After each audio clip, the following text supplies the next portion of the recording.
Hey now, it's your boy PSA Sitch here with another Sunday show with everyone's favorite will not stand, will not tolerate any of this shenanigans. Adam Friend, What's up? How's how it you doing going, today? Sitch? I'm I'm doing good. fantastic. Hope you're all doing well. Today we'll be watching, or we'll be trying to watch part of the very famous now Douglas Murray versus Joe Rogan and Dave Smith debate. I know a lot of people have tried to apparently comment on this and got hit. So we will see what happens. Yeah. You guys have to Obvi- put together this frame in your brain. Okay. I went a right. little Mr. Robot style here with the directing. So Yes. Douglas Murray is talking to the back of his own head. Okay. he's That will. talking to his own back here. Yes, yes. So, and obviously, when we cover these things, we pause every 30 seconds, every minute to have a conversation about the stuff. So we're completely 100% using this in a fair use context. And we're not going to be also watching the whole thing. If we can, we'll probably watch about maybe a little bit less than half of it, unless there's some points that we don't get to that you are interested in jumping around. Usually, I kind of want to skip most of like to me, the thing that's interesting about this conversation is the whole like expertise and misinformation and like kind of the fringe left and the fringe right and the direction these things are going online. That to me is like the meat of what's important. And then there's like a little bit of the Ukraine stuff that I think is important. I'm kind of over, I don't know about how you feel, but I'm mostly over talking about Israel-Gaza situation. Yeah, yeah.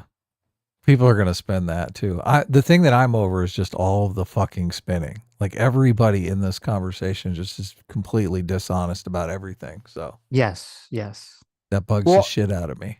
I guess I'm over it because it's very difficult. Like, I just feel like it's so difficult to really get to the bottom of like who's telling the truth in the various and every like fact claim that happens in those conversations when it comes to Israel and Gaza. Like who is doing what, why they're doing it, is it malicious or whatever. I don't agree with a lot of the things that Israel's doing right now. I think I've made that pretty clear throughout the coming months that we've talked about it. So I don't really have a lot to add on it. Obviously, Dave Smith has a very one-sided position on it, and Douglas Murray has a very one-sided position on it. And I'm not really gonna. I don't feel like I have the expertise or the time to like go through every single fact claim and be like, they were right here, they were right here, they were right here, they were right here, right here. Beyond what we've already talked about all these issues, ad nauseum. Yeah, I don't think you really can anyway. I started reading Douglas Murray's book that just came out, and it seems like his book is basically all about this conflict. So I didn't get very far Right. into it. Obviously, he's gone over there as a journalist, has done a bunch of research on this. So he's coming into this conversation thinking, I just wrote a fucking 10,000 page book on this topic, right? Right. Like Right. Right. I've dug deep, deep, deep into the topic, so he sees himself as some kind of expert on it, which maybe is, maybe he's not. I don't necessarily know. And in this situation, there's like this fog of war thing that's going on because the conflict is still literally going on. So, Well, but and yeah. go ahead. Well, I wish that even though it's like, I think it's like the majority of the conversation, it's like an hour and well, not majority, it's like an hour and a half. I think the conversation is about Israel. I wish it never actually came up because to me, the conversation about platforming misinformation and one-sided arguments and sort of like the fringe directions at the internet, whether it be the socialist direction on the left or this anti-democratic capitalism direction on the right, to me, that's like the most important conversation for us to have here in America, not like just going over Israel again and again and again and again. If you want to support it, support them. If you don't want to support it, don't support it. Okay. Like we don't like the problem is that as soon as you add Israel into the conversation, it becomes Oh like this yeah, landmine and like no one can talk about anything other than it. It was crazy to me to see um breaking points, Sagar and Crystal and Ryan Grimm, I forget the other woman's name, who were like having a conversation about this. And all those people, presumably, I assume, are all against sort of the far fringe right stuff. I mean, Grimm and Crystal may be more sympathetic to the far fringe left stuff, but they should all be against the far fringe right conversation and platforming misinformation. And they like don't even have a conversation about that because all they can talk about is Israel, Israel, Israel, Israel, Israel. yeah. We're in a situation where the media landscape has drastically changed. I would say the old style media, the gatekeepers were gatekeeping in favor of truth. But that Right. just sounds ridiculous in a time when people have such partisan blinders on that it's difficult for them to actually discern what the fucking truth is, right? I Yes, th- I exactly. I think we had a time when the media basically was gatekeeping anything untrue. Like that was their lens for looking at the world, right? They only wanted truth in the media. Well, setting aside the how difficult it is to discern truth, that part of the debate, because obviously, I mean, you and I both agree that it's totally difficult, near impossible when partisanship comes into play. So just Hmm. finding out what the truth is difficult. But now we have this other situation where the internet has kind of democratized media to the point where truth doesn't even fucking matter, right? It's like, what do Yes. people want to believe? And I'll just give them that. So this conversation is such a like a complex conversation, right? Because Hmm. those two forces are definitely butting up against one another in this situation. I like the way that you pulled out the Israel-Gaza thing, because then all of a sudden we're talking about that. We're pivoting to Yes. that. So people Yeah. are like having a conversation about truth and credentialism and all this kind of stuff, which it's so discouraging, the kinds of arguments people are making. Oh But yeah. Oh I'm yeah. sure. And because we live in an environment where information is cheap. Yes. Oh, there That's you what the go. that's Yes, what the internet totally. is. The internet made it like so back in the day. Okay. And Any obviously information. we'll Yeah. talk about this when we watch the stream here. But back in the day, like if you needed information about like Israel or you need information about medicine or something, you either had to like go to the library and try to like figure this like there wasn't a thing you could type in your question. You had to like go through volumes of books or research papers, try to like even discern whatever the fuck you want to look up. Or you had to ask an expert, a quote expert, right? That was how you found information. And nowadays, it's the exact opposite of that. You have the magic, box in front of you that you type in anything, and you're just suddenly flooded with information. And this Right. is where like everything has changed because we're so inundated with information at all times. If you want to believe one side of, if you want to believe that Israel is completely, an innocent baby angel and did nothing wrong, all the information that you want to find to make that argument exists. Yep.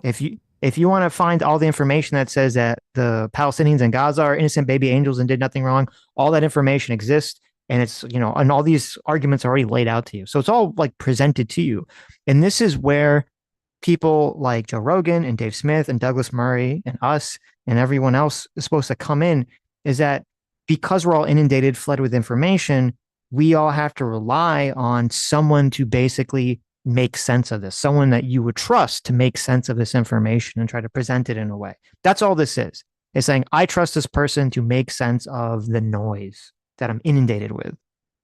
Yeah, I don't think that's happening though. I don't No, think they're no, actually discerning truth. I think they're just telling. So many people are just telling people what they want to hear, what they fucking want to exactly. hear, and they know this, which is Right, the right, most discouraging part, right? We're right. playing this game a little bit. The last thing people want to hear is the fucking truth, right? That's the last. That's the last thing they want to hear. Well, So, people are fine hearing the truth if it agrees oh with yeah, yeah, yeah, yeah. what they That's want, I right? should make So, that addendum. yes, Obviously, yeah, yes. yeah, They of only course, want the truth to agree with them 100%, of course. and they tailor their understanding of the world to accomplish that goal. Unfortunately, the world often disagrees with us. So, Right, so right. before we go, I just want to make a quick announcement that I'm closing down the store for the comic. So if you want to buy, if you're a U.S. fan and you want to buy the comic, I'm going to shut down the store in 24 hours. So you have 24 hours to do it. I don't want to send out orders that are trickling in like one at a time. So, There all you right, go. you ready? Yeah, let's see how much of this we can get into. Okay.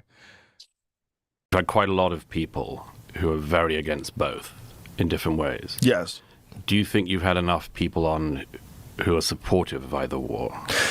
I'm sorry, I kind of cut off. Yeah, he said you only have people that are against supporting Ukraine, and you only have people that are against Israel. Was the question? Don't know that word enough, if that's a good word. Let's say enough people who are on the side of Israel instead of wild critics. Well, I've had a few. I mean, I believe God Sad is on the side of Israel. For sure. Jordan is on the side of Israel. You had Mike Baker, Coleman Hughes. Yeah. Coleman did it for like 20 minutes, so it wasn't why he was here. No. I mean, none of them. And none of them is why they're here. You know? It's a good question. Do you think you've tilted one way? Me personally? No. Just with the guests you've had. The guests? Yeah, probably more tilted towards the idea that perhaps the way they've done it is barbaric. But why do you think that is? Just out of interest. I'm just interested in your selection of guests because you're like the world's #1 podcast. So yeah, it's not. I don't. You know, Tim Pool said something that I agree with, shocking as it may be, where he said if you look at where a lot of the young people are, a lot of the politically activated people are, the young left is very against Israel. The young right is either against Israel or like somewhat indifferent to it.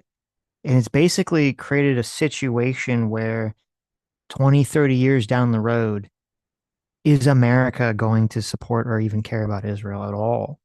Because so many people's political opinions basically get locked in when they're 20 and then they never really change. That's a terrifying thing to contemplate. So, right. Well, I mean, especially if you're Israel, yeah.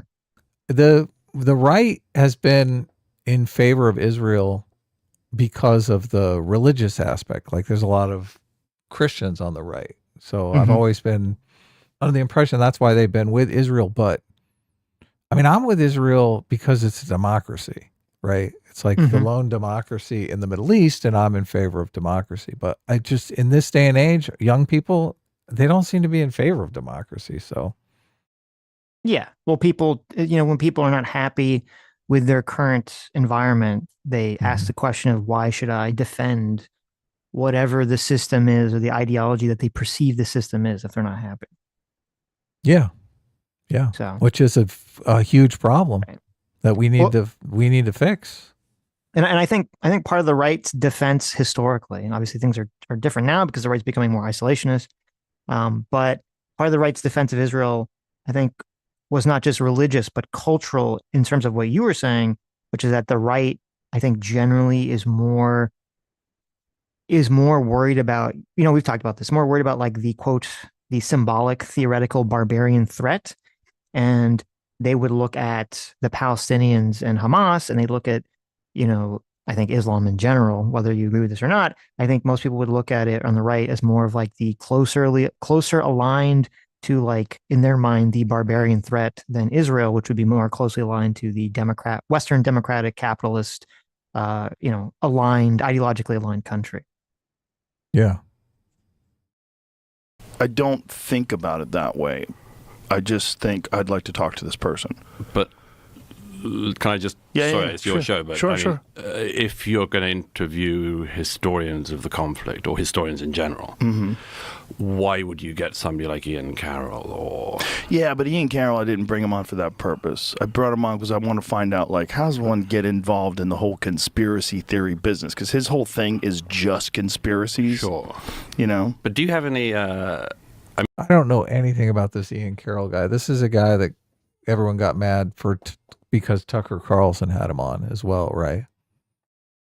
Yeah, well, Ian Carroll's Ian Carroll, or did Tucker call it to Ian? He talked to Daryl Cooper. I don't know if he ever talked to Ian okay.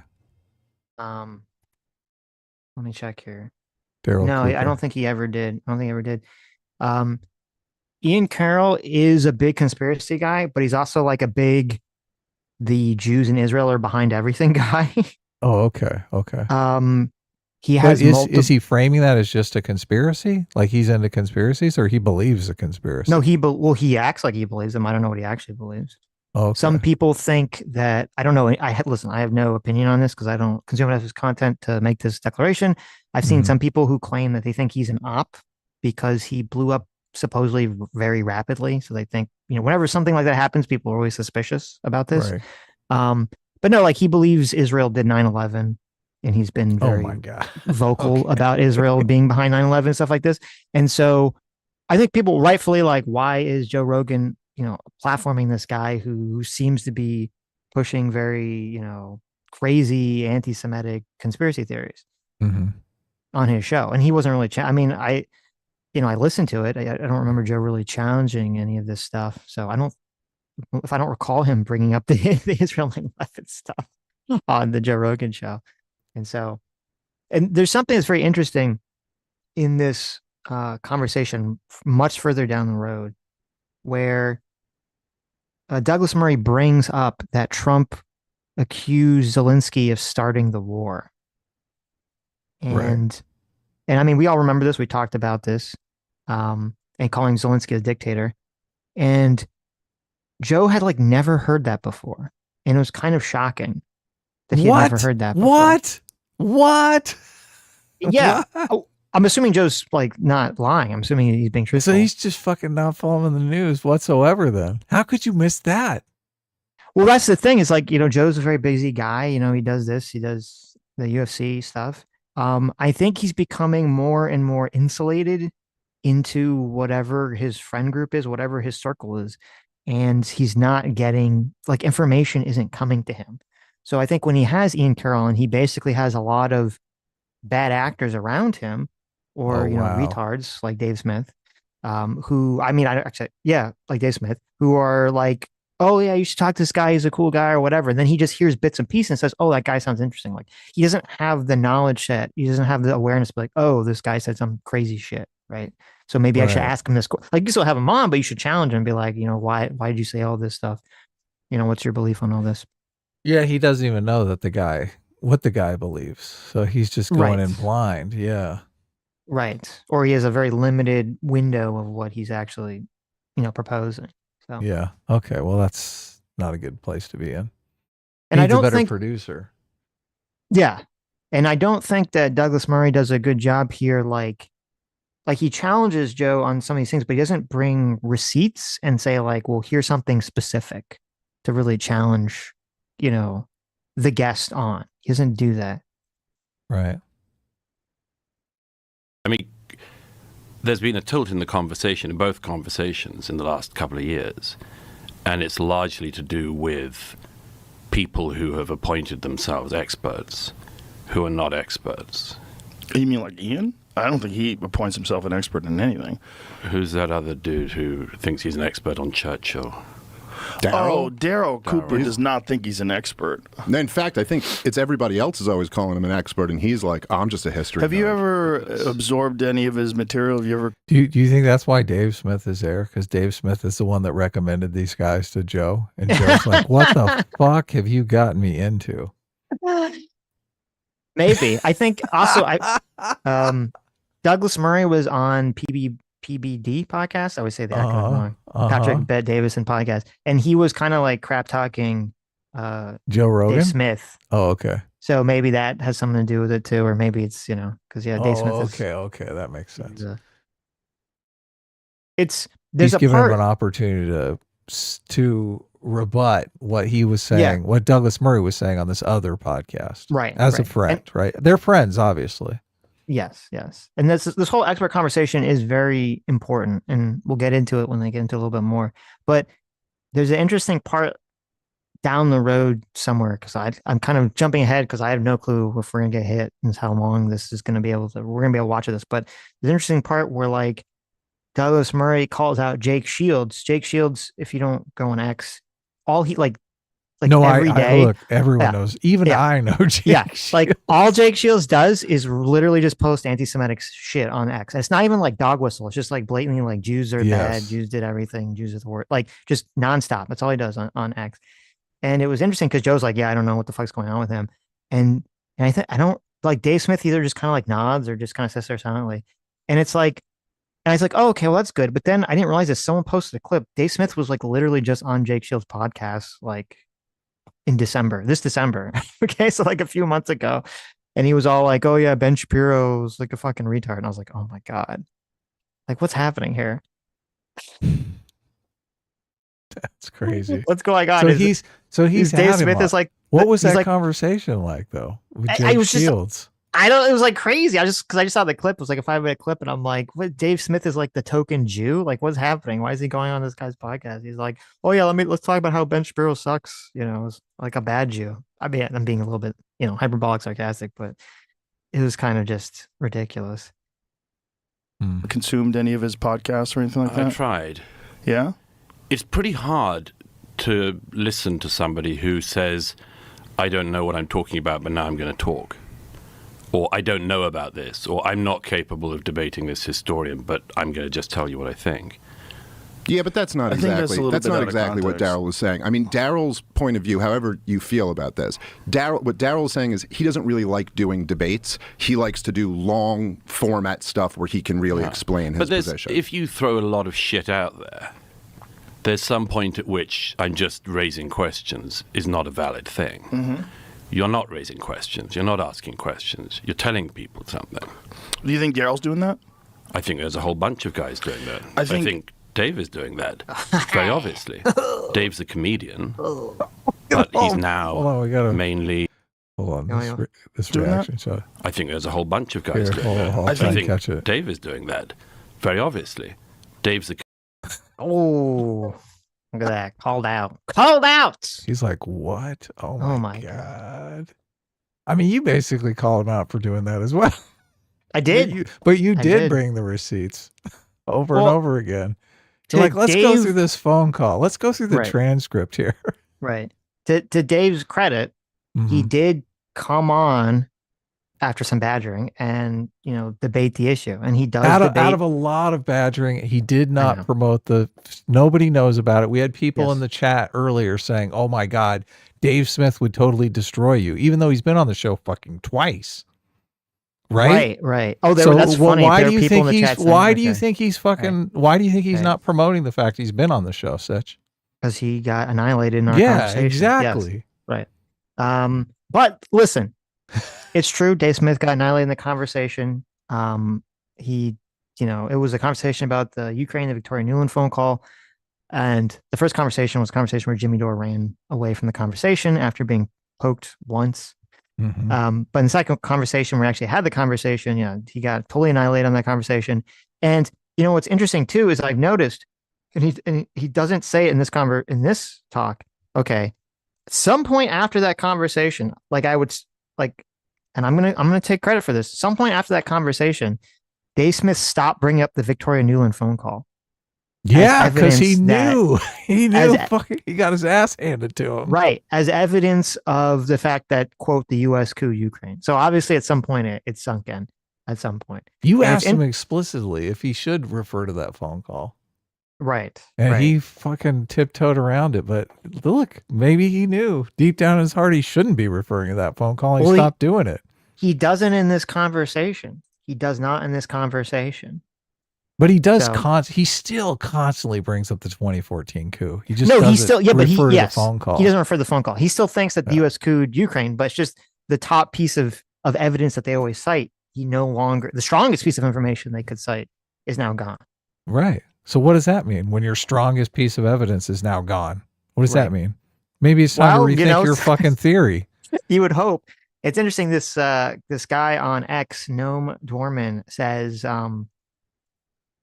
Sir TD asked him this. He said, why does Dave Smith stop bringing up the Victoria? Why does he stop bringing up the Victoria Nuland theory? No, this is amazing. And Noam says, if you find my interview with Scott Horton, the first one, I think, he admits that Dave had the story kind of wrong, and Horton blames himself for leading Dave astray. This is my memory. Let me know if I'm incorrect.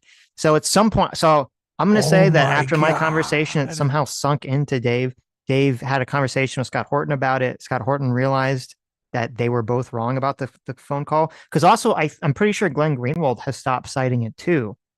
And so I do think that my conversation with Dave actually reverberated through the sort of that echo chamber, and they realized that was just so factually wrong. The Nuland phone call was so factually wrong they couldn't cite it anymore. Oh my God. I was badgering him for 3 days on Twitter just to get him back on the show. Worth fucking every minute of it. Thank God. Well, I mean, Glenn was supposed to come on the show and talk to me. I mean, he said he was going to years ago. or like not years ago, like 1 or 2 years ago, he said he would come on and then never did. And when I challenged him on X about the Newland phone call, he kind of very quickly started backtracking to other talking points and didn't want to address the Newland stuff. So really, wow. So I'm going to take the big W on that one. I got them to finally stop using this stupid talking point. That was completely wrong. That phone call is crystal clear. I went back and I re-listened to that debate, and the stuff that Dave does in that debate are such like smarmy debate tactics. So he couldn't just admit, oh yeah, maybe I've looked at this wrong. Of course, but it's like a debate. So it bugs me that people can't do that. People can't in real time just say, oh, maybe I got this wrong. Right. Yeah. Right. But again, listen, doing a lot of crapping on Dave. That's fine. But I just want to say, I do give Dave credit because he did talk to me, and he does do debates. I mean, he debates Andrew Wilson, who's like very obnoxious. He's debated lots of people. So, Daryl Cooper, I don't believe has debated anyone to my understanding. Right. And in terms of that conversation, I do think that if you're going to go out there and you're going to, talk about a subject at length for hours and hours and hours, and someone's going to say, or a bunch of people are going to say, hey, you got all these like fact things wrong, you should address that. Now, whether you want to address that by doing back and forth videos or whether you want to address that by doing debates, fine. But I do think you have to address it. I don't think you can just say like, oh, I'm never going to address any of the fact claims that I've ever got wrong, or people are saying I got wrong, and just kind of hope no one, I hope everyone ignores it. If the world was just so, he would come out and say, look, I got this wrong about the Victoria Newland phone call. Everybody's continuing to use this incorrectly, and we should set the record straight because we believe in fucking truth. That's what he should do. Of course. So look. Of course. But the problem is, if there's an acknowledgement that the Victoria Newland phone call is like a fake piece of information. Your credibility deteriorates because you've been signal boosting that for fucking years. Yes. But not only that, but that phone call actually, I don't really want to have to go into the whole explanation of the phone call again. No, we don't have to. Very super long. I know. Watch the debate. Here, I have a link. Watch the debate. If you don't know what I'm talking about, watch the debate. Type in Sitch and Adam, Dave Smith. I have a link here. I'm dumping a link right in the chat here. You can watch the conversation. That phone call actually is evidence that the U.S. didn't coup Ukraine. And so they don't even want to bring it up at all in any context. Because they don't fucking care about the truth. They've come to a predetermined conclusion that, America bad, America did it. It's all fucking America's fault. And they want to promote that fucking insane lie. Yeah. It's like, look, I'm glad he debates people. I'm glad he's like not continuing to signal boost that blatant lie. But look, that's not the right course of action, especially for someone who claims to look. And this whole debate is revolving around, look, well, we're allowed to investigate the truth, right? We want to talk about these obnoxious things because we're investigating the fucking truth, right? Right. You don't care about truth. You care about coming to some predetermined conclusion. That's what you care about. Yeah. RBGH fan, thanks so much for the $20. Says, can someone please tell me who's in the woke right? I'm confused. Is it the guy that says you shouldn't platform people I disagree with, or the other guy? Well, we'll talk about that because obviously that's going to come up a lot in this conversation. But I want to get I know we've been talking a lot. I want to get more clips in. I know. Kino Flex for $20. Thank you so much. Says, I think it's reasonable to call out commentators using the quote, I'm just a comedian defense when making serious claims, but Murray looked ridiculous with his constant appeals to selective experts and lived experience garbage. Yeah, no, I mean, I do agree with what you're saying because the whole, like, I'm just a comedian defense, I think Jon Stewart was the first person to really popularize that on, interestingly enough, while talking to Tucker Carlson, is a completely absurd, completely ridiculous defense. And I'm glad that Murray is bringing it up in the conversation. I don't think he went about it in the best way, in my opinion. Strategically, not a good way, right? Strategically, but also, like, I don't think he makes the right points because you do get bogged down in this whole, like, what does it mean exactly to be an expert? And, are you allowed to criticize experts and all this stuff? And I mean, you have to, it's kind of difficult, especially in these long form conversations, but you have to kind of like you need to like write down, like, this is what my position is. And then you have to like have that cue card and hold it and make sure you don't get dragged away and sucked down these pathways. because a lot of times when you're in these arguments or debates or whatever, you can find yourself getting sucked down all sorts of pathways, and you get kind of stuck into the Jonathan Haidt defensive, reflexive argument space, which is never good. Yeah, you're not really appealing to the expert. You're always appealing to the evidence. Evidence is the only thing that matters, and that's why people can say the appeal to authority fallacy, right? You're appealing to some person as the authority, but the facts are the authority. So you're really saying, I want you to invite someone who has the evidence and a strong understanding of that evidence and can articulate it clearly. Right. Yeah. Right. But it does, if you don't word it exactly that way, it comes off as, oh, you're appealing to this expert, and experts get everything wrong now. And soon you're having a conversation about the credibility of experts in the modern era, which is fucking in the toilet right now. So yes. Yeah, exactly. Yeah. Comedian, but he's now mainly talking about Israel. No, I don't know if I'm mainly talking about Israel. That's all I see you on the internet doing. Yeah, but that's you. Well, that might be what you've seen, but I don't think that's. So that is also your shtick now, isn't it? Well, what do you mean by that's my shtick? Well, you're not a geopolitics guy in general, are you? I don't even know exactly what you're asking. I'm saying you've decided, being a comedian, you can see the discomfort in his entire body language. Yeah, I know.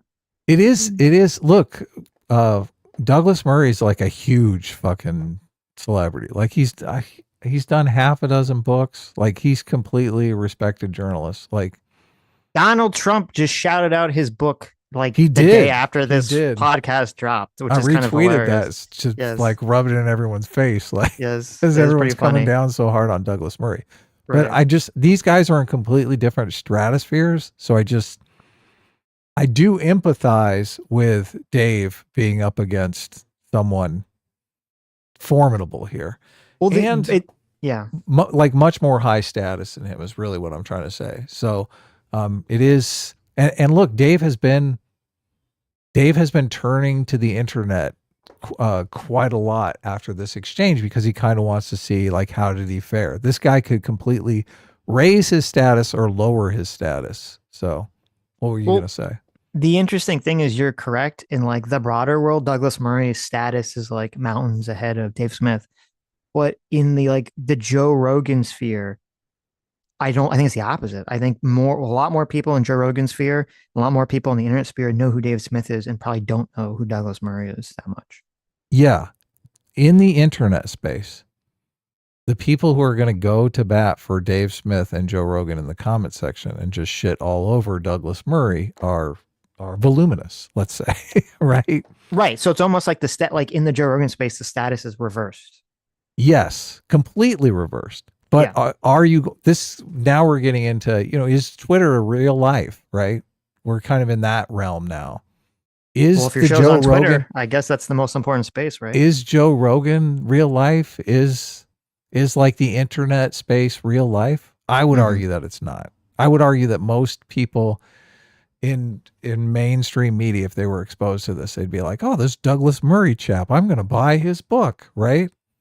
Yeah, sure. So it's a completely different thing. Most people in the internet, Joe Rogan space, are going to go into the comment section and say, oh, this Murray's a fucking idiot, right? All he keeps doing is interrupting. He's like, he believes in experts. Right. He's very smarmy, which he is, and he always has been. So, which they like when that's working, when he's beating up on wokesters, right? But he's punching, beating up on progressives. When he's punching purple-haired progressives that are saying some woke bullshit, smarminess is like amazing. He did a debate with Malcolm Gladwell. Remember that? And he completely annihilated. That debate. Yeah, that debate he completely was annihilated amazing. Malcolm Gladwell. Malcolm Gladwell is like very fucking smart. Like he's in the same category as Malcolm Gladwell as far as status goes. Both respected authors, but obviously Gladwell is much more progressive. That was they were debating about trans issues, right? If I recall correctly. No, I thought they were debating about. What were they debating about? He was debating with. Wasn't it the over the Twitter files thing? Because the journalist from Matt Taibbi is who he was debating with, but I can't remember what they were debating over. Oh yes, it might be Twitter. Douglas Murray and Matt Taibbi versus Malcolm Gladwell and Michelle Goldberg. Yeah, Michelle Goldberg famously snuck in to the Johnson & Johnson COVID trial so that she could get the vaccine before everyone. Little did she know that the Johnson & Johnson was the one that everyone was going to have problems with. Can you imagine? Well, actually, no, Johnson & Johnson would be maybe the safer one because it's a normal vaccine. It wasn't an mRNA one. Oh, you're right. You're right. So at least theoretically, like if in the long run, it worked out. Right. All right. You've decided now to become somebody who talks about Israel. I think you're incorrect. I don't think it's a decision. I just think you have long-form conversations, multiple of them. It's a huge event that's in the news, so it comes up. I don't think it's a thing. I think if you're on the outside, you'd say, oh, look, they're trying to get attention by talking about this very polarizing issue publicly. You do get attention from that. If you'd spent the last year speaking about Myanmar, you would not be on my lips. Yeah, but he does talk about Yemen constantly. He talks about a lot of things that aren't in the news. Well, I tend to talk about the conflicts that my government is directly involved in, which I think is reasonable to me. But I don't quite get, like, what's all the appeal to authority stuff? I mean, you have to be an expert? Or, no, I think authority matters. I think authority matters, and I think that if you just throw a lot of shit out there and then say, I'm not interested in the alternative views on this, and particularly when it's a counter-narrative that is wildly off. And when you get people... Look. See, this is better. He would have been better to appeal to the actual evidence. He would have just said, look, there's a collection of facts that some people are completely ignoring. Yeah. Instead of getting into the authority debate. Well, obviously this argument's not going to fly in the space because 95% of the people in the space, including ourselves, we're not accredited experts on the subject matters that we talk about. So, obviously people who listen to streamers, listen to podcasters, listen to all these people, they're not listening to accredited experts. So they're not going to necessarily buy into this argument. I think the argument is what you were saying, that you have to appeal to truth. And oftentimes someone who is a quote expert or historian or whatever, they're going to have you'd hope, not always, but you'd hope that they're going to have a broader knowledge set about whatever the issue is, or they're going to have a context of whatever the issue is. But I think it's really more about, and I don't know if Dave does this, because I don't know if I've really heard him do this. It's really more that if you challenge someone says something, you say, hey, you were wrong about this, and you challenge someone. If they throw up their hands up in the air and say, I'm just a comedian, right? If I'm, the clown nose on, clown nose off argument, I'm just a comedian, or I'm not a historian, I'm just a podcaster. If they give that defense, then you slap them around, right? But if they're not saying that, and they're just saying, well, I'm not an expert, but I'm still allowed to research and talk about stuff, I think that's fair, as long as they're willing to engage with other people, even people that call themselves experts, who are saying, no, you're wrong about X, Y, Z. Yeah, especially if you're appealing to the truth, especially if you want to understand the facts. Right. Yeah. Look, I just feel we should get it out straight away. I feel you've opened the door to quite a lot of people who've now got a big platform, who have been throwing out counter-historical stuff of a very dangerous kind. You mean Daryl? Are you talking about Daryl? Daryl, who's the other one? I don't think Daryl has... Derek, I don't think there's anything dangerous about what's the other guy? Derek... what's his name? Cooper, is it? Which one is it? No, that's Daryl Cooper. Who's the other one? There was one I just... This is so bad. It's not also good when he doesn't know the names of these people he's talking about. That is terrible. That's terrible, but we're fully invoking the Streisand effect now. Like, of course. And now everyone's going to be looking into these guys. Like, oh, what's the controversy here? I got to see what's going on, right? Well, that's what I wonder. It's almost like, would it have been better to just have the conversation off air anyway, partially for that purpose? Oh yeah, he's blowing these guys up, right? And this thing gets heated, so obviously everyone's watching this. Check on the way here, Daryl Cooper, and then Daryl Cooper, Ian Carroll. Look, these guys are not historians. They're not knowledgeable about anything. No one's calling Ian Carroll. No, but then why listen to their views on Churchill? Daryl is incredibly knowledgeable.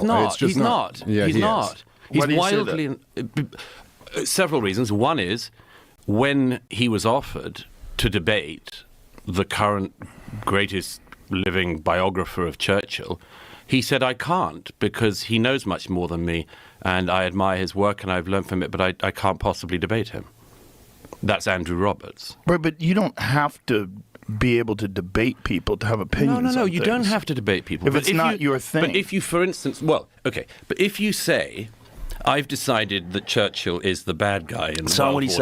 It's not what he said. It's not what he said. Neither Carroll nor Cooper have said that? Well, listen, I don't know what Carroll said, but Daryl Cooper has not said that. What he said was he jokes with his friend Jocko, who's an Anglo-Saxon. He jokes with him, I think that Churchill was the secret villain of World War II. And what he's saying is, by Churchill's actions, the war escalated. He's not saying anything. He's not just asking questions, then, is he? No, but the claim isn't that he's just asking questions. Yeah, he has a point of view. You can explain this better. He literally says he's said joking. In the comment, he goes, listen, I'm being hyperbolic. And then he once again disclaimed, he goes, and I'm not claiming Churchill committed the most atrocities or was the worst part. But in many ways, I do view him as the chief villain, as my hyperbolic, provocative statement. But this is it's annoying because we get into the territory of, like, if you say I'm hyperbolic or I'm somewhat joking, I guess you can just say anything after that point. Oh yeah, totally. Even if it's not.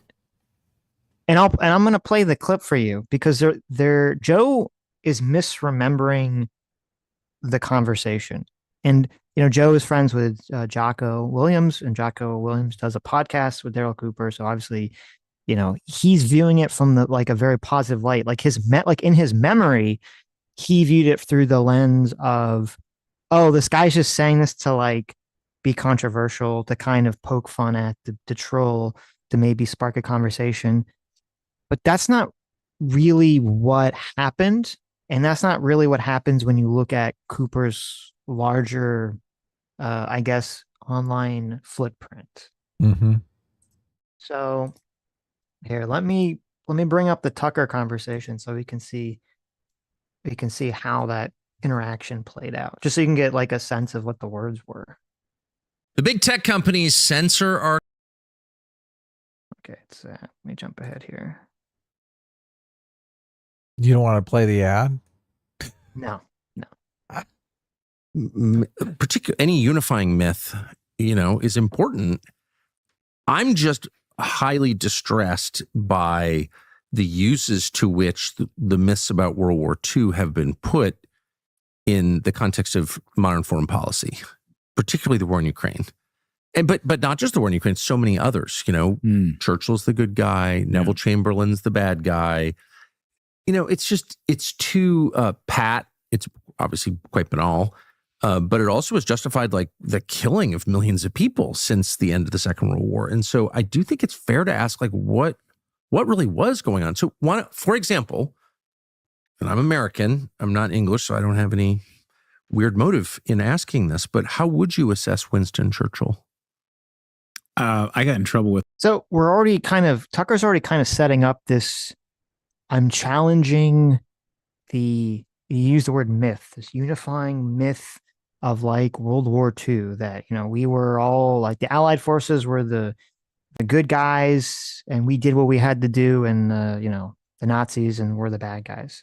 Right. Mm-hmm. He's already sort of challenging. Now he's not saying the Nazis were really good guys, but he's already challenging this notion already. So that's the context of the statement that's about to come forward. Now he's tiptoeing over there to the Nazis or the good guys. Right. Now, the reason that I think Tucker's doing this is because Tucker has been on this sort of there's this big push right now on more of the fringe right to attack the idea of the post-World War II consensus. And some of it is people that are just sort of, it's weird because there's multiple factions in it. I firmly believe that the core that is pushing that narrative are people that are just ethno-nationalist and Nazi supporters. Right. But they've created an argument, but the way it works is that they create an argument that's broad enough that it sucks in people that are not actually ethno-nationalist. And then with the idea of oh, I'm going to pull you down this pathway, sort of the same way that the far left did with sort of wokeness, where they would say, oh, like at the core of the argument was we need to have some kind of socialism. But then they wouldn't just say that. They would kind of broaden that to like, oh, well, there's a lot of racism in America. There's a lot of racism in the world, and we need to address that. Well, how do we address that? Well, you have to do X, Y, Z. And then you keep kind of going down that pathway until eventually you get to socialism is the goal, right? They're slowly trying to thread that pull you down that way. And it really feels like when people bring up this sort of like post-World War II consensus idea, the idea that like, why would you even attach in your mind? It doesn't make any sense. Why would you attach in your mind and say, oh, okay, well, in Europe right now, there's problems with demographics and there's problem with immigration, and all this other stuff in, the year 2025, right? And you're going to say, well, somehow that's the fault of the Allied powers fighting the Nazis in the 40s?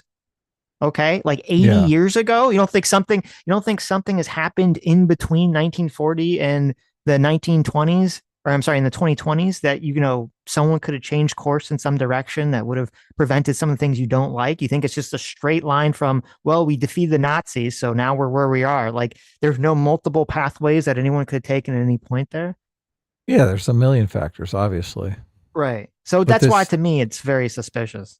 But I mean, I really only hear this argument in the context of like undermining the credibility of Jewish people. So, well, it's people are not happy because of wealth inequality, income inequality, and also because of the cultural. People are very feel very isolated, feel very alienated.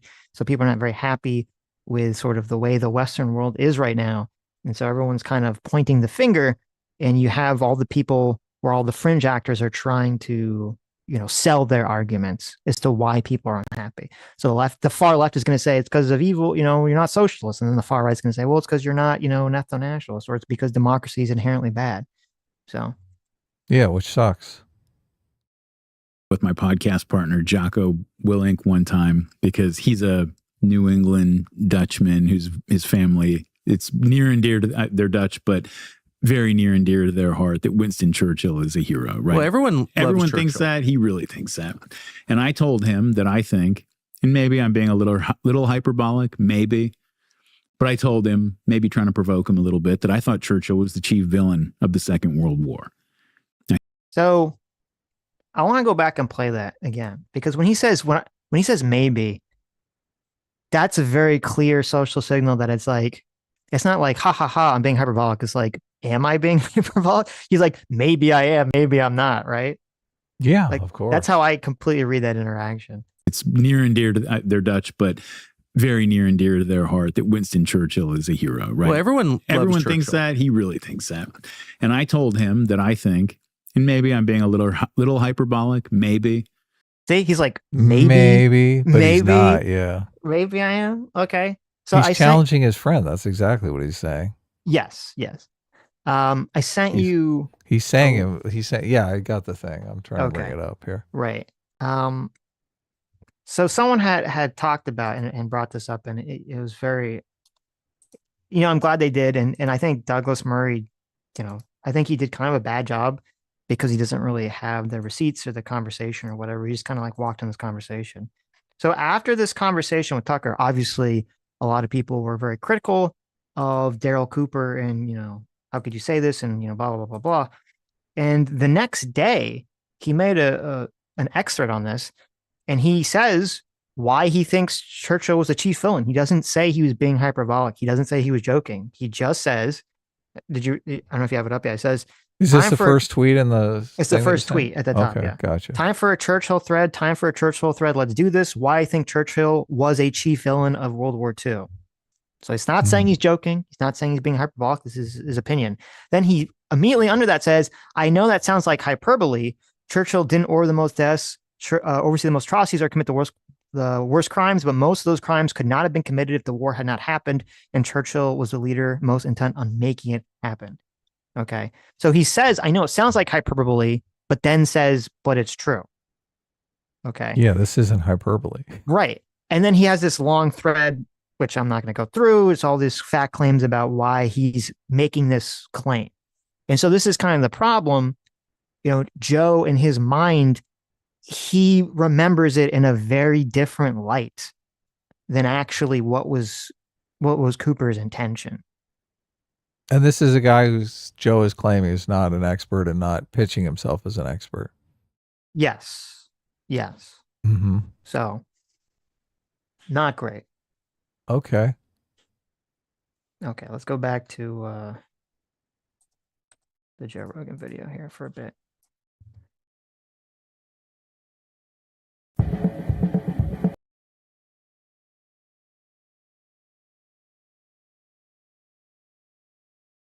Horse shit.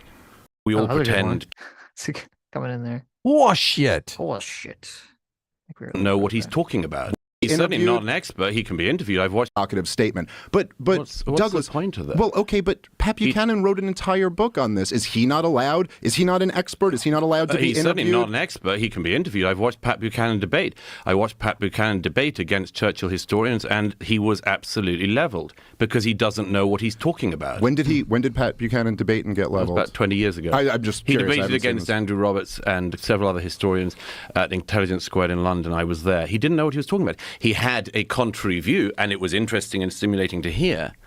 But if you only get the contrary view, which is, isn't it fun if we all pretend Churchill was the bad guy of the 20th century, at some point you're going to lead people down a path where they think that's the view.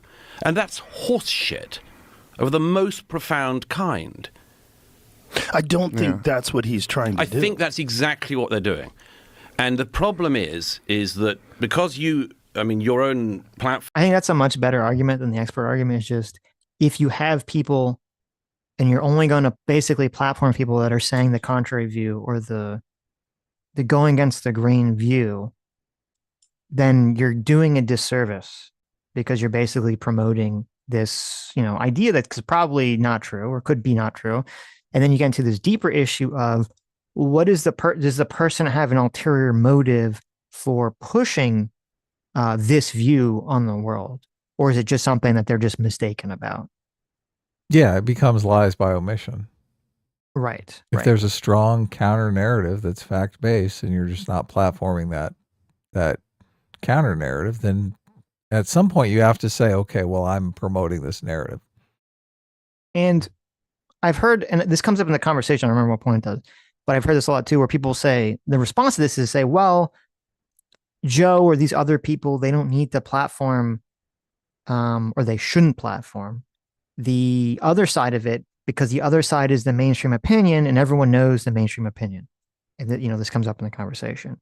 And maybe in the past that was true, but that's completely untrue right now by evidence of this whole conversation.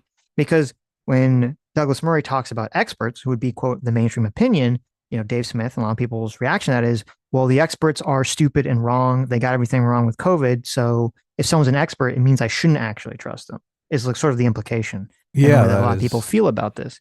And so it kind of goes back to what I said in the beginning of the stream. We live in this age where we're all inundated with information. We turn the people to pick through the noise of the information to make sense of things. And a lot of people, we turn to Joe Rogan and people like that. And we say, hey, please, like, I hope I can get I hope Joe Rogan can sort of sort through the noise by bringing on people on to tell me what's true and what's not true. And so if you have someone like Cooper on or, or whoever who's just saying, or Ian Carroll, who's just saying, Israel did 9/11, all this other crazy shit, right? Like, it doesn't matter if the mainstream says the opposite of that, that audience, they don't trust the mainstream. They trust Joe Rogan. So actually, no, it does behoove Joe Rogan to actually have someone on that does say the opposite, who does say, no, Daryl Cooper doesn't know what he's fucking talking about. Ian Carroll doesn't know what the fuck he's talking about. Yeah, look, Joe, this is like a huge responsibility, and nobody wants this responsibility. And I think Joe Rogan doesn't want this responsibility either. So that's why a lot of people shy away from this whole platforming debate. But I agree. It's important. I think, especially if you're someone that cares about actual truth being spread in the world. Mm-hmm. Form has come about because you're a very successful comedian and much more, and you do ask questions and you are interested. But there are a lot of people who have come along, partly I think because they've come on this show, who have come along and they've decided, I can play this double game. On the one hand, I'm going to push really edgy and frankly sometimes horrific opinions. And then if you say that's wrong, they say I'm a comedian. But wait a minute, how can you tell me I'm just a comedian? Well, I'm just throwing stuff out What there. horrific opinions that's wrong are you talking about? Well, I mean that kind of just happened in this not exactly, but that is sort of what just happened in the conversation, where he was saying, you know, Cooper's opinions on Churchill to Murray's opinion are horrific, and then Joe and Dave Smith's kind of response is, well, he said he was joking and being hyperbolic, right? So we literally just witnessed that scenario happen. Yeah, that's a great point. Specifically, once guys like this get into very obvious stuff, which is guys like Daryl, the ones I'm describing, you very need to listen to Daryl to really understand what he's saying. If you take Daryl's words out of context, Daryl has some of the most nuanced, balanced, and charitable views on all the figures in history. Well, particularly Hitler, it seems. No, you're wrong. You're wrong. He doesn't. What did he call him? How did he describe him? Daryl is the guy that you just showed his tweets, right? Oh yeah, and in a second, we're gonna go back to that document because I want to. I have a whole list of tweets from Cooper that we're gonna go through here, and then I'm gonna tell you my opinion. Rogan is totally vouching for this guy. Yes. It's so bad. It's so bad. Rogan, does he even know? This is like... He doesn't know. He doesn't know at all. He has no clue. Right. Yeah.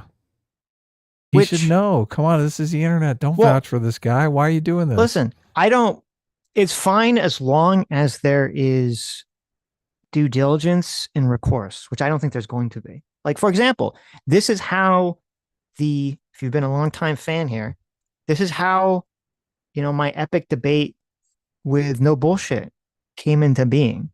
Is that, you know, we had one species on, I don't remember why, but we had one species on, and he started attacking. He started attacking us, and I'm like, "Why are you attacking us?" He's like, "Oh, you guys are like platforming." He accused us of platforming No Bullshit. Yeah, he's like, "You guys are platforming like a fucking racist," and I was like, "What are you talking about? No, we're not."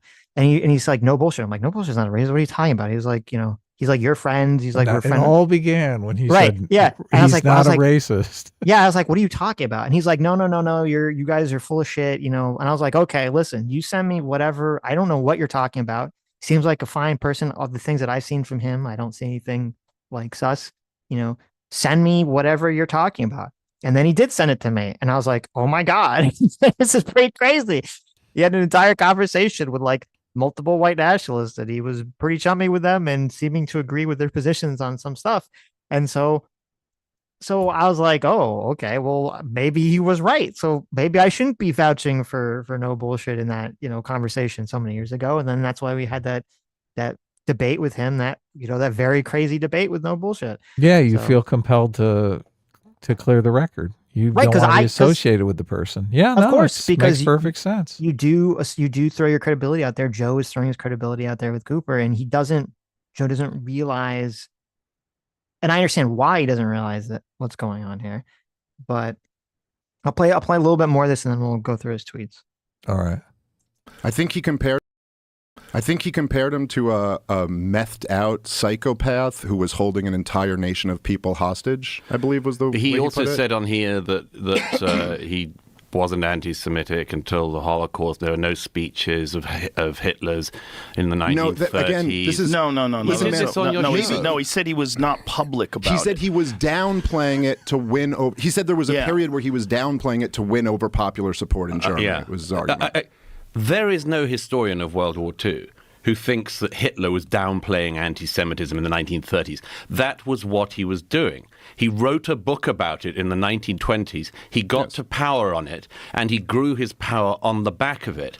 The idea that you can argue that in the 1930s, Adolf Hitler was downplaying the anti-Semitism, like, there's no historian who would agree with that. So why would you throw out the idea that in the 1930s Hitler was not being anti-Semitic in public? That was what he was doing in public. He announces to the German parliament what he wants to do. So when you're throwing out claims like he was keeping it down in the 1930s. First of all, what are you doing? And secondly, why? Okay. I mean, So I think where Murray, I mean, I agree with what he was saying completely, but I think where Murray, hold on. Claims like he was keeping it down in the 1930s. First of all, what are you doing? And secondly, why? Okay, I just wanted what better, are you doing is... I wanted the better frame here. Okay. I think where some of the confusion is that Murray has, and it's understandable, it's where a lot of people have, is that 99 times out of 100, if someone is sort of engaging in some kind of like Holocaust questioning, Nazi questioning, shifting the blame away from Nazis or something, 99 times out of 100, or let's maybe say 95 times out of 100, right? It's because they're really like an ethno-nationalist, or they're really, in favor of Nazism or something like that. Okay. Yeah, I agree. I don't believe that Daryl Cooper is racist, or at least I haven't seen any evidence of it so far. I don't believe he is racist. I don't believe he is an ethno-nationalist. I don't believe he's anti-Semitic. And he's the one guy that's just asking questions. Well, no, he does have a reason for it. And it's a reason that I don't like. And it's a reason that most people would probably not feel comfortable with. But it's not the reason that you would all, like most people would expect. The reason I think that he's sort of taking this position is because he doesn't like democracy. Mm-hmm. He doesn't like democracy, and he's not what? He's a monarchist. Well, okay. He's sympathetic to fascism. Oh my God, this guy. But from like a non-racist perspective. So if we go back to the tweets here, and it's the first tweet, there was the second tweet after the one that we already saw. Okay. So he says, in response to something, he says, I don't know. I want to look into it more. It flies in the face of my libertarian bias on questions like these. Someone responds, do you have a libertarian bias? I always thought of you as more of a non-racist fascist, if that even makes sense. To which Daryl Cooper responds, it does make sense, and it's a decent description. Okay. God. So someone says he's a non-racist fascist. He says it's a decent description. Okay. Yeah. Okay. So if we go down the next tweet, we have Cooper saying Franco, the fascist, is a leader I greatly admire and a man for his time and place. The next tweet, he says, the real reason the DC establishment flipped its lid when Trump brought up Hunter Biden's corrupt ties to the Ukraine natural gas company, they all do it. They all sell political access the voters provide to them. Someone says, how do you stop that? He responds, democracy is a disease. Tyranny is the cure. Okay. Democracy is a disease. Tyranny is a cure.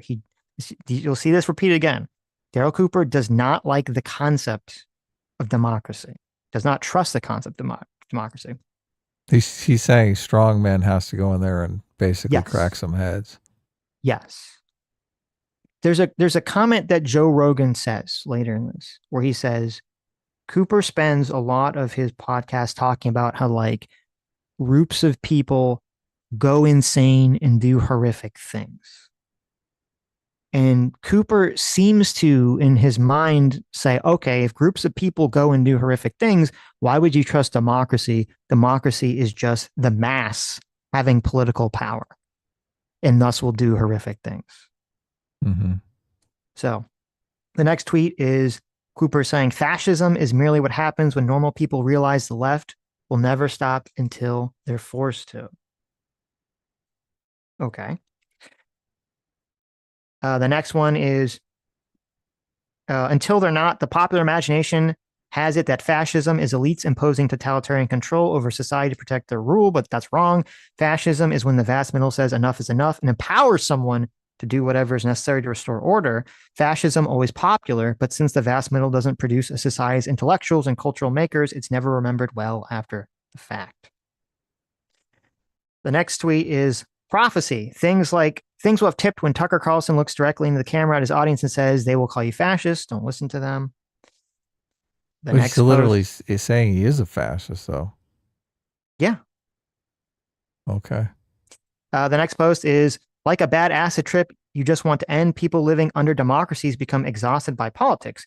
We want to go back to our normal lives, but fear what our enemies will do if we look away. Paranoia and exhaustion are why all democracies slide into tyranny.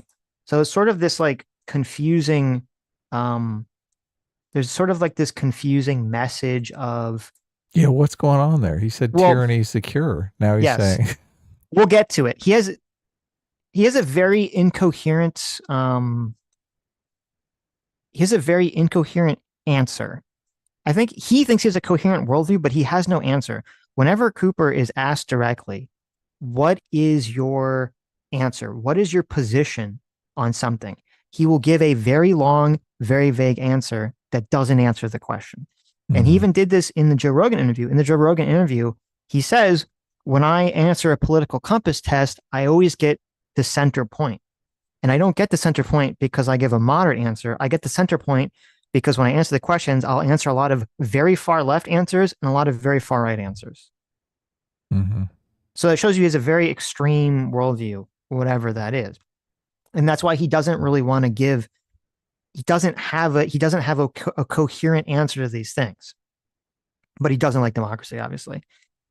The next one is Thaddeus Russell saying, what percentage of American citizens would be able to present a substantive and coherent argument orally or in writing for why democracy is good?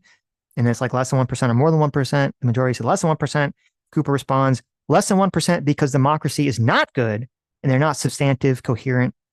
There are no substantive, coherent arguments that it is. Now, in case I haven't actually looked at the chat, so I'm just predicting here, but in case someone is saying, well, wait a minute, is he just making a distinction between democracy and a republic, right? Which some people want to do. Okay. And sometimes Cooper does use this term mass democracy. He says mass democracy is bad. So you might think, oh, maybe he just means direct democracy is bad, right? I did find him actually defining what he's talking about.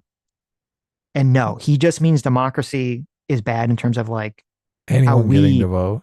He specifically says, and I'll bring up the post. He specifically says people voting for their representatives and the policies is democracy, and that's bad. Right. Okay. Representative democracy is bad. Yeah, representative democracy is bad, according to him. I mean, look, selectorate theory is argument for democracy, a very detailed one, a very well-researched one. So I just fucking respond to that, dude. Right. Like, stop responding to idiots on Twitter. Right. Then he says, in the next one, says, in the past, multicultural societies have been authoritarian and usually imperial. The modern West is the first real experiment into multicultural democracy. The safe bet is that democracy will give way to authoritarianism, and when it does, the majority of us will welcome it. Okay. And then the person says, so does us include you? Which, I mean, I don't know why would you say us, but okay. Then the next post, he says, what could be more desirable for society than a competent, charismatic autocrat? Oh my God. This guy's fucking, I hate this guy. Which is not great. Then the next post, someone says, hashtag resistance pattern matching to establish a pattern of conduct for Kavanaugh has bled into the news service. And it's kind of people talking about, the whole Brett Kavanaugh thing when he was, being nominated, to which Cooper responded, some of us have been here for a long time, John, wondering when you catch up to how far along the dark path you've already traveled. Fascism is nothing more than what happens when normal people realize the left will never stop until they're forced to. Okay. The next post is he's responding to someone who says, we've really let the world take over by a rather mediocre cadre of semi-literate subhumans, people who worship business, which is laughably insane, perverted sexuality, and conspicuous consumption, eat shit and die. This cannot be allowed to continue. It's an affront to the sacred. And then Cooper says, step 2 is realizing that democracy cannot fix this, which now this is a little interesting because it kind of, if you go back to how I've always defined woke, I've always defined the woke left is people who make the argument that liberalism, i.e. democratic Western democracies, cannot solve social problems unless you need to wake up to that idea and then replace it with something else, generally socialism. So, well, and constantly when people are talking about the left going too far, progressives going too far, and defining wokeism as progressives going too far, they're saying that they've become fascist. right. Yeah. Right. Authoritarian fascism, whatever you want to call it. So, right. Yeah. My way or the highway. The next post is modern political taxonomy. Leftist, let's destroy civilization. Liberal, okay, but not my neighborhood. Conservative, please don't. Fascist, let's stop them. So we can see a lot of advocating for fascism being required to stop leftism, essentially. Next post, communist and anarchist mobs were using violence and intimidation long before fascism emerged to oppose them. Fascism is just an autoimmune overreaction to the flesh-eating bacteria called the left. Wow, this guy really hates people on the left. Yes. Everyone's always giving us a hard time for being too hard on the left. Can you imagine? Right, this is just fucking insane. Yes. What? And then the next post says, quote, the news doesn't stick. There's new drama every day. News respondents couldn't remember last week news. My dreams of eliminating the franchise will have to wait for systemic collapse and subsequent dark age to remind what's left of humanity on why mass democracy was such a bad idea. The next post.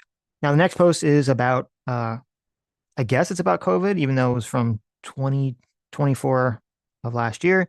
He says, be America, force churches to shut down, allow abortion clinics and weed and liquor stores to remain open, encourage criminals and mobs to attack regular people, send regular people to jail for defending themselves, Christians facing 11 years in prison for praying and freeing of an abortion clinic, hundreds of millions handed out to BLM, Antifa, statues of American heroes torn down, statues of Satan protected by hate crime laws. Stop defending a rotted corpse. It's time to move on.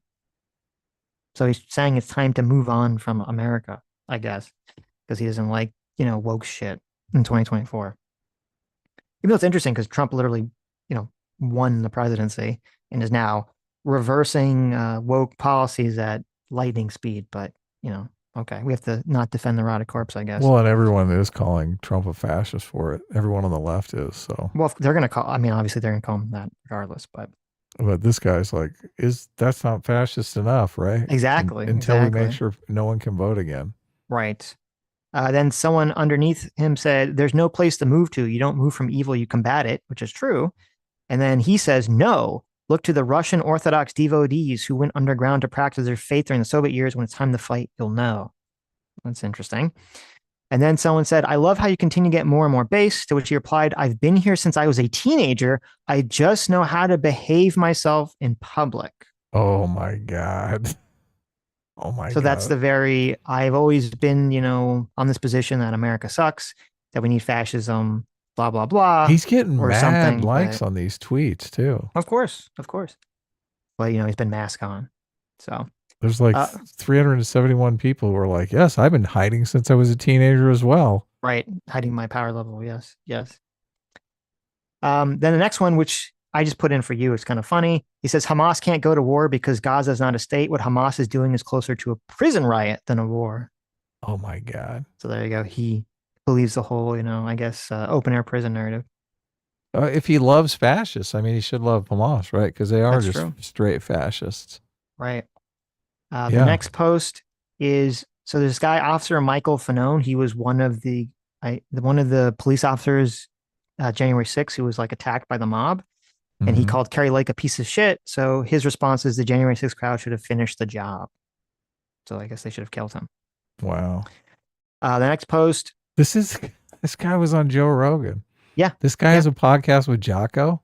Yes. This guy's Jocko's podcast guy. Because look, I've listened to a bunch of Jocko. Jocko seems like a smart, even-tempered guy.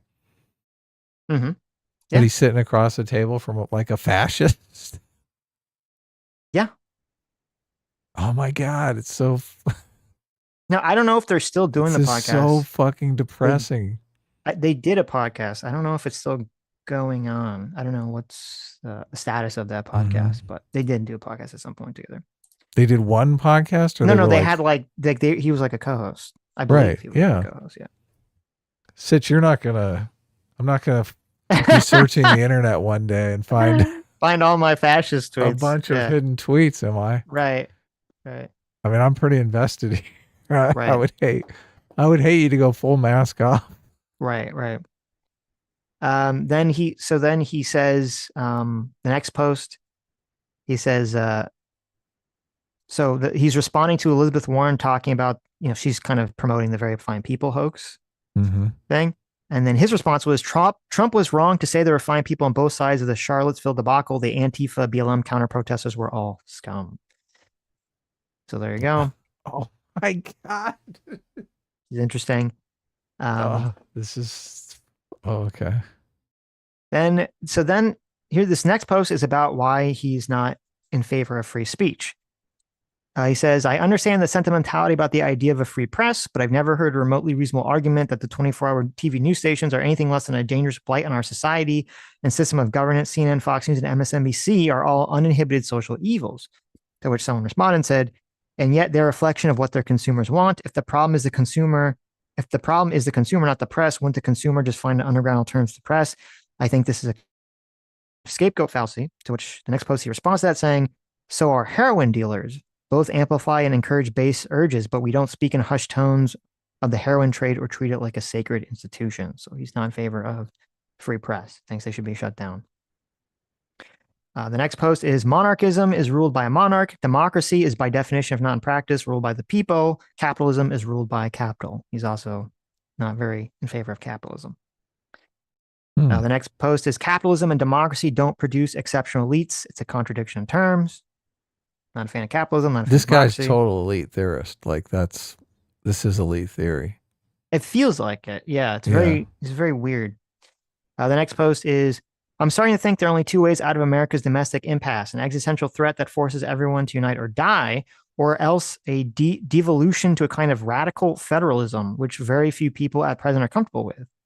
So the response is, your options are, number one, give us democracy, or number two, perish as Rome. Democracy. Oh, sorry. Give up democracy. Thank you. Give up democracy or perish as Rome and Athens did before you. He replies, no, the options are, number one, inevitably give up democracy, and number two, perish as all other nations do anyways. Like we went through the Great Depression. We went through the Civil War. Yes.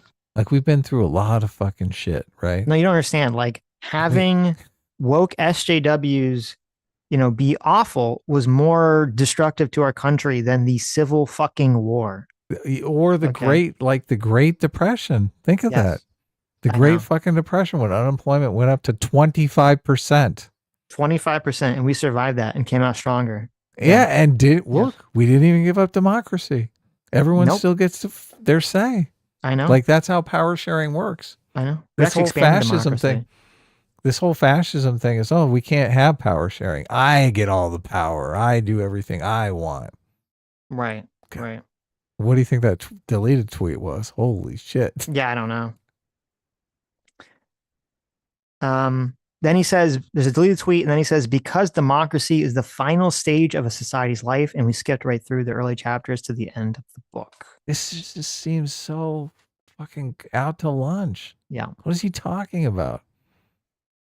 What is he talking about? Like I don't know. Look, another chapter. I hesitate to think that it's going to go in favor of the authoritarian communists this time. I mean, they've lost every single fucking power battle through the last century. You think China's going to come out on top now? I mean, if we give up. Yeah, okay. If we just give up, I guess. Who knows? I mean, we beat the Soviet Union. Obviously, you see North and South Korea are like night and day, right? Right. And then the next one, he says, it's not a charade. It's not a secret. Everyone from Aristotle to Spengler warned us democracy and plutocracy are synonyms by necessity. Then the next one is a quote, democracy is the art and science of running the circus from the monkey cage. God, he really fucking hates democracy. Really doesn't like democracy. Yeah. Then he has this long exchange, which is kind of interesting, where someone says, so would you support some sort of minimum requirement so that only the, quote, right people are contributing politically? He says, no, not at all. I want everyone involved. The person says, how do you define mass democracy then? He replies, people voting for leaders and policies. Okay, so don't get it twisted. Mm-hmm. Don't think that when he's talking about democracy, he just means direct democracy and he's in favor of republics and stuff. No. He defines mass democracy and democracy as people voting for leaders and policies, which is our system. You picking the policies that you think are going to be good for you and your family. That's what he's like. No, we pick the policies we think are going to be good for your family. Right. Then someone says, I may have misinterpreted your original tweet. It seems that you think mass democracy will be our demise, yet you aren't in favor of safeguarding democracy. What am I missing here? He says, I want everyone involved and represented. I just don't want any of them voting. So he doesn't believe the general public should have a right to vote. So I don't know what that means, and he doesn't explain. How are they involved and representative? How are they involved and represented if they don't vote? He picks for you. He knows what's good for you. He decides for you. Look, this is I mean, he doesn't like capitalism either, but I mean, obviously capitalism sends a signal. What you want, right? What you want produced. Right.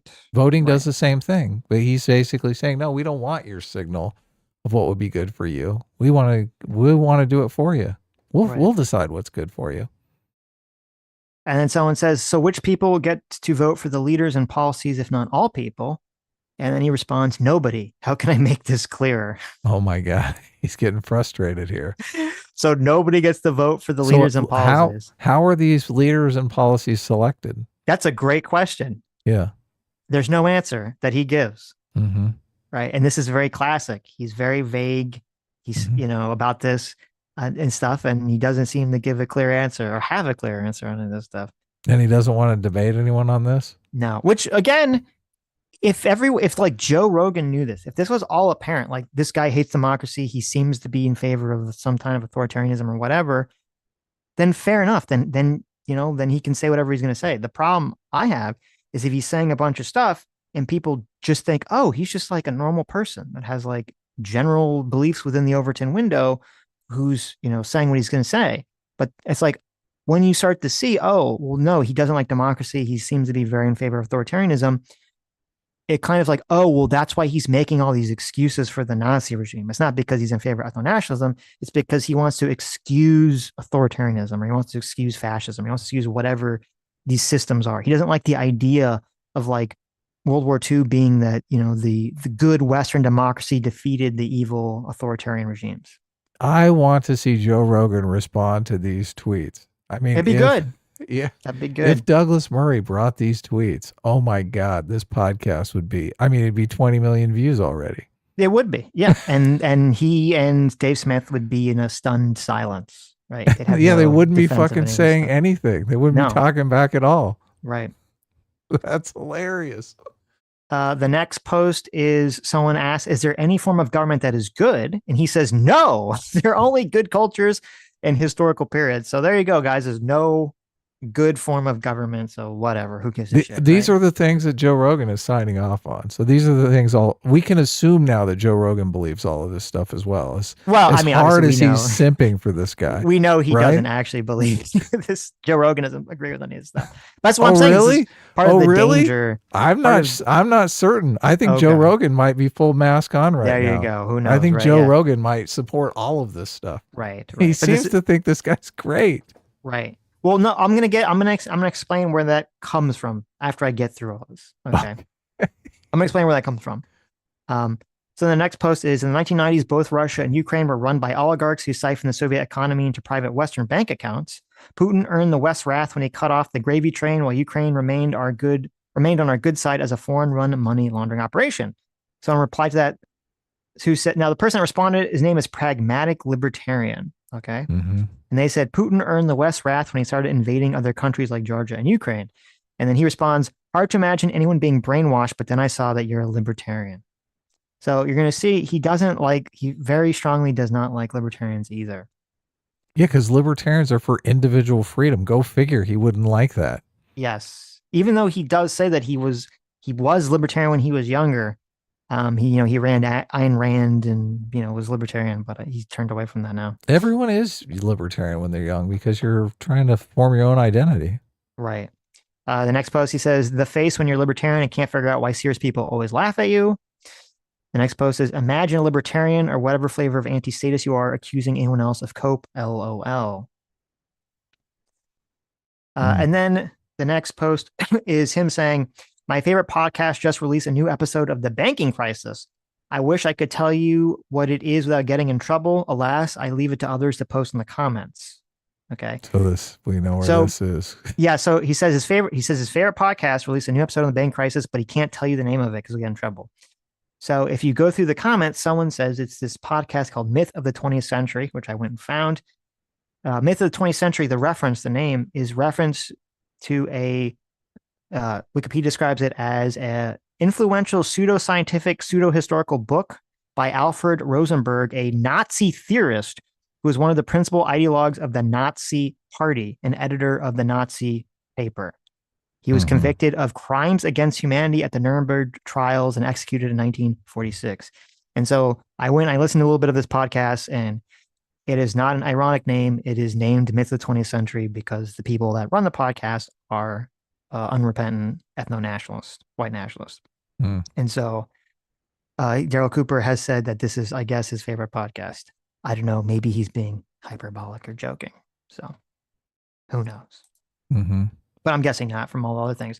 Also, I forgot to include the list. I can't believe I did. Thank you so much. IJP Mexican just sent this to me. This was what got him in trouble recently. If you remember the Paris Olympics, remember there was that really cringy, woke, like it was like the gay drag queen rendition of The Last Supper. Remember this? Oh, yeah. I remember. Yeah. I remember it well. So, we made fun of it. Right. Yeah, we made fun of it. So Cooper got in trouble because he posted a picture of that, and he posted a picture of Hitler and the Nazis once they'd conquered Paris. And he said, this may be putting it too crudely for some, but the picture of Hitler and the Nazis conquering Paris is infinitely preferable in virtually every way to the picture of the drag queens at the Olympics. It sounds like he's got a very heavy disgust response. Yes. And and part of his he like in his whole conversation about Hitler and all this other stuff, to be clear, he's not saying that it was like good to kill the Jews. And this is where people get like confused about. Yeah, this all began with him being a non-racist fascist, remember? Right. Yeah, he's a non-racist fascist. My understanding is that I think that is his position. He's a non-racist fascist. His position on the Nazis is not that like the ethno-nationalism is good or the racism is good. He tries to make this kind of ridiculous argument that like, oh, the Nazis only killed everyone by accident because they just didn't have the, the proper way to care for all the prisoners. They didn't necessarily want to kill the Nazis, all the prisoners, all this stuff. Right.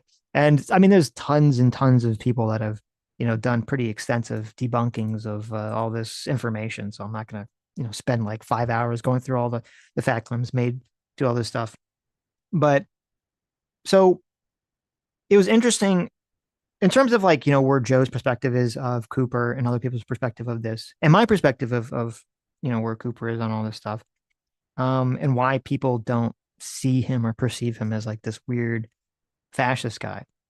I listened to one of his podcasts, and is a podcast about, he was talking about the Nazis. I forget what city it was. The Nazis in some city basically spending 30 plus hours just dragging and lining up all the Jews and just killing them and throwing them in the ditches. And he describes it in like this really horrific fashion, which is obviously supposed to invoke empathy for the Jews that are being killed. It is not supposed to invoke empathy for the Nazis. And so you listen to that and you say, well, okay, like what's going on here? Why, how can the same person who does this podcast, says all this crazy shit about, stuff on X. And I went on his Reddit, and it was his subreddit, and I was kind of looking through a lot of posts. It was interesting. There was so many people who said, I've been a fan of his for years. I really love all his podcasts. I'd never followed him on X. I go on X and I see like all this crazy shit. Like, what is happening here? There's like this dual personality. There's this, people listen to his podcast and they say it's very empathetic. It's very good. He seems like he's not a crazy person. And then on X, he's just saying the most unhinged shit. So those people are disgusted by that. They are. Yeah. Okay. Yeah. That's good. And so I think, so promising. That's what's like that is what's going on with Joe Rogan. He doesn't know any of this. He just listens to his podcast. He listens to his podcast, all this shit that I just went through, you're gonna have no knowledge of. You have no, and it's not even, you're not even going to see really, not even really going to see or understand. You're not going to see hints of it really for the most part, probably either. Now I haven't listened to all of his podcasts, obviously, there's hours and hours and hours of it, but that seems to be what the consensus was for people that followed him for years. And so that's where I think Joe Rogan's coming from. That's where I think Dave Smith is coming from. That's where I think Sagar is coming from. That's where I think all these people that defend him are coming from, is they listen to his podcast and they don't get a hint of any of this stuff. His podcasts are very sort of mask on. They're very interestingly empathetic, really, to a lot of groups of people. So it's interesting that then on X, it's like totally mask off, democracy sucks, authoritarianism is good, fuck these people, blah, blah, blah, blah, blah. Yeah. Very crazy. Thanks for digging all that stuff up. That was, there you go. Fucking, yeah. I'm speechless. Right. I'm totally speechless. If only Douglas Murray had messaged you ahead of time before the. Well, remember when they brought Tim Pool in to talk to the Twitter people? They were like, Tim Pool will be my expert here. Like, if you were sitting there, I know. Listen, with I'd be your like, little fucking. Here's the list. Notepad. You're like, oh, what is this Jamie, tweet here? Jamie, bring up this Word document. Yeah, exactly. We'll go through this. Okay. Well, look, I would love to see Joe Rogan respond to this. All the people arguing over this podcast are arguing it without that well, no, I think a lot of people are arguing over this podcast in bad faith because they have that context. They're the people who are liking these tweets and think this is like completely based, right? Yes. Those people, they love this guy blowing up and being like in front of normies. That's the goal. That's always the problem with these interactions, is there's some subset of people that know all this stuff about him and they like it and they go base, and they're trying to, that's why they're promoting him. And there's some set of people that have no clue about any of his tweets and they've just listened to his podcast or whatever. Right. And they think they're good and they promote him for that purpose. This is the exact same thing that was going on the left. It's fucking a mirror image. It's a mirror image. All the fucking critical race theory stuff. Yes. They're like, all the critical race theorists want basically to end Western liberal capitalism. Yes. And they've convinced a bunch of normies that it's just, they don't want, the right doesn't want people to teach Black history. That's what critical race theory is. Exactly. Yeah. And so, and I'm glad you said it. It is exactly the same thing that's going on right now. And it's very difficult and obnoxious to sort of parse through to understand who knows and who doesn't know. Exactly. Oh, that's impossible. It seems like, it's very difficult to sort of get through it all. Yeah. Right. Like, does Tucker Carlson know all this when he's pushing him? Tucker knows. Fucking Tucker knows. Is he just grifting? I mean, I always feel like Tucker's just doing shit for money. I don't even know if he really believes in anything at this Tucker's point. in those likes. Tucker's out there liking all those tweets. No. And then you don't think so? I hope not. And then that's Tucker's favorite podcast too. Right. And then another thing that always gets brought up is that, Cooper, supposedly Gerald Cooper heavily cites an author named David Irving, who was a very famous British Holocaust denier and, historian that was very, kind of writing things from that perspective. So. Right. Oh. So there you go. Very unsavory stuff. There you go. Okay, let's get back to this. Right. I need a shower. You need a shower now? Okay. That's horrible stuff, man. Okay. I mean, I think that it's kind of hard. Does Dave Smith know all those tweets? I don't think so. Oh, okay. I don't think he does. Yeah. Dave, come back on the show. We want to talk to you about some tweets. Right. That'd be nice. Awesome. Maybe we can change his mind on this one too. Yeah. Because I don't even know exactly what Daryl's point on that was, and so I'm not really in a position to argue what he was saying there. I don't think you're giving him the most charitable interpretation. I don't need to give him the most charitable interpretation to be able to see what he's doing. I think you're straw-manning him, I should say. Look, anyone can look up what he said on this show and others what these two guys in particular have said on repeated podcasts with both of you. It's an attempt to downplay Hitler and always to do down Churchill. I don't think you downplayed Hitler. Whatever way they can. No, I said in conversation. See, and it shows, I mean, Murray, even though he didn't have the facts to back it up, his intuition was 100% on point. So, and I'm glad he said, I don't need to give him the most charitable interpretation.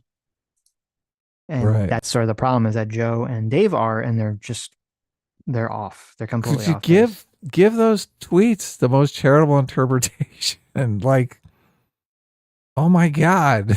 What's the thing too? It's not like one tweet. It's, there's like 25, 30 tweets there. What the fuck? Right. Yeah. Yeah. Conversations with you and others. Even a charitable interpretation ain't good.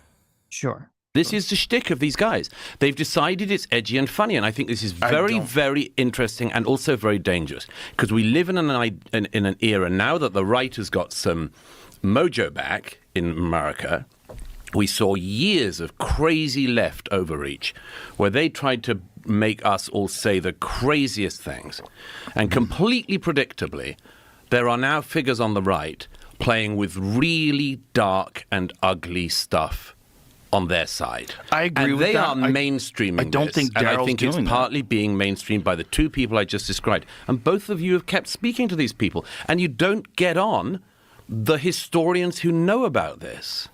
And that's just alarming to me. Well, can I just say, so because I kind of do agree with. Well, and I want to point out too, Joe agrees with that. So he agrees with the concept, but he just doesn't think Cooper is participating in that. So Joe's not blind, and I do appreciate that. Joe Rogan's not blind to this stuff.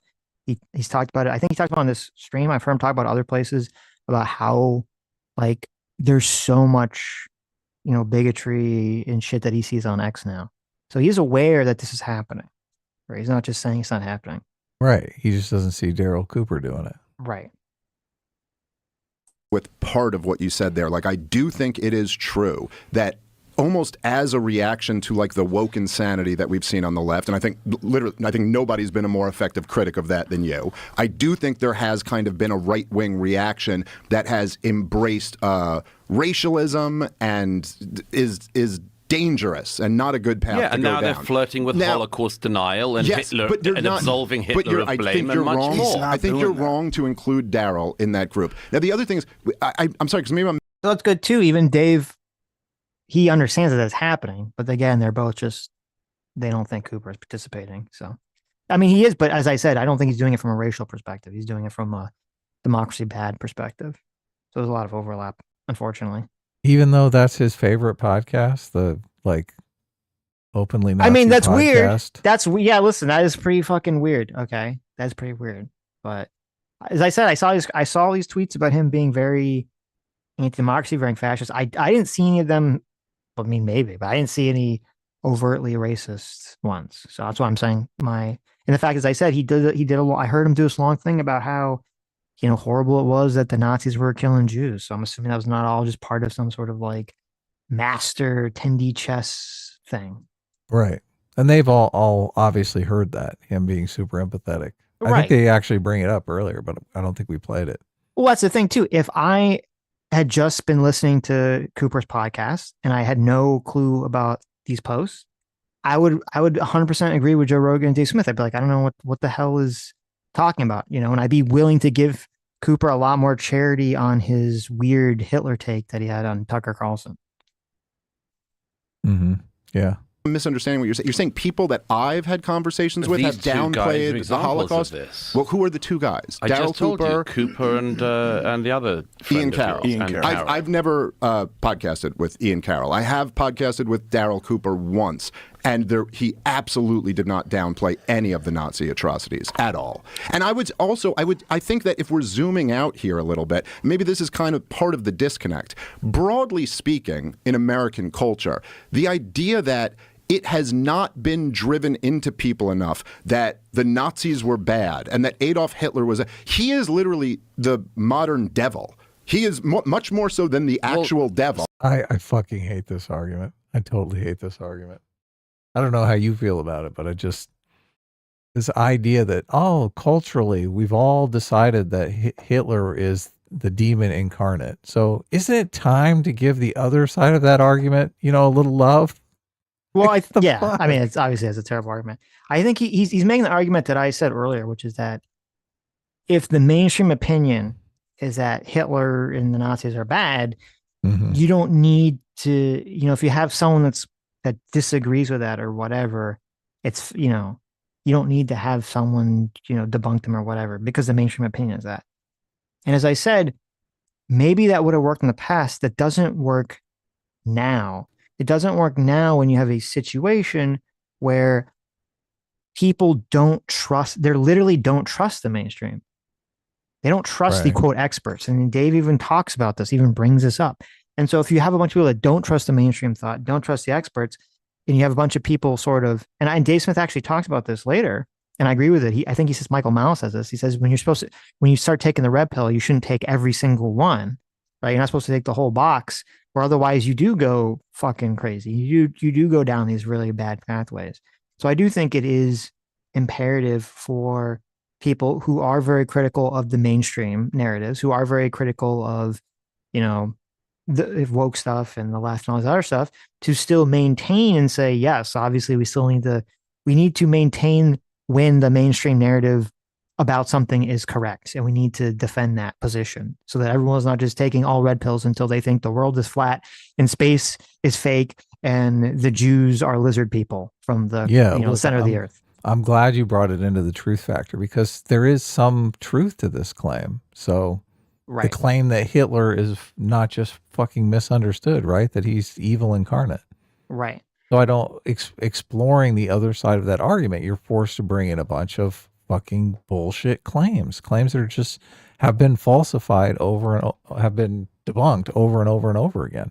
Right. So I don't understand why anyone would come out and say, look, isn't it time that we explore these claims that are factually incorrect so that people on the internet can believe horrible shit? Mm-hmm. I mean, I would argue no. Why? What is the purpose of that? Adolf Hitler is what's viewed as the most evil thing, to the point that, I mean, just my entire life growing up, if there was a guy who sold soup on Seinfeld who was like authoritarian, he's a soup Nazi. Right. Everyone was Hitler. The left called George Bush Hitler, and they called Obama Hitler, and they called Trump Hitler. Yes. Every single enemy that we've gone to war with always called Hitler. Saddam Hussein's the new Hitler. Muammar Gaddafi's the new Hitler. Putin. Yeah, where's he going with this, Sitch? God, this is so fucking insane to me. It's just absolutely, it's like, oh my God. Haven't we overdone it here with how bad Hitler was? That seems to be the argument that he's making, right? I think the argument We've gone too far. I think the argument he's making is just, we don't need to keep beating the stick because everyone agrees that Nazis are bad. I think that's no, everyone doesn't agree. What the fuck do you think this whole podcast is taking place for? Right. That's kind of the point. Yeah. Yes. No shit. That's why everyone is having this conversation. They're like, oh my God, I thought we all agreed. Turns out that a bunch of us don't agree. Mm-hmm. Don't those people need content too? Right? That's what this conversation is really about. Putin's the new Hitler. Mm-hmm. It is so the idea that we haven't driven into people enough that Adolf Hitler was a really bad guy. I'm not saying that at all. I'm saying just as the left likes to play with very dark, ugly stuff, and they've done it for decades. They have played down Chairman Mao's murder of the Chinese throughout his era in power. They played down Stalin. They still march on occasions with posters of Lenin. They've spent decades trying to do down evils that were done on their side. And I would suggest that one of the things that is going on at the moment is, despite, or maybe because of what you just described, there are movements now on the right in America, subcultures, including people who follow both of you, who are very interested in playing with this absolute beyond the pale thing. Why somebody like Jake Shields wants to play around with Holocaust denial? Why?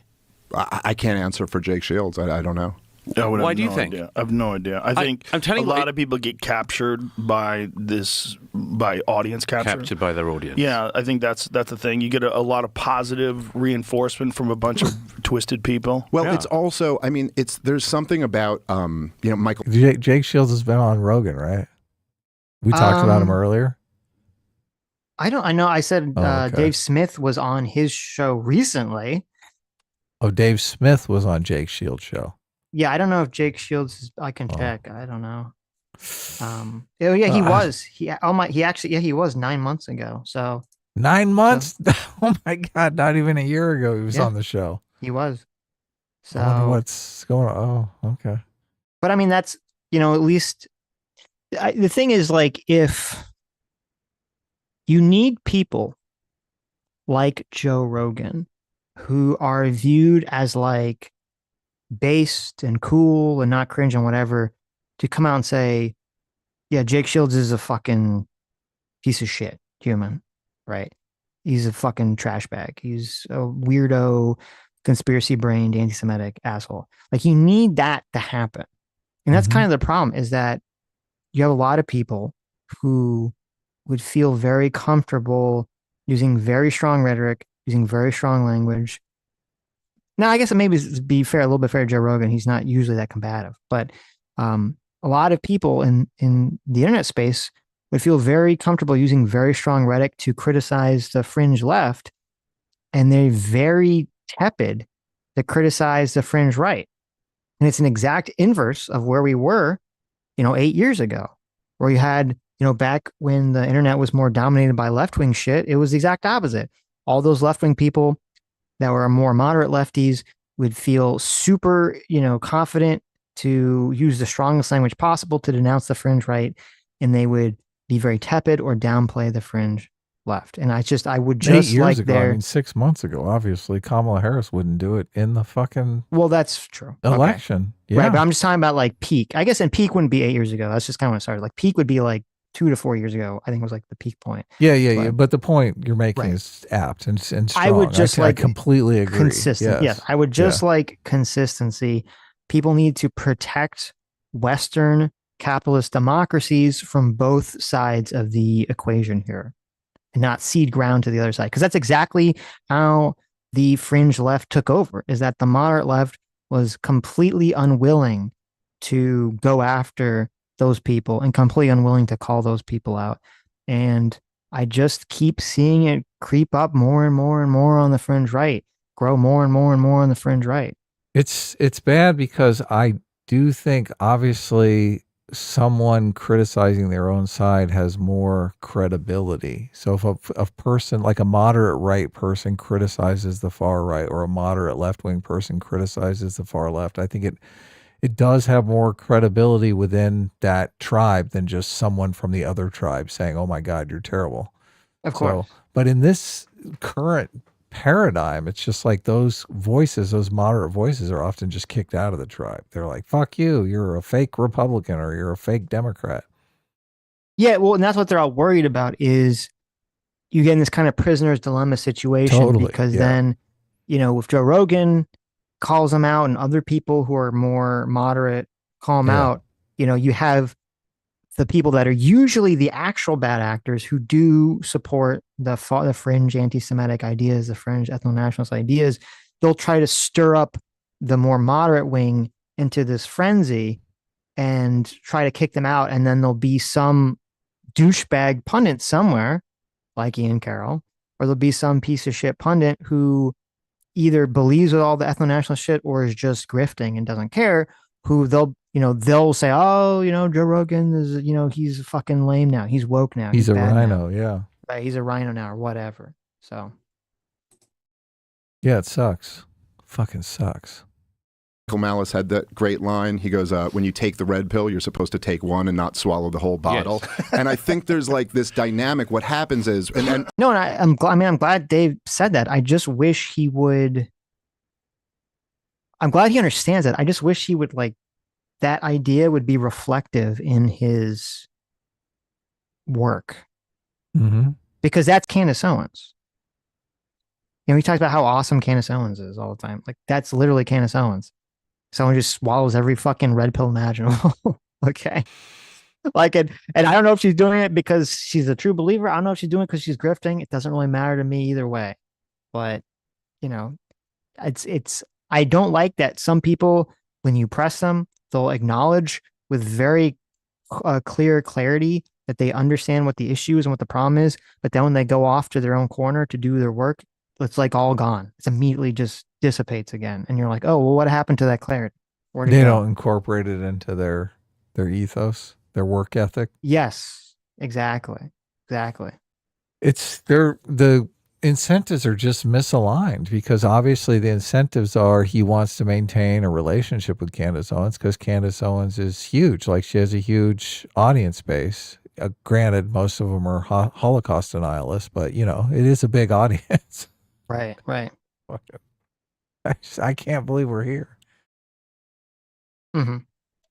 Of course, people know the red pill is the analogy from the Matrix. The idea that you wake up to realizing that so much of the stuff you believed was bullshit propaganda. Absolutely. And is all lies. And this is a real danger when the establishment and the institutions are all caught with their... Now he's making your argument, Sitch. Jesus.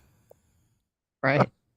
Pants down, having sold a bunch of very consequential policies based on lies. And then once people realize that, they go, well, what else have they been lying to me about? And then they almost want to look into every single thing and go, yeah, I think the whole thing was lies. Now, I agree with you. There's danger in that. And I think that there are some things that then people jump to conclusions that are totally wrong. But I guess I tend to look at that and go, well, then maybe the people with power, not random podcasters, but like the people with real power, should do a better job of not lying through their fucking teeth about everything. Well, maybe you have power. Maybe you have power, both of you. We live in an era where podcasters have a lot of power. If you go on a podcast with Jake Shields, and Jake Shields goes on to another podcast and says he doesn't think 6 million Jews were killed in the Holocaust, what do you think's happening there? That's an exercise of power. Okay? And I agree. Joe Rogan clearing his throat. Yeah, because I mean, it's so, you know, I'm so glad that Douglas Murray said that. For some of the arguments he makes, which I don't think are very powerful or good, I think this is spot on. Okay. Yeah, you're the best. You're the most powerful podcaster in the world. Yes. Yeah. I mean, he's talking to, you know, not Dave Smith. I mean, Dave Smith has power, but he's not Joe Rogan's level of things. And it's, yeah, obviously the mainstream shouldn't be fucking spouting a bunch of bullshit. No one disagrees with that. No one, well, some people do, but no one, you know, we don't disagree with that. Credible. No one in this space disagrees with any of that shit. But that doesn't absolve people of going fucking batshit crazy and just becoming disillusioned with everything. Where's the self-responsibility? Where's the personal responsibility to grab the reins and say, okay, well, maybe I should still believe, you know, that space is real and the earth is round, and that the Jews aren't lizard people. It's those other powerful people, Sitch. Right. Exactly. And so, especially, I mean, with Joe Rogan, especially, it's like so many people were like, oh, look how powerful Joe Rogan is. You know, Donald Trump showing up on his podcast had such an influence on things. Yeah. Okay. Which I think it did. And now what do you see in the reaction to Trump winning? You have all the leftists scrambling around like, we have to find our Joe Rogan, right? Yeah. We have to find our podcaster. Maybe we'll suck up the Hassan's disgusting socialist ass now too. Right? Everyone's scrambling around. So obviously we're in a new era here where, you know, in our lifetime, these quote mainstream sources and they are right now. They're so much more diminished than they were. And people get their news, people get their information from streamers, from podcasters, from Joe Rogan, and people like us. And, you know, if you make mistakes, you should get called out on it. You should correct. And you shouldn't be platforming every fucking shitty idea on the planet. Right. We shouldn't be platforming any of the fucking really shitty ones. Well, right? Obviously, you should try to avoid that stuff. Right? With you about the breakdown of trust. Absolutely. We have lived through an era where in real time we saw something called a conspiracy, the lab leak, which turns out to be true, as you and others said it might be from the beginning. I find that to be very racist. Against Joe? How dare you against both of you? It used to be. It used to be racist when we were saying that it was likely that the COVID variant had come out from the place making COVID variants. Especially since it's in the exact just town. Seemed like it. Seemed like it was possible to us. By the way, ask yourself this. Who has access to your medical history? Who does have access to your medical history? Okay. I ask myself that all the time. Listen, if you guys need a VPN, check out Joe Rogan. He's got an Express VPN. He's got a little QR code right there. Yeah. Okay. Maybe I should get a VPN. Between sponsorships in videos and detestable background music, YouTube is becoming fucking unwatchable, unlistenable. Wow. Okay. It's so bad. I fucking hate it. Interesting. I can't stand it. So much of the content I click off of because of a sponsored ad or some lame background music. Right. Yeah. Brian, thank you so much for the $55. Says Dave confuses the difference between credential and expertise. University degree no longer makes you an expert. What makes you an expert is your ability to look at the evidence and have a solid understanding to come to a conclusion. Murray should brand Dave as an expert and hold him to that same responsibility. Oh, that would be a good move. That'd be a great move. That's a good point. That is a good point. Yeah. Because there's plenty of things. Correct. Yeah. There's plenty of things Dave sees himself as an expert on because he does have a command of the evidence and facts and whatnot. Or believe he does, right? So. Yeah, belief, obviously. Right. You shook him of that belief when he was on the show, so. Yeah, I hope. Dr. Fire for 20 Canadian says, to be fair to Tucker, I'd separate allies as the Western powers versus the Soviets. The Western allies were not perfect, of course, but the Soviets with everything else split Poland with Germany like a week after they invaded. Well, I mean, listen, I obviously 100% agree with that. I would never defend the USSR for any reason. The USSR is a terrible fucking country. So. Okay. Lab where they were developing like gain of function research, and they go, no, what happened is these freaks were eating bat heads. That's right. Like, wait, that's not racist? The racist. Other one was racist? They're eating pangolins. Well, that one fell apart in front of our eyes. Well, it took 4 years. It took 4 years. And I've said... Oh, I missed one. Thank you so much, Kiwi Farmer, for the $25. Says, afternoon, gentlemen. I hope you both and your loved ones are having a pleasant weekend. Well, thank you. You too. Unrelated, but who would win in a dark magic duel between Styx Hexenhammer 666 and King Cobra JFS? S-Class is best class.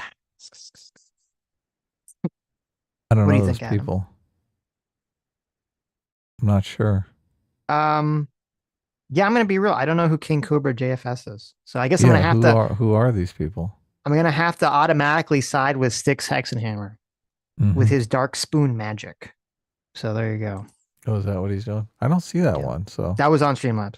Oh, okay. Gotcha. We should encourage people to Streamlabs more. Obviously, they take a much smaller cut. So that's true. We do get more money from your donations through Streamlabs. So thank you. Thank you so much. Yes.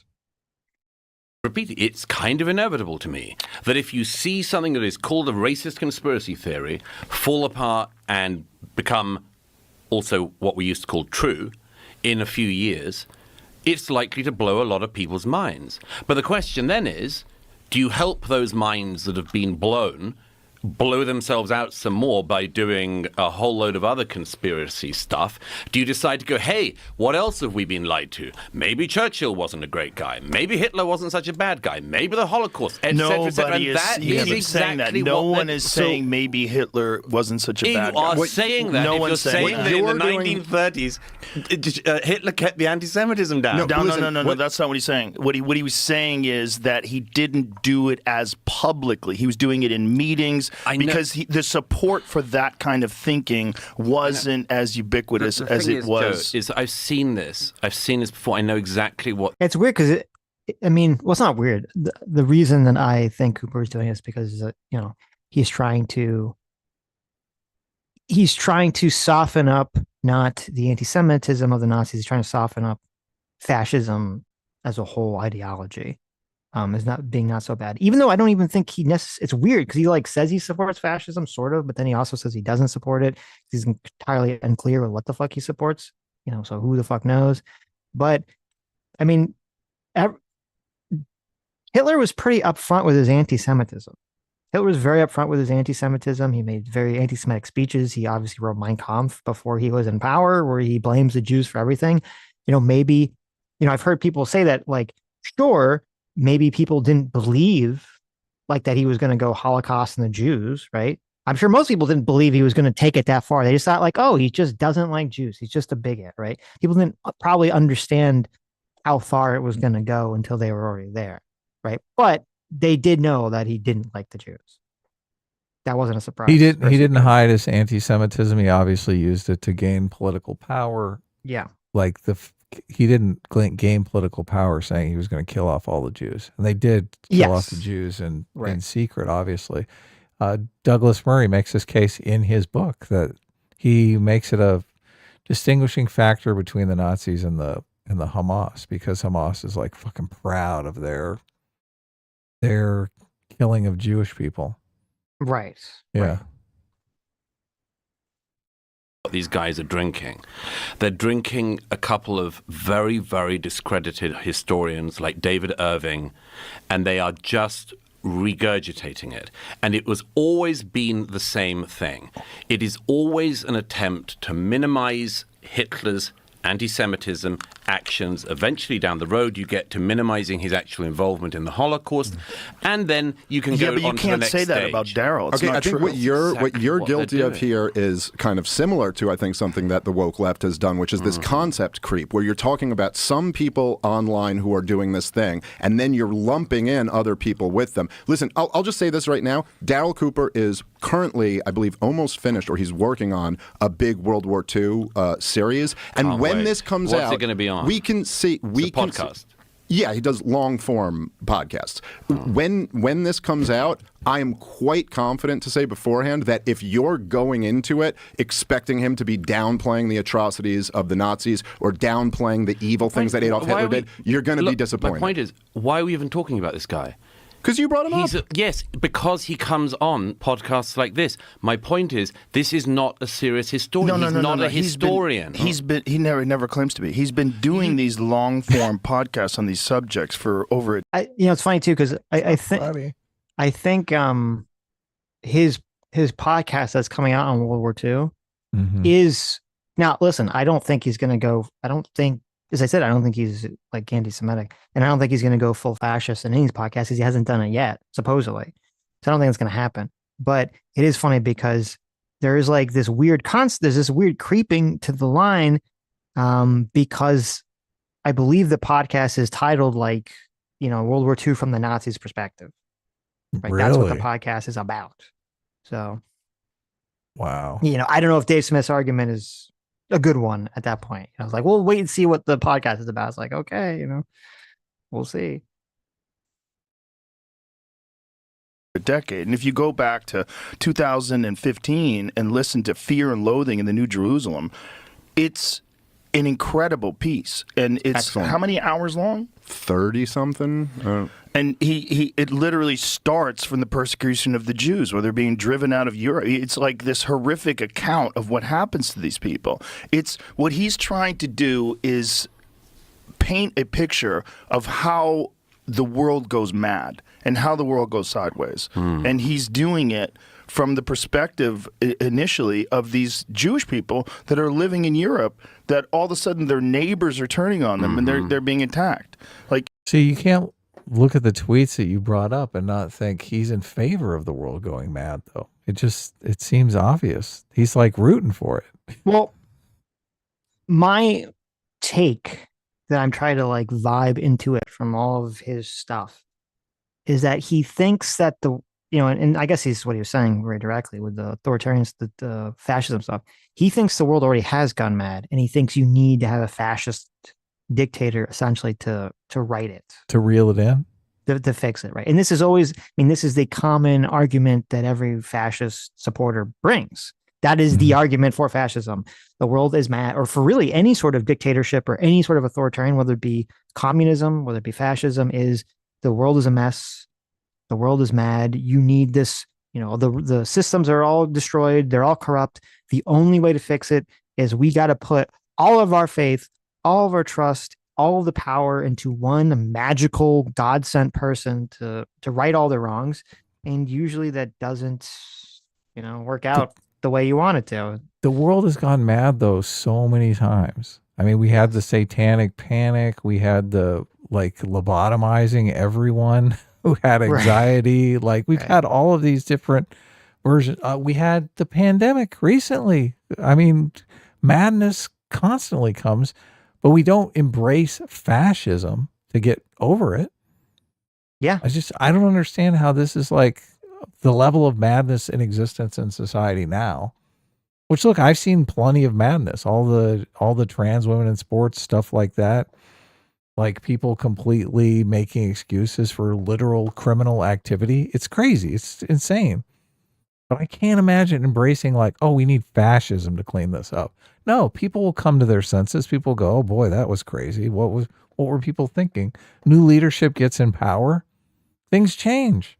Yes. It's crazy to think that you'd embrace fascism, especially at the level of insanity that we're at now. It's just yep. 100%. Whatever, dude. Whatever. It's incredibly charitable. But what he's trying to do is show what happens to human beings when they're confronted with unbelievable atrocities and how things go so incredibly sideways. Lots of people have written and spoken about that. So why is he not allowed to? I don't understand. He is allowed to. So he is allowed to. I'm saying that there's a weird way in which figures like him, whose ideas are not being countered when they are raised, are given platform after platform to spread their views. They are welcome to those platforms. I'm not saying they shouldn't be platformed. I'm saying these are very, very fringe figures who are pushing ideas that are either debunked now, have been debunked before, or they will not stand up against somebody who disagrees with them. Oh, okay. I would just say maybe this is the disconnect here. When you say there's not pushback, Daryl's one line on Tucker Carlson, this one line where he himself said he was being hyperbolic and kind of says this to prod at his buddy, got more pushback than any one line I've ever heard on a podcast. There were numerous articles written by historians, numerous shows that covered it. People went through, there were Twitter threads about it. So I don't exactly get your point. There was lots of pushback. If you're saying he should go and debate somebody who's giving him pushback on that. Maybe he's just listening to the Nazi podcast, his favorite podcast, because, he wants to get under his friend's skin. Maybe that's why he's doing it. Yeah, of course. But he's just doing it ironically. I know. It's just, it's like when people go to the Minecraft movies and they they go insane and trash the theater when Jack Black says chicken jockey. Right, because the irony has become so powerful, it is poisoned. We've done full circle, right? We've all become irony poisoned. It's all you like it ironically, and then you actually like it. So we've gone full circle again. It's crazy. But regarding Dave's point here, the problem here that he doesn't address is that, and I'll use MSNBC and Fox as the perfect example. If MSNBC says something look at the Fine People hoax. That's a perfect example. Okay. You had the, MSNBC and media that was more left-wing oriented would say, oh, Donald Trump called the neo-Nazis fine people. Right. And then Fox News and more right-wing oriented or more independent, even non-right-wing oriented media would come out and say, well, that's not fair. That's out of context. If you look at the full context of Trump's statements, he right after that says, I'm not talking about the neo-Nazis. I denounce them fully. Right. Yeah. But even so that comment from MSNBC and from other left-wing media got a lot of pushback. It got tons of pushback. And yet people that were in the left-wing echo chamber of information didn't hear that for years. They only started to hear that when CNN and the left-wing echo chamber channels started to acknowledge and say, oh, well, Trump, Trump didn't say that. He denounced the neo-Nazis, right? It's only once it enters into that bubble that audience takes that information in. Yeah, they take it seriously. They accept it. And look, they still denounce it. They still deny it. Right. Some people still deny it. Right, of course.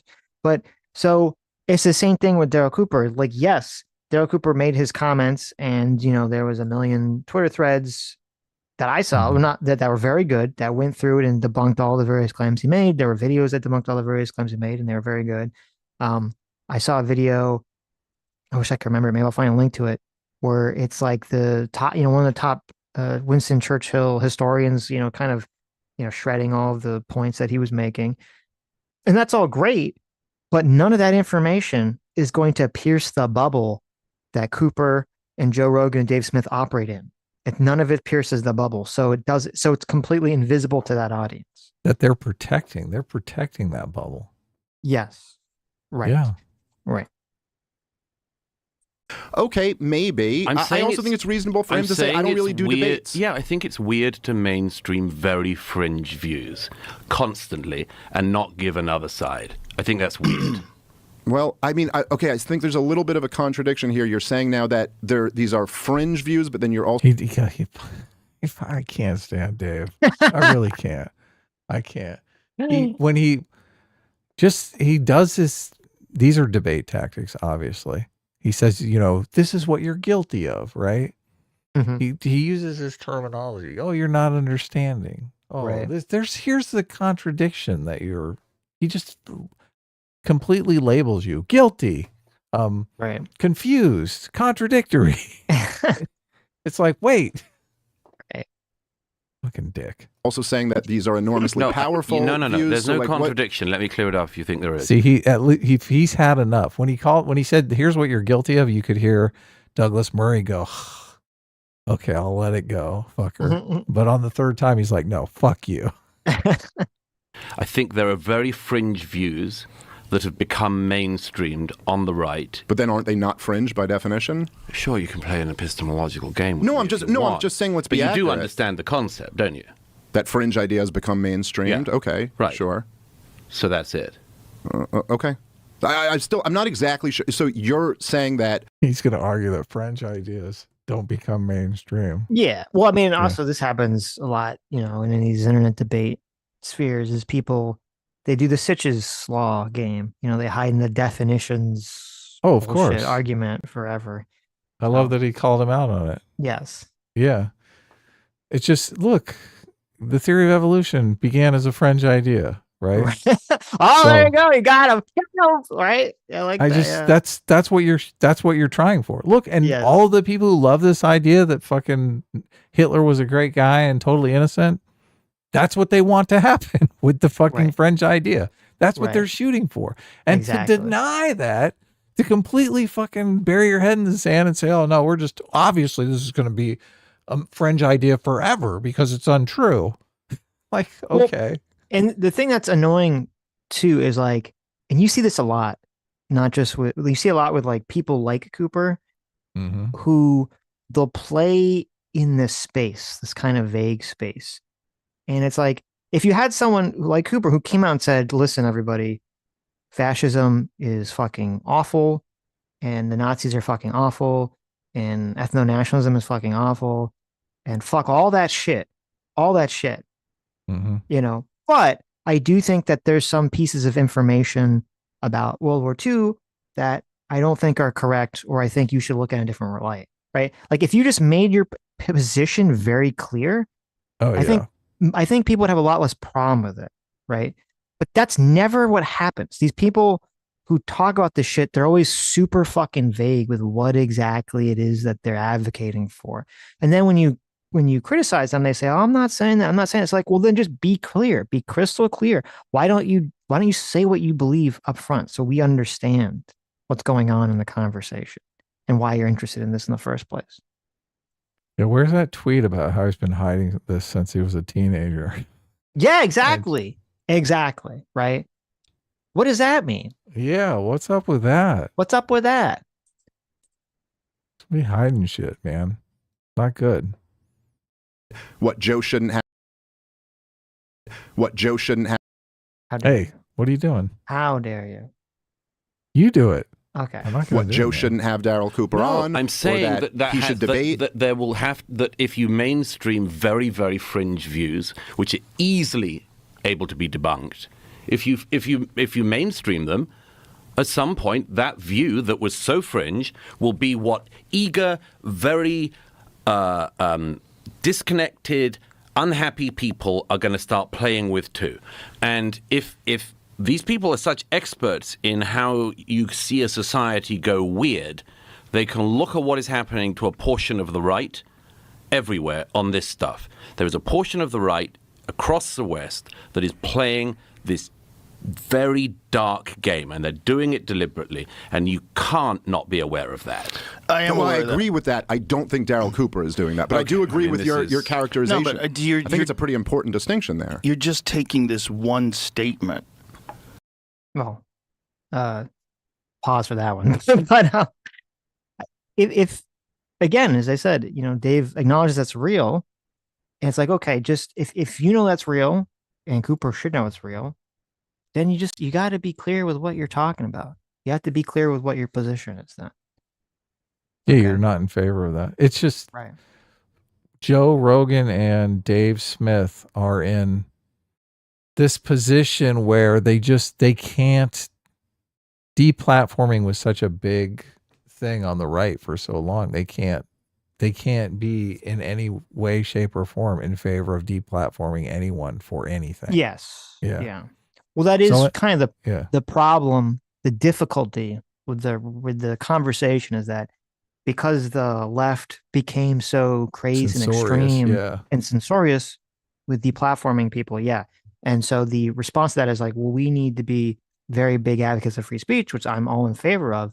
Like anything that even brushes up against that, of like, oh, well, maybe you shouldn't be talking to this person. Like it just gets everyone's hackles up because of that past conflict. That's very true. And a lot of the commentary on this is revolving around that. But I mean, I think Douglas Murray is going in the right direction because he's basically saying, I'm not saying you shouldn't talk to the guy. I'm just saying you shouldn't have him on uncontested, especially if what he's saying is untrue. Like you didn't, obviously you didn't invite Douglas Murray on uncontested. You brought Dave on to counter him. So you understand the concept of Joe Rogan understands the concept of this in some way, right? Well, he did the same thing with Tim Pool and the Twitter guy. I can't remember his name, but the head of Twitter. Twitter lawyer. Yeah. Yeah. Was Zuckerberg on that, or was it just? I'm not Zuckerberg. It was Twitter. It was yeah, I can't remember his name. The guy who used to own it. Yeah, I'm blanking on his name here, but yeah, they get it.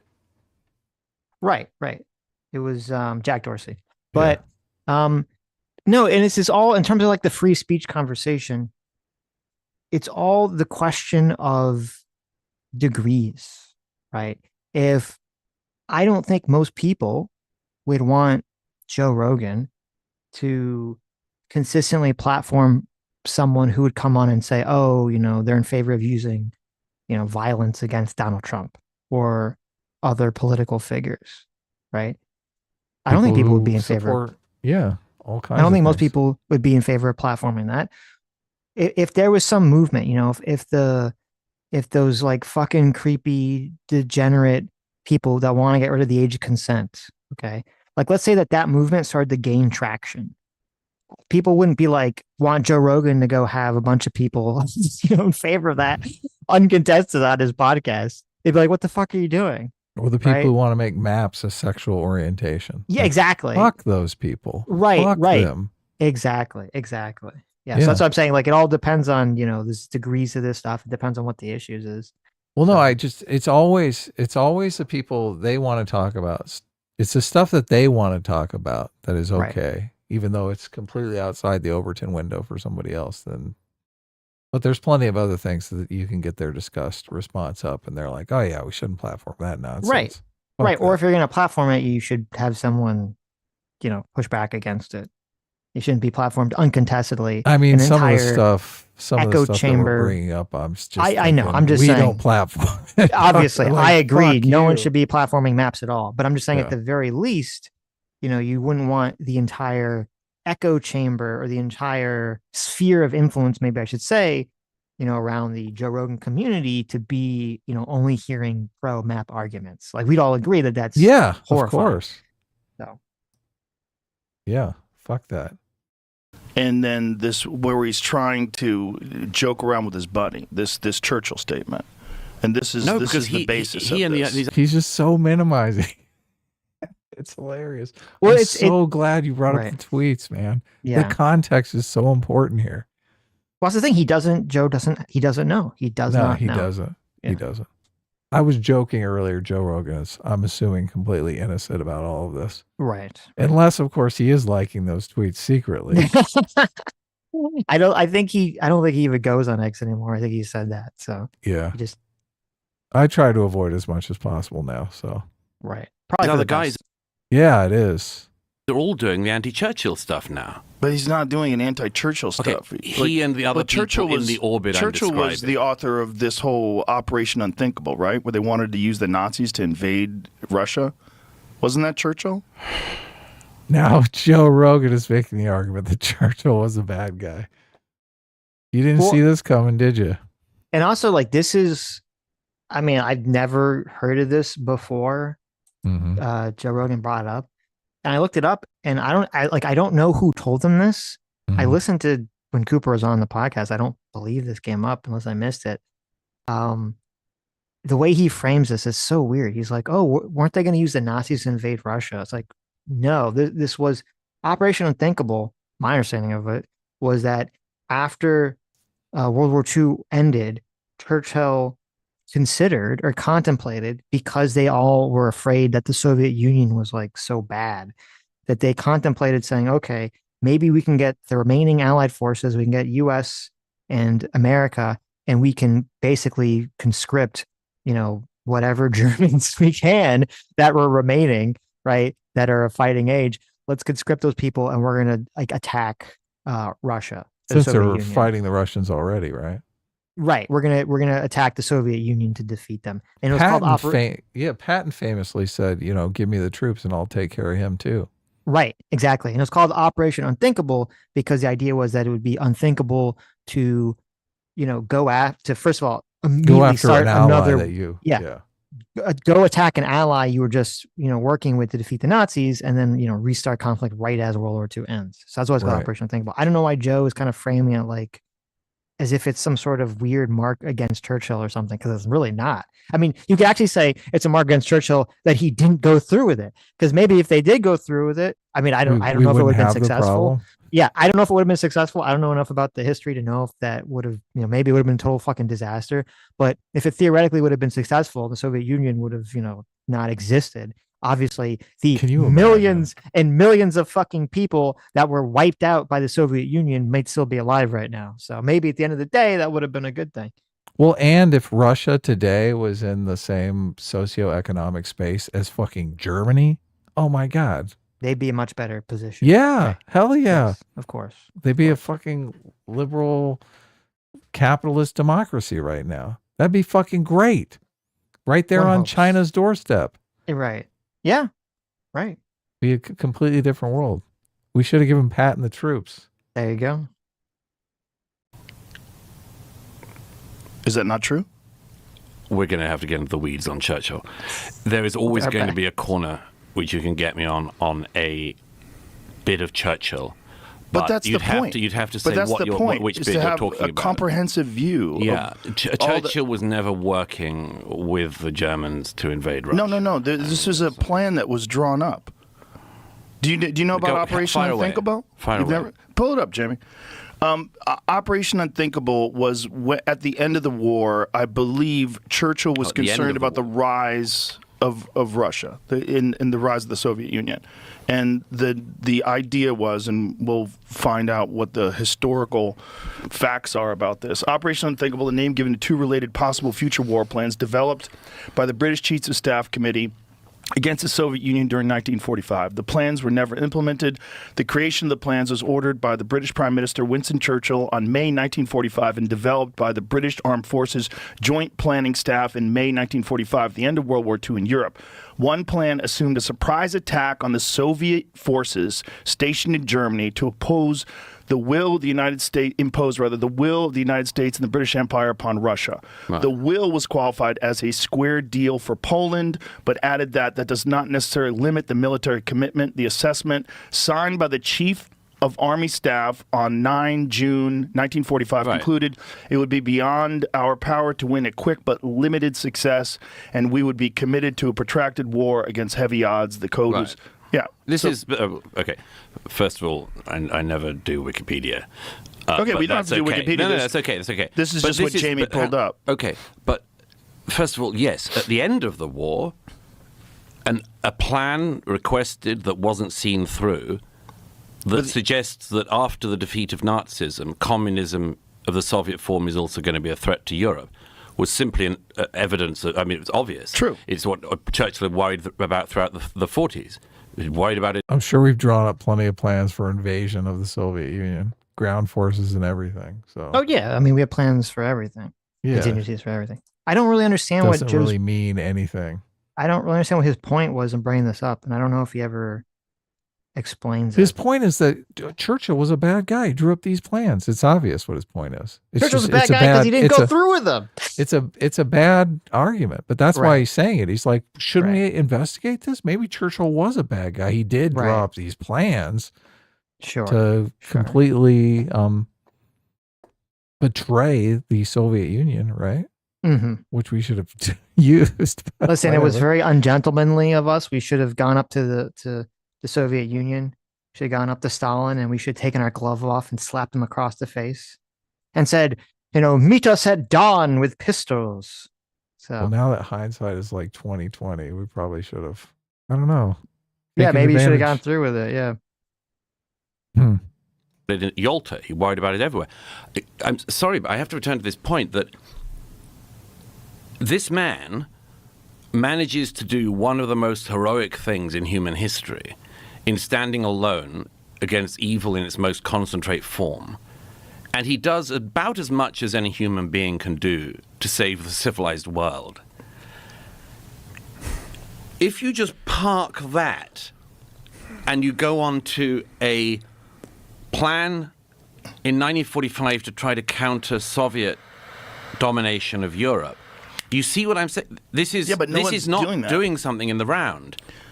Yeah, it's also, look, I mean, I'm not even like I'm not at all the expert on World War II.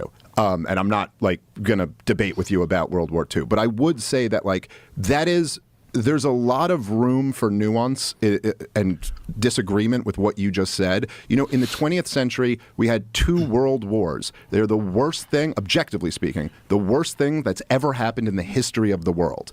And the Second World War is the biggest bloodbath in human history. And it ended with handing the man who you just mentioned, Joseph Stalin, half of Europe. So listen, if you want to argue, I'm Jewish and of German descent, so I'm not against the argument that it was the Nazis had to be defeated and that was the most important thing. But there still is just the basic facts that it almost couldn't have gone worse. It was just a nightmare for civilization. And if people want to look back at that and go, man, was there any other way this could have been handled? Was there any other way? Were there blunders that were made here? Now, personally, what I feel much more comfortable arguing would be that I try to blame everything I can on Woodrow Wilson as much as I can, because also he created the income tax and the Federal Reserve and did so much to damage my country. But I think American entry into World War I was really a disaster, and imposing the Treaty of Versailles on Germany was a disaster. I also think that's kind of fairly mainstream history. That's not a particularly controversial view,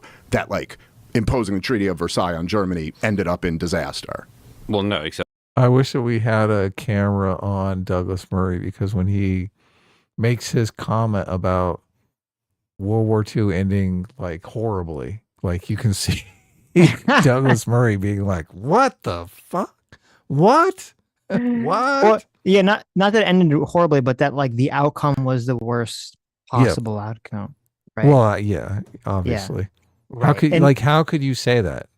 The outcome for World War II is the worst possible outcome. Right. Yeah. Well, Murray has a good retort. Oh, yes. He responds perfectly.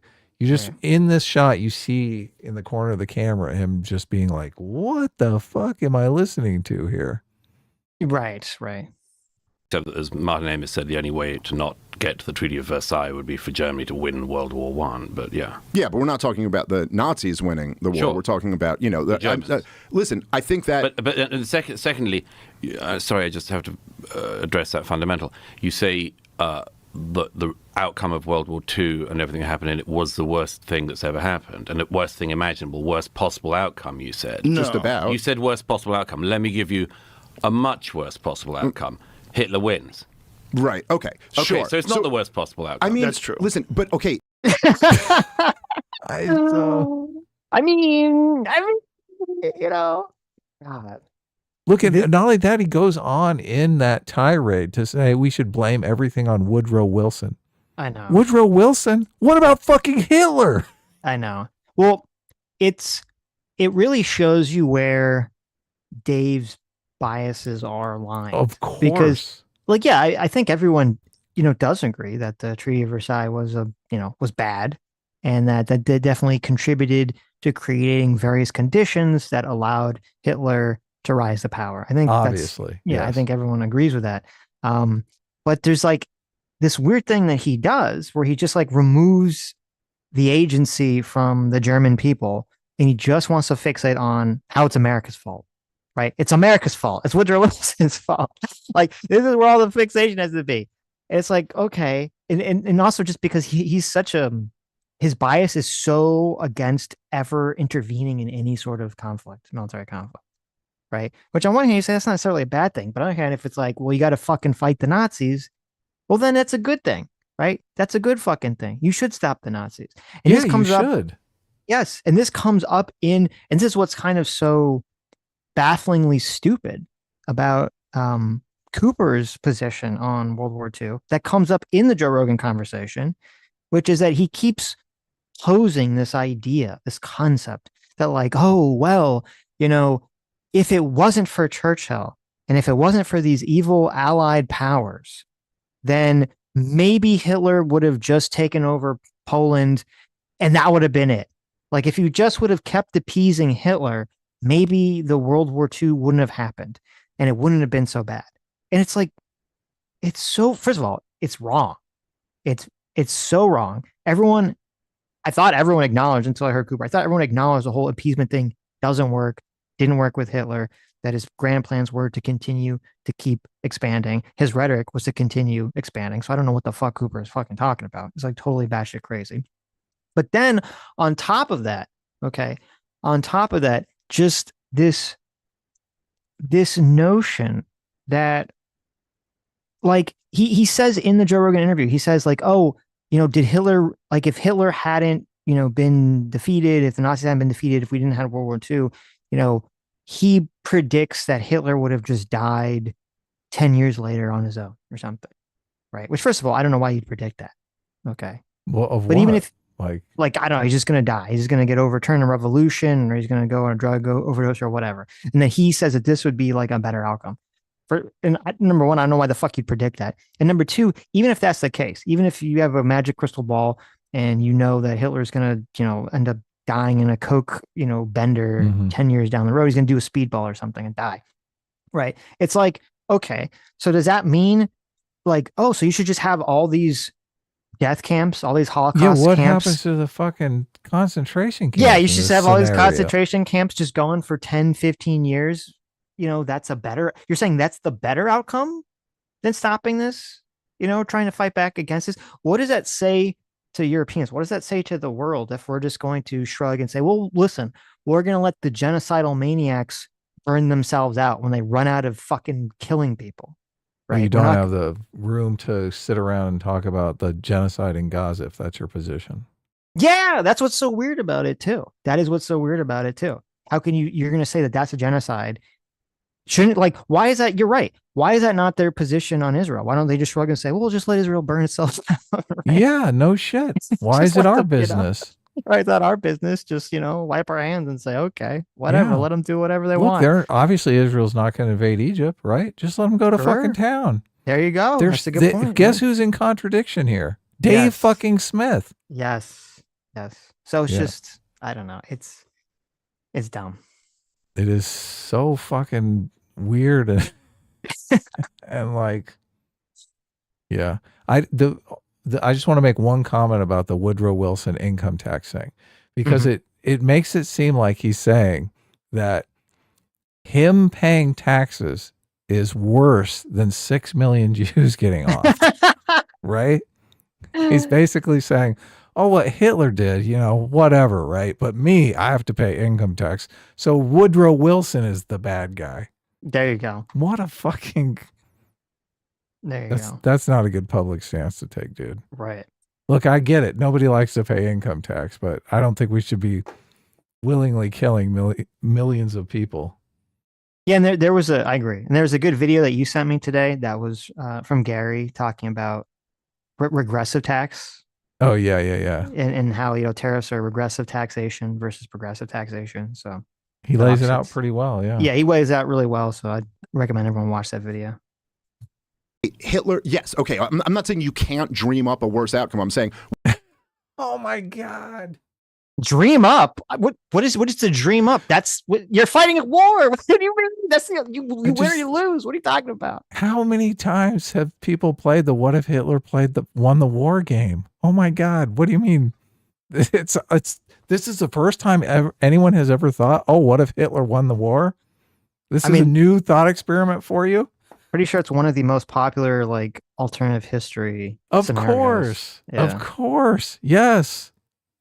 Fucking Twilight Zone, right? There's literally a Justice League cartoon fucking about some guy, I think it was Randall Savage, is he literally cryogenically freezes Hitler and takes over the Nazi army to take over the world. Yeah. And they have to go back in time and stop it. Okay. It's one of the most popular things. There's an entire TV show about this. Multiple TV shows about this concept.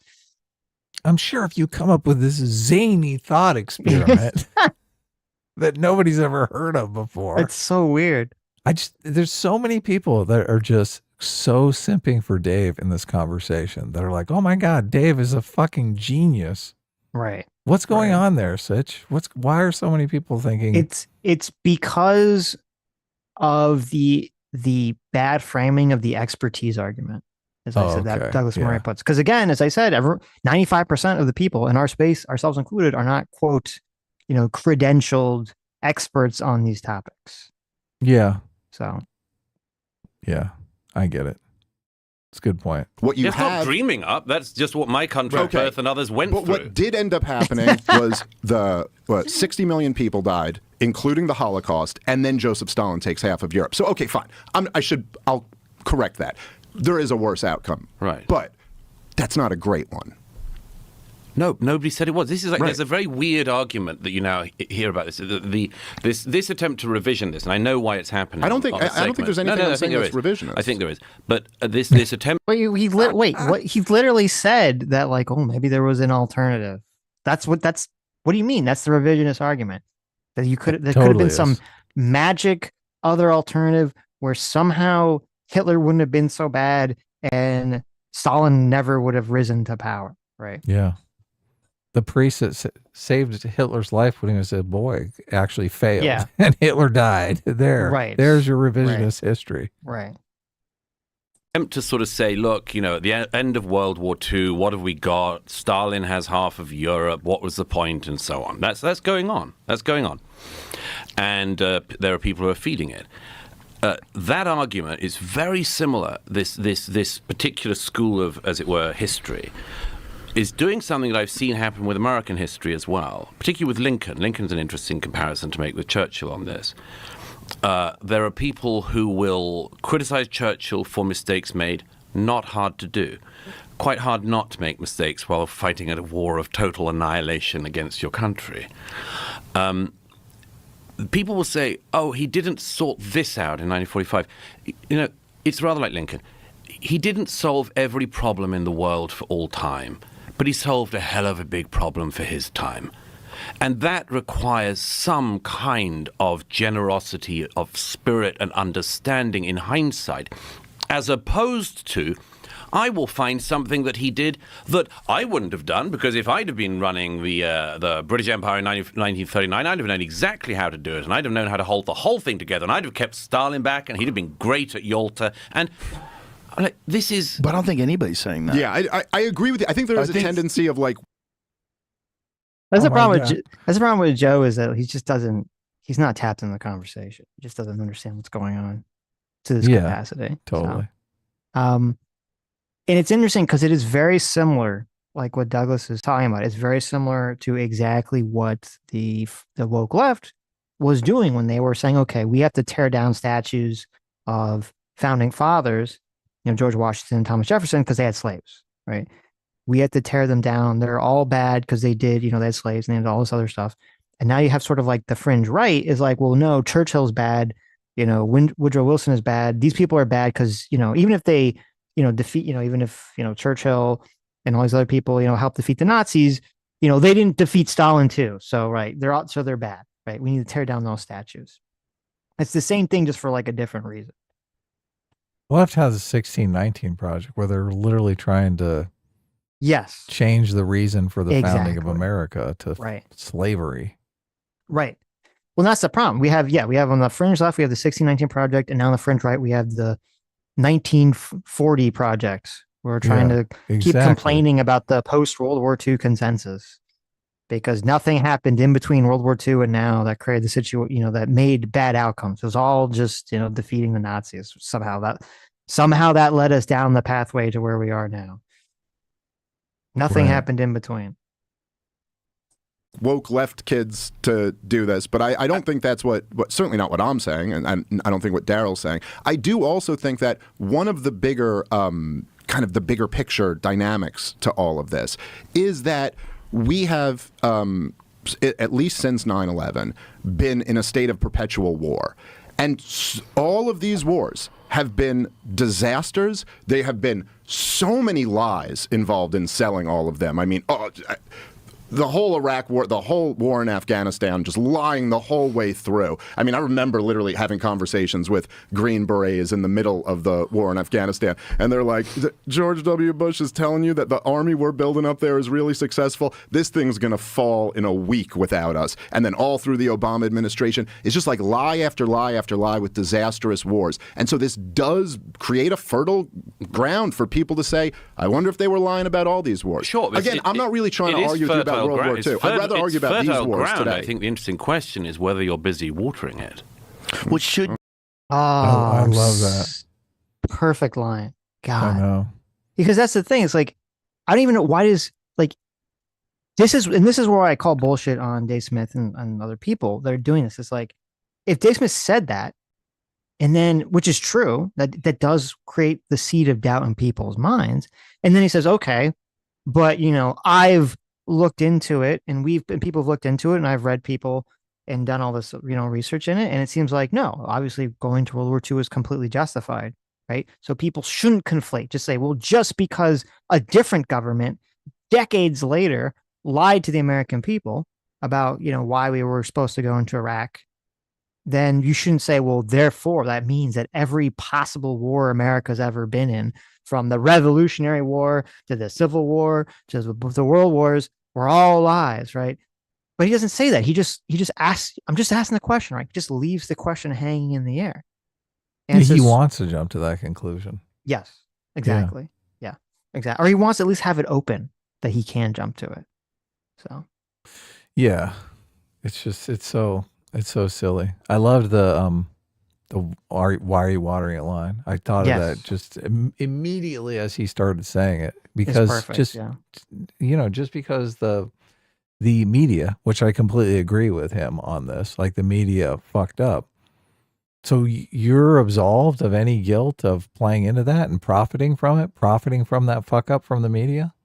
Right. Because, I mean, that's the way that I look at it. I see a lot of people profiting off the fact that the media has lost its credibility, and they're going to swoop in here and just tell people whatever the fuck they want to believe so that they can make some money. Yeah. That's bullshit. That's total fucking bullshit. Just because there's this credibility vacuum doesn't mean you get to rush in there and fucking exploit it for personal gain at the expense of the truth or fucking society. Mm-hmm. Yeah, this is bullshit. It's total bullshit. Is it a good idea for a bunch of people to run around believing these detestable things? No. It's not good. It's fucking not good. No. Sooner or later, we all need to orient and get on the same page. Yeah. I don't like it when the left does it. I don't like when the right does it. Everyone wants to That's a thing. For so long, it's like the Nazi narrative was something that all Americans could get behind, right? It was a narrative that made everyone feel proud to be an American. So, I mean, you're really undermining something extremely valuable here. That, I mean, this is really the difference between libertarians and conservatives, because I think conservatives sense there's something powerful here. There's some kind of social cohesion that goes on along with this narrative, this kind of sacred American narrative that we did something good during World War II, that it would, like, people even call it the last just war, right? And libertarians, they don't give a fuck. They don't fucking give a fuck. You can undermine it as much as you want, right? Until society comes off, until the wheels come off society, and they don't give a fuck. So it's deeply disturbing to me. I don't know how you feel about it. I agree. It is deeply disturbing. Good. We should all be disturbed by this. Okay. Do not talk about mistakes that were made overall. Absolutely. Okay, you should. Absolutely. Right. I'm all for going back and looking at mistakes. So what is your argument then? It's a very weird thing to go back, zone in on a man, say this one thing is a mistake and should characterize him, and you ignore. Yeah, to blow that mistake up completely out of proportion to the whole context of the narrative. Yeah, that's fucking lame and stupid. And you're only doing it to undermine the person's credibility because you want to boost the credibility of the fucking antagonist in World War II. Mm-hmm. It's so blatantly obvious. I can't believe Joe Rogan is playing this game. What are we supposed to do here? I mean, we're just asking questions.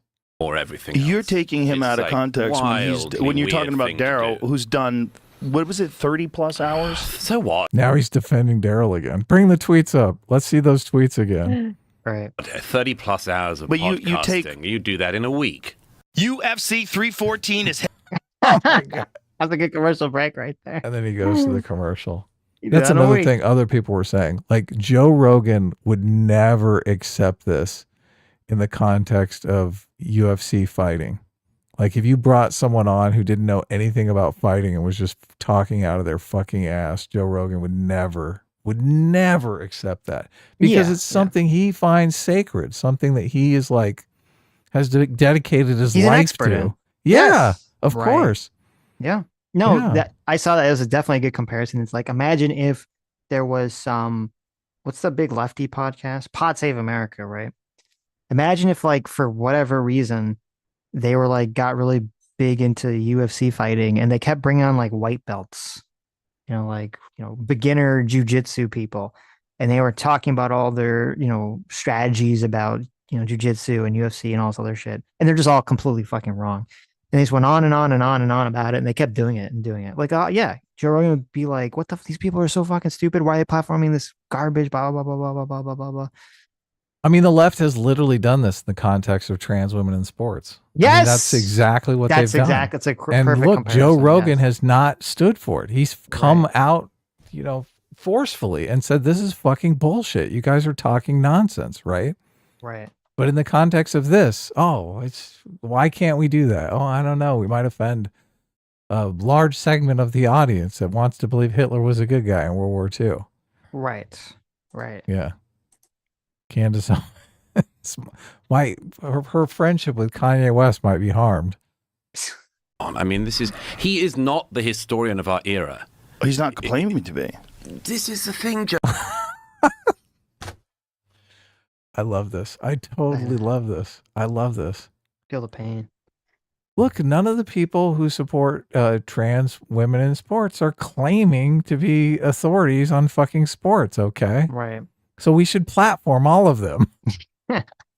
We should totally platform them all, right? Well, the pundits, yeah, they were not claiming that, but they would constantly be like, oh, Yeah. Joe, this is like punching jelly. No, but you don't consume his work. What I'm saying, because I don't need to consume endless versions of a revisionist history. I understand. But it's not where this revisionist history. If you listen to his work, it's not revisionist history. He's basing it on historical work. I know. But okay, so this is my point about jelly. It's a shape-shifting thing. Comedian or historian? He's not a comedian. Historian or podcast? Would-be historian or actual historian? You say he doesn't claim to be a historian, but he's pumping out tens of hours of neither history. Does Dan Carlin. He doesn't claim to be a historian either. You see my point about the move. It's like some weird jiu-jitsu move. No, I don't. Where you say, hang on, you know all about this as well. You say, I'm not a historian, but I'm going to spend my time talking about history. I'm not a journalist, but I'm going to spend my time talking about this thing. I'm not an expert on this, but I'm going to spend my time talking about this thing. It's a weird move, yeah? No.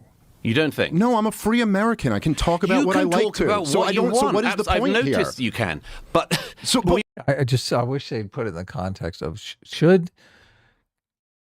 should people be allowed to gaslight other people into believing things that are complete and utter nonsense? Should people be able to do that indiscriminately?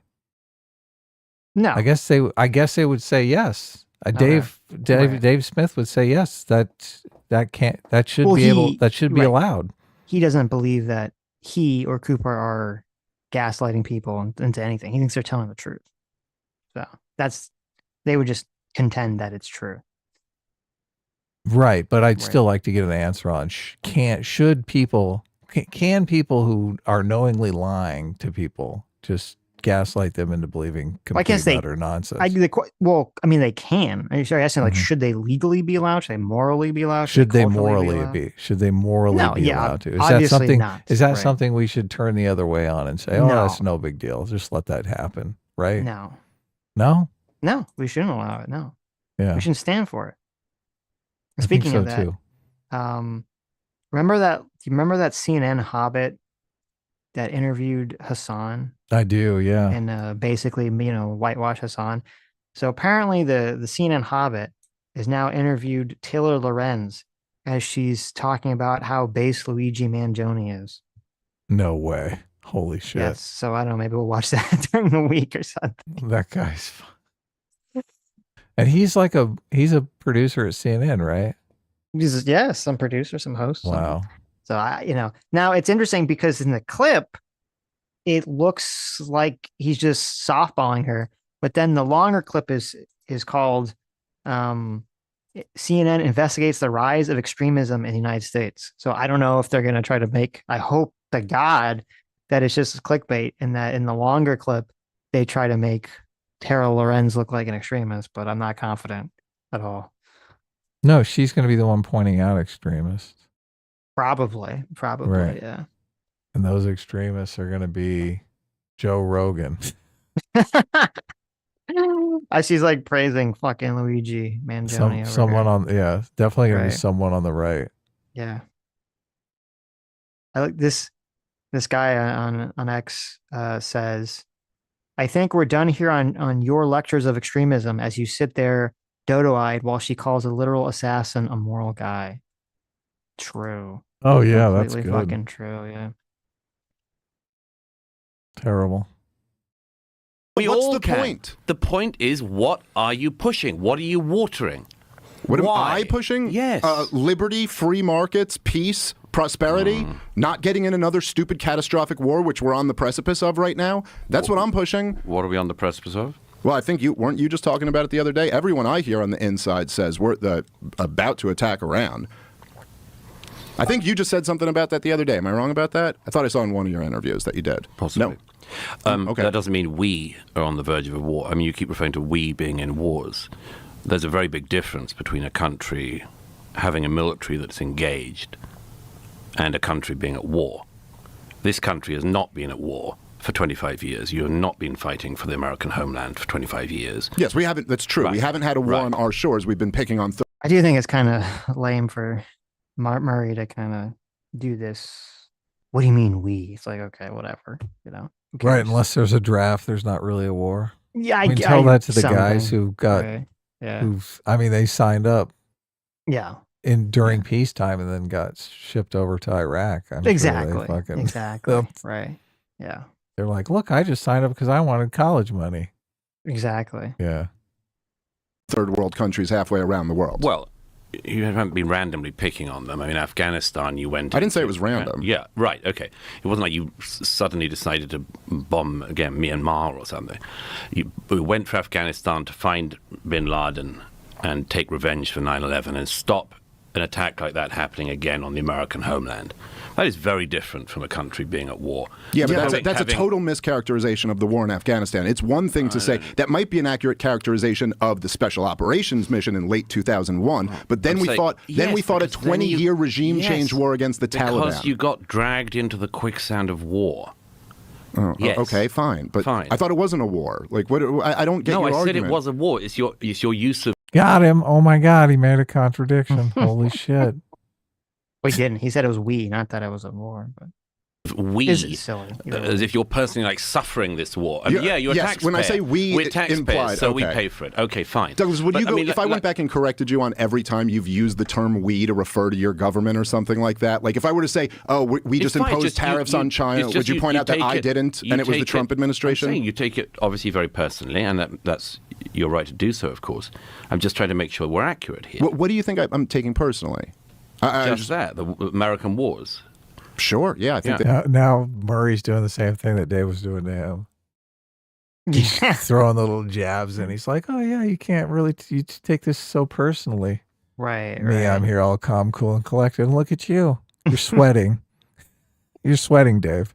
You need to call your mom. He's wearing a hoodie, so, killed. Look, Douglas Murray threw the first punch, I believe. He was the one coming out with all the accusations. Murray's throwing lots of punches. Okay, he's been punching left and right. So fair's this fair. Has to be great publicity for his book. Yeah, well, I guess that, and Trump tweeting him out. Oh yeah, I started reading his book. I think I've read all of Murray's books. All of Murray's books are great, but they basically condense a lot of information that I already know. Like a lot of his books, I don't really think, oh, I didn't know that. So. Well, you're just so well read, okay? Yeah. You're such a learned man, but for the dummies, right? I mean, we cover a lot of the stuff. Obviously, he's going through the October 7th stuff, which we covered extensively. So he hasn't really shocked me on anything. Right. Hundreds of thousands of people. Madness of Crowds writer and the Strange Death of Europe writer. Yes. Are not aware of that. Look, if we're covering wokeness constantly, it's going to be hard to come up with something in there that I haven't really heard yet. Right. So he's like bringing up a lot of the stories that we even covered. Yeah. Yes. People and cost my country $8 trillion and degraded my country very much. And there's a very good argument to make on that. World War II degraded us? Is that what he said? I think was he talking about World War II? He was talking about Iraq. Afghanistan, yeah. Okay. I've slipped. I'm being bad now. Right, that's fair. I should be nicer. Try to be a little nicer. Okay. I'm still slightly bemused about this move from I'm an expert on this and I have views to I'm a comedian. I've never claimed to be an expert on anything. This is the problem, Joe. I mean, if somebody says you have to claim to be an expert on something to have an opinion on something, you don't have to be. You don't have to be. But so what's this is the like issue? I'm not a historian, but I'm pumping out history. But wait a minute, I'm not an expert, but I'm talking all the time about this. But you're not even talking about specifically on what he just said. No, I'm saying this is my point about this. You say I'm not an expert. So what's the solution? To not talk about it? No, it's to have more experts around. Well, the expert class hasn't done a great job. I know. Man. This is follow the science. Yeah, but you know what? I agree with that. I just said to you, I agree with that. Right. I know. But so one Douglas, of the problems during all of COVID, I will put this would be so my track record. I know. Fire away. I love it. He's like, go ahead, go off. It's funny because I do agree. The framing of expertise is a bad frame. Yeah, right? You should talk about the evidence. That's what matters, not the expert. Right. But it's funny because the evidence. Bring the evidence. Yes. But it is funny because you could tell that Dave was like he's been holding in the whole COVID thing. Like he can only hold it in for so long. He made it 40 minutes. I'm proud of him, right? He made it 40 minutes, but he just couldn't hold it in any longer. Let's talk about how dare COVID. you invoke the experts? We got to talk about how they all fucked up on COVID. And it is, Even though, as I said, I agree, the expert argument is a bad argument, right? Oh, totally. Terrible argument. I do agree with that. But to jump to what about COVID is a bullshit whataboutism. Oh, I totally agree. Yeah. To say that because some group of people that were deemed experts in a completely different field were wrong about a completely different thing, that therefore any expert in any field is automatically dismissed is a stupid argument. Expertly said. Yes. Thank you. That means I'm an expert, so you can dismiss what I'm saying. So the argument, I don't think it's not that since experts on one subject matter were wrong about something, especially like COVID, which was like a unique situation and everyone's freaking out. Okay. That you can automatically dismiss all experts forever. Because that would be retarded. Like, for example, if you need to go to a brain surgeon, are you going to go to the expert brain surgeon? Or are you going to go to the guy who read up about it? The self-taught guy, obviously. The self-taught brain surgeon, from the internet, right? Or, people always bring up like the plane example. Do you want the pilot who has, thousands of hours of flight time, or the random podcaster who talks a lot about flying but's never flown in his life, right?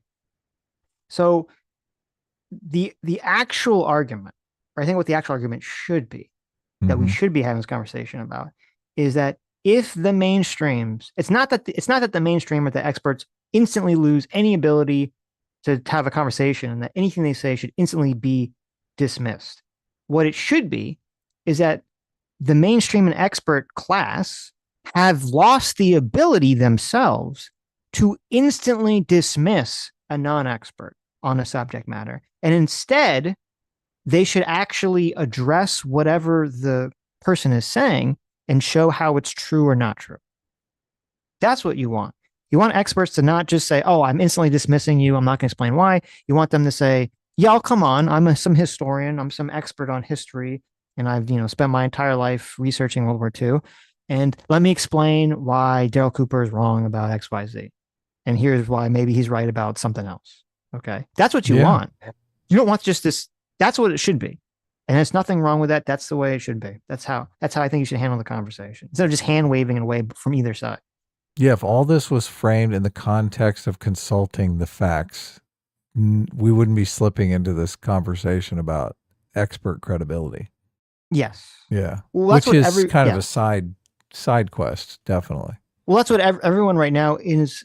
Since we're all being assaulted with information, we're looking for who is the credible aggregator of said information. Yeah. And unfortunately, because of COVID, because of wokeness, because of a lot of the mainstream decline in things, people reasonably have lost a lot of faith in, the mainstream, have lost a lot of faith in people that are claiming the experts. And I agree with all that stuff. But that doesn't mean that you instantly deny or dismiss an expert opinion. It doesn't mean that you instantly dismiss a quote non-expert opinion. Yeah, I agree.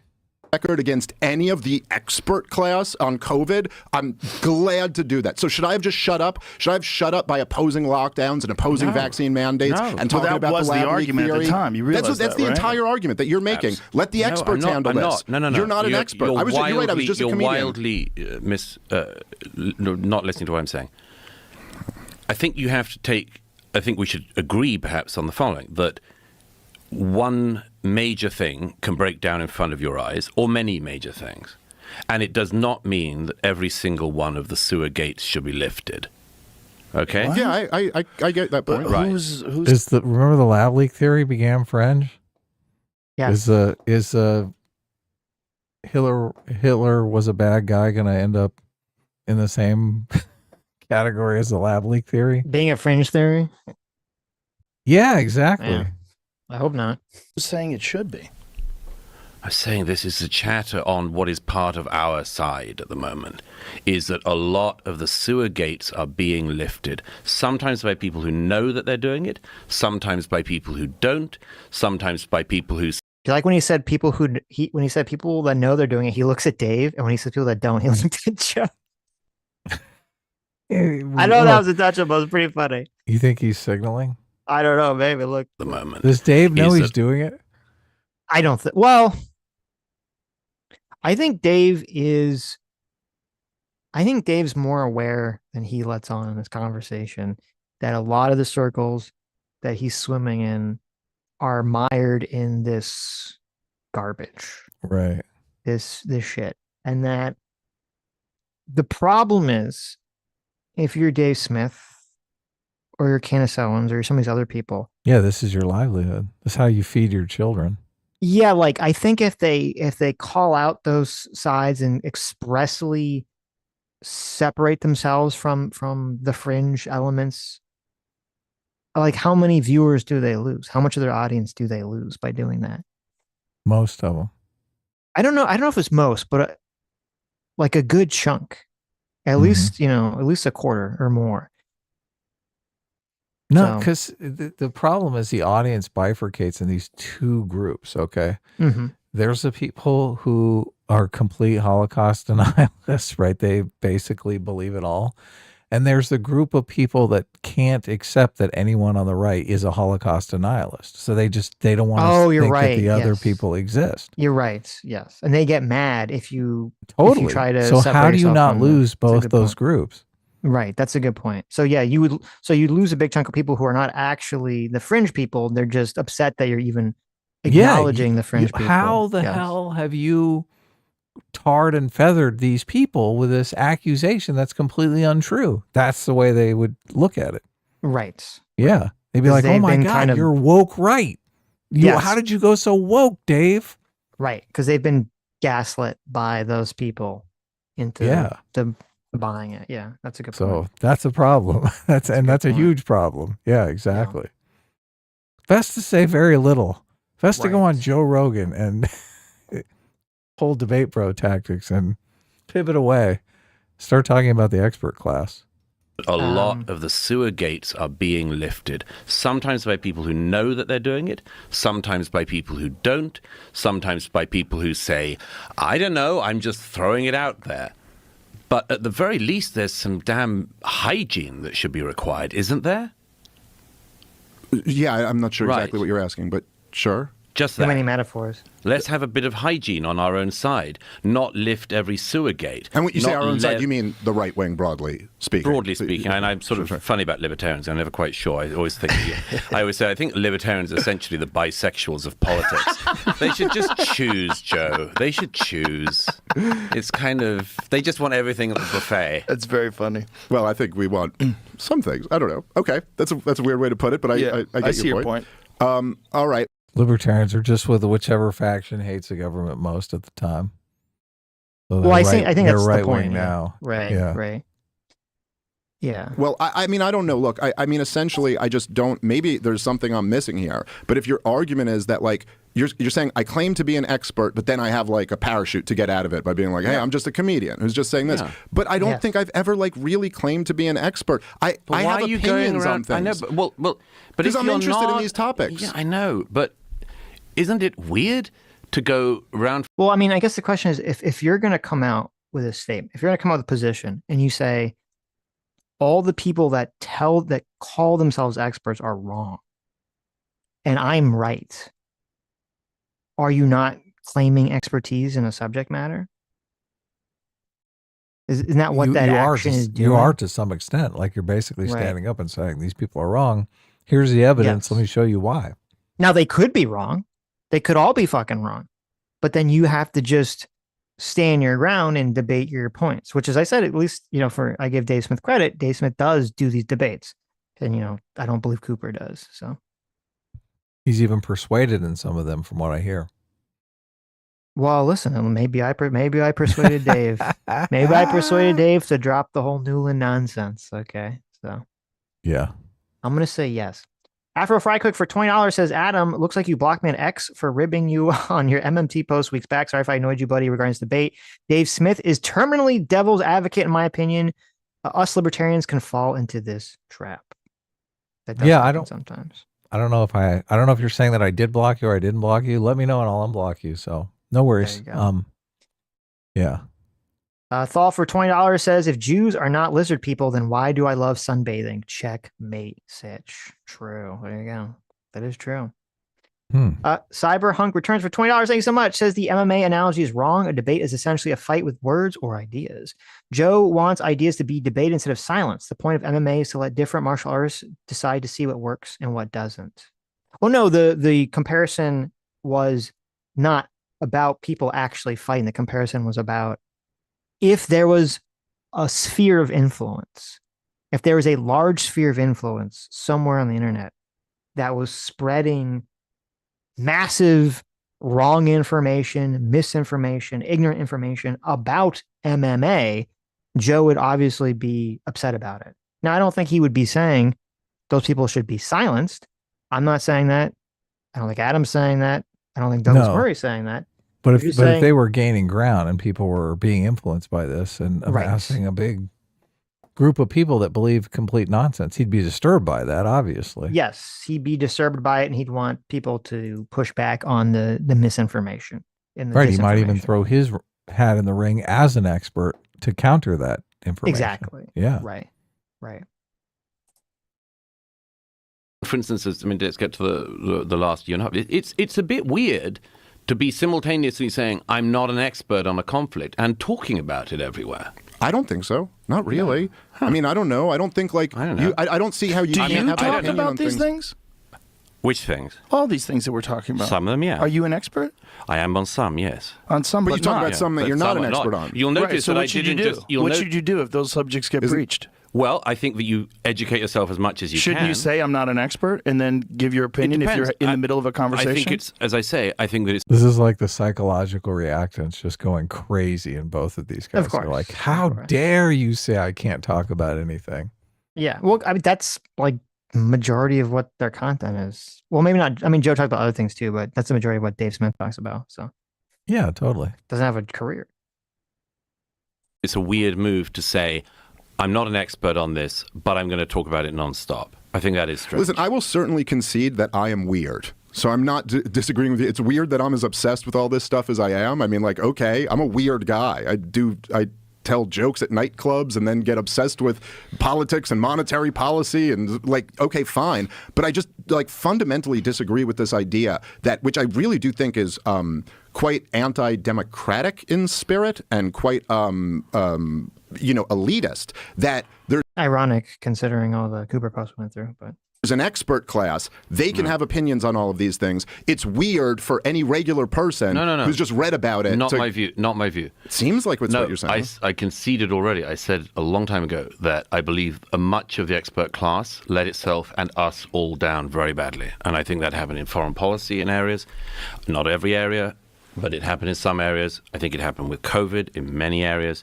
But that does not mean that it's just a free-for-all. No.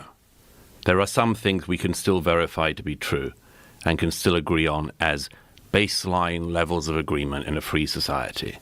And yes, everyone is free to air their views, but it does not mean that everyone who sounds off on an issue, whether it's World War II, the war in the Middle East, the war in Ukraine, has an equally valid point of view. No. I certainly wouldn't argue. I mean, that to me is just batting down a straw man. I mean, I certainly wouldn't argue that everyone has an equally valid point of view. And I certainly wouldn't argue that there shouldn't be some standards of like who you would want to find interesting and talk to and who you wouldn't. But also it's like, so let's have the conversation that like, I don't know, like if there's, if there are experts out there who can smack all of this stuff down or just destroy every point that I make over the years or whatever, like, okay, so then do it. And then let's see. Yeah, I know. But, well, that's a bit weird because also then it's like the debate me bro thing. But you just criticized Daryl for not debating. No, it's fine. It's fine. Yeah, I know. Let me just make the main point. I think what I'm trying to get at, Joe, is that it's a bit like the Twitter algorithm thing, which is... It does get us into a problem too. I mean, I don't know what the solution to this is, but it's like as the audiences, and this isn't even like a left-right thing. I mean, I think this is both sides of the internet has become a very like anti-mainstream bias on both sides, on both the left and the right. Like if you go on left-wing internet stuff, you'll see them constantly talking about how crazy. Bad the mainstream left is, blah, blah, blah, blah. Right. And then you go on the mainstream, internet right, and they say the same thing about the right. So it does seem like we're just kind of drifting off into this territory of like no social cohesion. Is why it becomes, well, just no way to. What is the mechanism that either the left or right has to maintain some sort of Overton window of acceptable ideas? I think that's sort of the issue that we're facing right now, because I don't think they figured it out. They haven't figured out how to shape an Overton window of acceptability. That's why the woke left was able to take over so much stuff for the last 10 years. Deplatforming is not really right. Deplatforming was the way it was always done because the elites basically controlled all the platforms. But that's not the case anymore.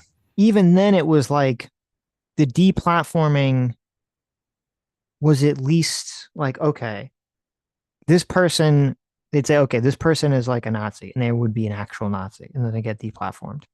And, some people would not like that, and some people would be fine, and most people would be fine with it, right? But then it was like the problem was then the left starts using this as a weapon and starts saying, well, I'm going to start calling people that aren't Nazis to try to get them deplatformed, and would get them deplatformed.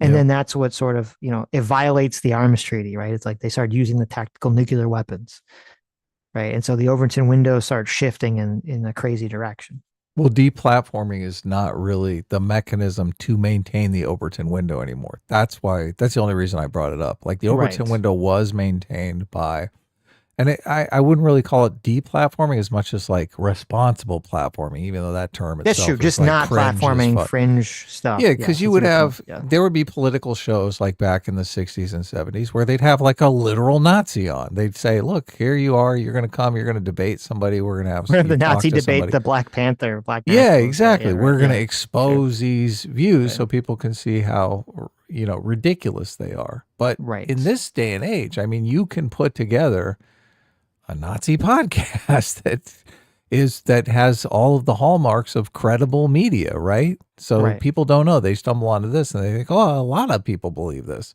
This is popular. So it is interesting because the concept of the Overton window, I guess a lot of people think that the Overton window just shouldn't even exist. They think we should be able to talk openly about all kinds of things. Which, I mean, I believe in the Overton window just because there's all kinds of things that you don't want to gain kind of credibility in society.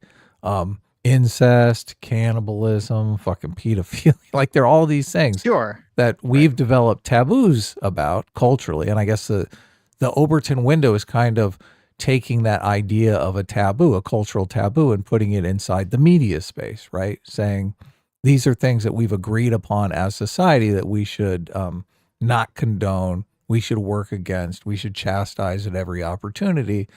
And therefore, we have to be careful about how mass media treats these things. So yeah, well, it seems like because the last 10 years of the left abusing deplatforming, abusing the Overton window, calling people Nazis that weren't, calling everyone racist when they're not. Yeah, you're onto something there, definitely. Yes.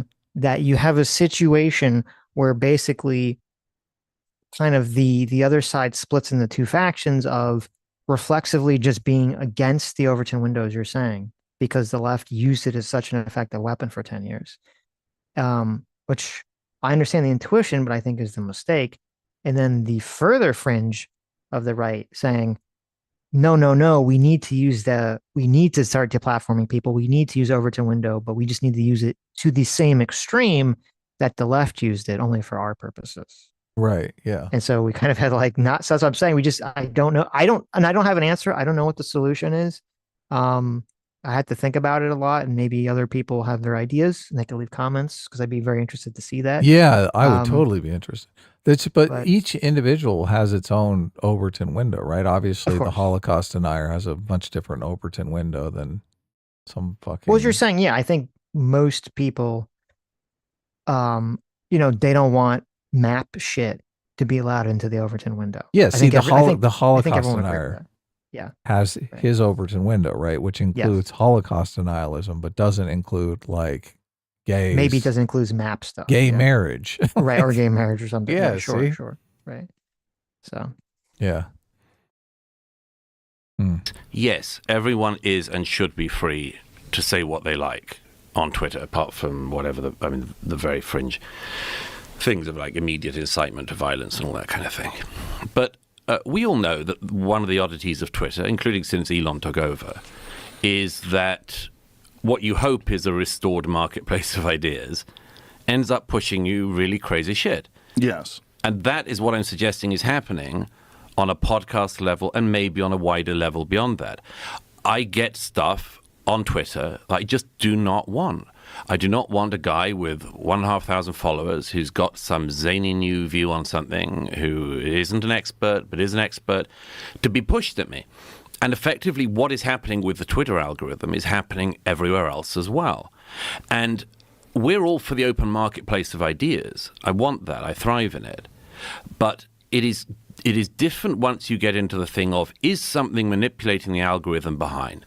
Is the algorithm being pushed on me? Why am I being given this? Why am I not being given that? Why am I being constantly pushed this view? And I think that the answer to a great degree is the same thing in your world as it is in the Twitter world, which is if you go straight online and you say, JFK file drops, watch live stream of Kennedy historians reading the papers live, you're not going to get any views. No one's going to watch it. That's what's needed is for the people who know the documents to go through the documents. But you and I know that if, as there was some guy who did immediately, you do something like live stream Mossad involvement in JFK, you're going to milk it. You're going to cream it online. The money comes in. I'm saying that there's a similar algorithm in all of our lives that we're not as aware of as we should be, which is that because we all know this at some level. That, that did happen, because it's funny, like, when the JFK files came out, still, there wasn't, what was the big revelation that came out of the JFK file? Do you even know? No. I don't know, because I'm assuming there wasn't one, because I was scouring. I didn't really see, I didn't want to go through it myself because it's not something I give a shit that much about. But I was looking at various videos, and there'd be minor tidbits and things that were kind of interesting, but it didn't seem like there was any big revelations that came out of the JFK files. Uh-oh. But then I did see it was kind of boring. It seemed like it was kind of boring. A lot of people were saying most of the information was already out, out. I saw that to some capacity, which made me not even interested. I was like, oh, right. I was just like, oh, okay, fuck this. Right. I saw JFK 100 years ago. Yeah, exactly. Now I did see Candace Owens and Ian Carroll somehow say that it implicates the Jews somehow. Really? Oh my God. That's what he's talking about. So it's just everything has to come back to the Jews or Israel or whatever, which is very fascinating. So that there are certain things that get a bit of your base going, or get people going interesting and crazy, and then they start debating it and all that sort of thing. And that algorithm of online seems to me to be spilling into the real world. I don't disagree that there's certainly more sensationalist stuff will get you more clicks. I will just say that it already did spill into the mainstream world. It spilled in from the left, obviously, the last 10 years. I guess the question is, will the right-wing version of it now spill into, will it go on the same trajectory? I think that's what I'm worried about, and that's what he's worried about. But the left, it was all the gender stuff, right? All the gender, it was all CRT, just woke shit in general, yeah. Right, all the trans stuff, all the gender stuff, all the 1619 Project, all the race stuff, Yeah. White people are bad, men are evil. Now, we do benefit from the fact that since we saw it happen with the left, we see that we're experienced. We're experienced now. Because I think, right. Well, I hope, because I think part of, I think part of the reason, again, because there's multiple reasons. Obviously, the left had been digging into the various institutions at a far greater capacity than I don't think the right has had that institutional dig-in. But they might not need it if they start creating all the new institutions of knowledge on the internet. Maybe they don't need to dig into it the way the left did with the colleges. But I I think part of the reason the left was able to do this is that it was a big surprise attack that a lot of people didn't see coming. Some people saw it coming, but most people didn't see it coming. They're just kind of caught off guards and unawares. Well, a lot of people didn't want to see it coming. A lot of people were consciously denying it. So. Of course. Well, once it started to become apparent, a lot of people still to this day, most people probably on the left do still try to deny it or downplay it. So. Yeah, look, it's so demoralizing because you'd think, oh yeah, we've done this before. Like we're fresh off the experiences of the last 5 to 10 years. But it's completely meaningless. It's like all different players, a completely different prisoner's dilemma. Sure. So many more egos vying for attention. Right. Yeah. I also don't think it's not really unique to social media or podcasting. I mean, this has been believe true. Me, I write for the tabloids. Yeah, right. This has always been true, right? So yeah, okay. So it's kind of one of the problems of I don't humanity. think anybody's arguing against that. It's certainly never my intention when I talk to someone to try to get more views. It sounds crazy, but I'm only talking to people that I'm interested in talking to. And in Daryl's case, it's because I've been a listener of his podcast for years. That's it. This is like genuinely how I pursue things. Well, that's why you're here. I'm genuinely interested in your views as well. Even though you completely disagree with him. Joe Rogan did nothing wrong. He's totally innocent. This is so weird. Look, Murray doesn't want to take it into the struggle session realm. We're set up for failure in this one because of the recent deplatforming. Of course. War. Yeah. Yeah. It's very difficult to change the meme perspective of all the conversation. Yeah. Nothing can be done about it. Well, I don't agree with Actually, that. he's coming back. He saw it. Look, I got him coming back for 4 more visits. Right. He's my regular guest. Now he's my co-host. Listen, maybe out of all this, there will be, Joe will set up some Cooper versus, I don't think Murray, but against some historian. Maybe will come out of all this stuff. It'll get views, definitely. Right. It's weird because Joe Rogan obviously knows he has the most popular podcast, right? I don't know if it's most popular now. I saw some different things online. I think he might be number 3, but look, he knows he's got a massively popular podcast. Yeah, top 5. Okay, we'll put him in the top. So that gives him a bunch of opportunity to talk to people that he's interested in. I think he's sincere about just talking to people that he's interested in, but the idea that, I don't know, he would just start like if he found something particularly interesting, like economics, something nobody's interested in, he just started booking economics people over and over and over again, and his podcast started deteriorating greatly. It's hard for me to imagine that he would continue down that path. Sure, obviously. Yeah. Right. Well, it's just, this is just the way it is with audiences, but it's also just the way it is with friend groups. Obviously, he's going to get kind of unwittingly stuck in his own sort of friend group chamber of ideas. Course. Yeah. So.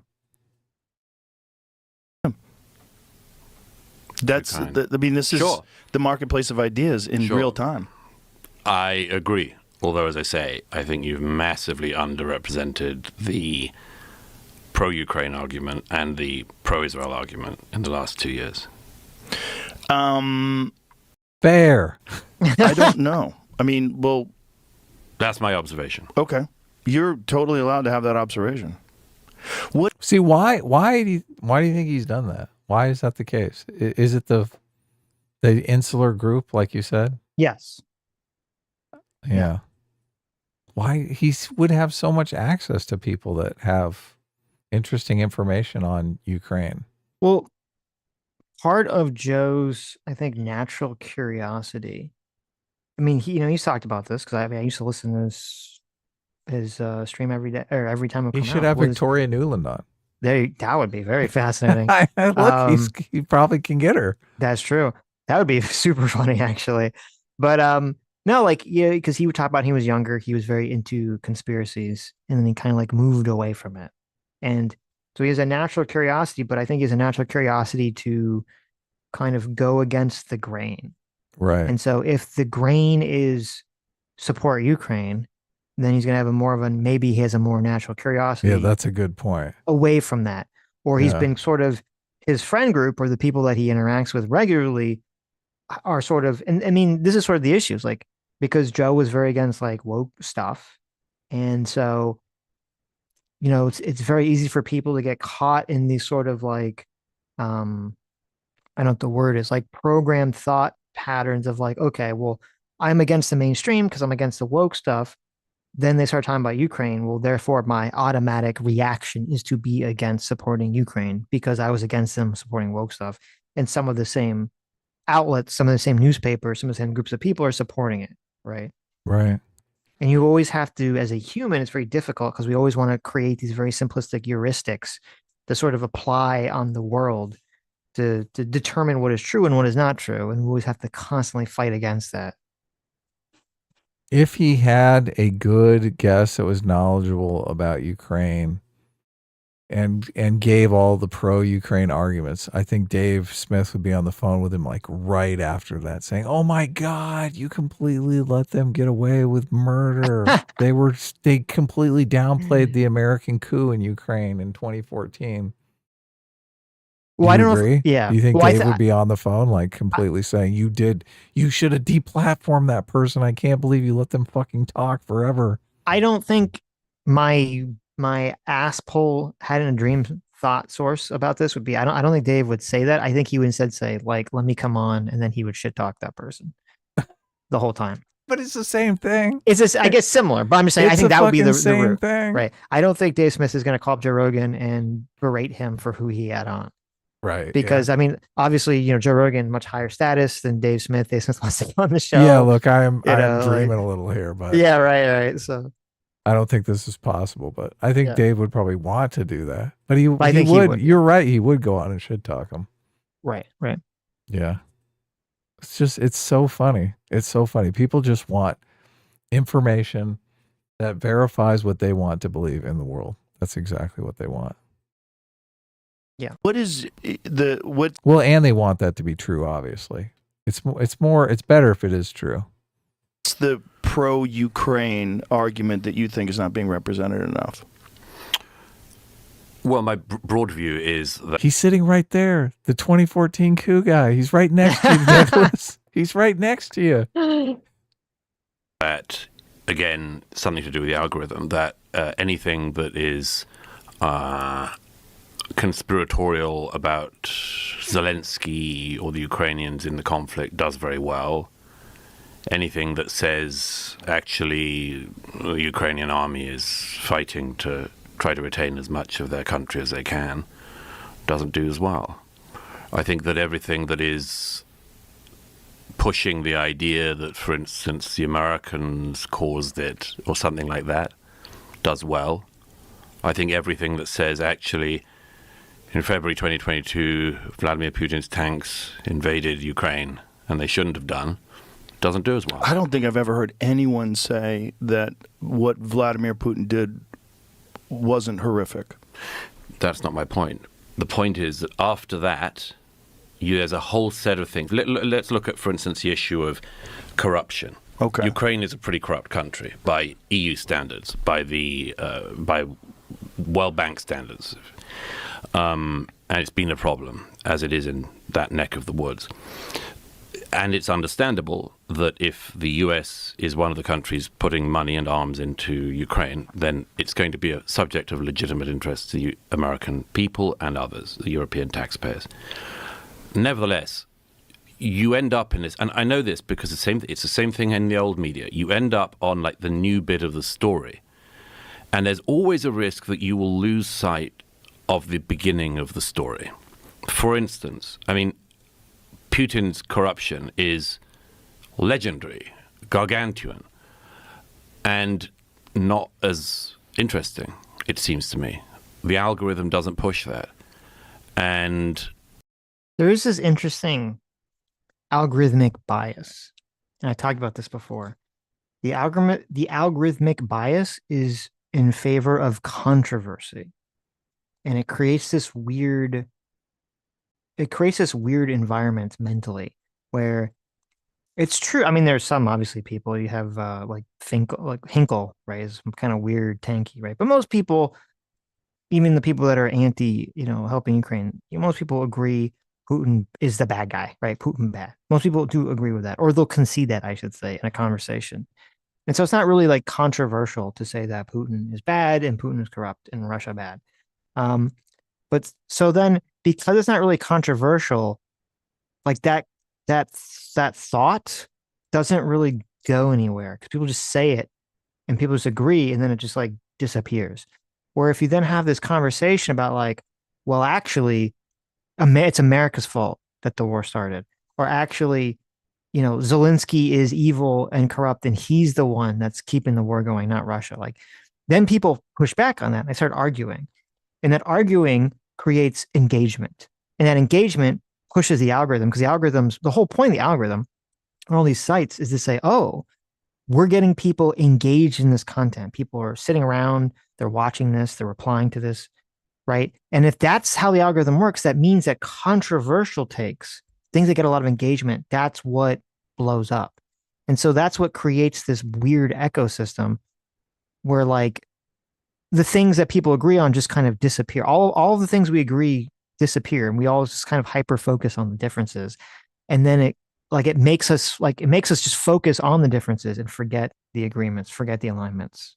Yeah, that's a great point. Conflict does focus attention. So if there's anything, any meme, any idea, any story where there is absolutely no conflict, you're just not going to focus any attention on it. Yes. It is going to become just part of the background. And I think you saw this too with the BLM stuff. This is why, we would talk about this. There'd be like, oh, here was a police shooting that everyone agrees completely wrong. Like the police were completely wrong, right? Yeah. And it wouldn't get it really. Perfect example. Yeah, it wouldn't get any traction. People would just be like, oh, okay, that was bad, right? And then it would disappear. But then if there was, like the Michael Brown situation or Trevor, that was like, beginning of it. But some of these other cases, right, where it was a little bit more, like, did the cops really do anything wrong? What exactly did they wrong? Like the controversy and the argument would sort of breed the conversation. Same in Kyle Rittenhouse, like the conversation, the controversy around it, and disagreement is like what makes it blow up. Yeah, that conflict can be over anything.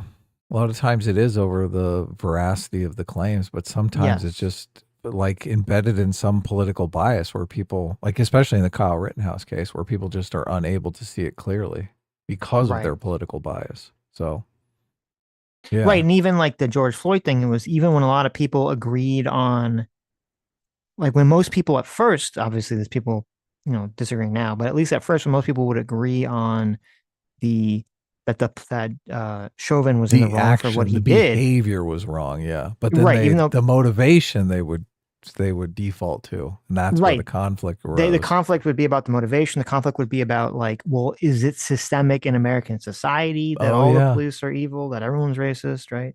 Yeah. And so it's the conflict that sort of pushes out, unfortunately, the way the algorithms are set up, which just makes sense. I don't think anyone intended to create it this way. They're just trying to get eyeballs. It's conflict. And it's funny because it kind of goes back to your argument about storytelling is that everything, the most important part of a story is conflict.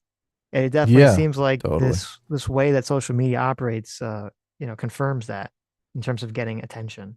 Although as I watch more and more modern media or recent media, I'm being more and more persuaded that people just have no respect for consistency, to the point that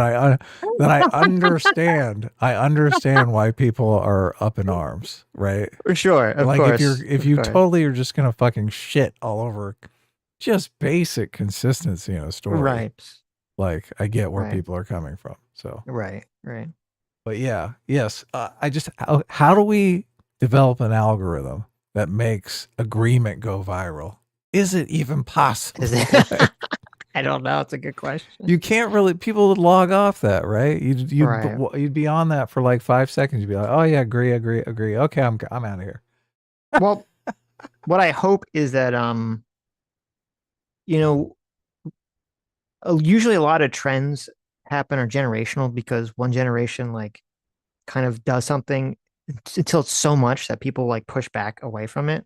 And so like, maybe I could be optimistic that all this conflict is just people are going to get so fed up with it that we're going to have like a generational like pushback away from it to be like anti, like, like let's actually not just focus on the conflict all the time. Yeah. I mean, that's the whole idea behind generations theory, like a new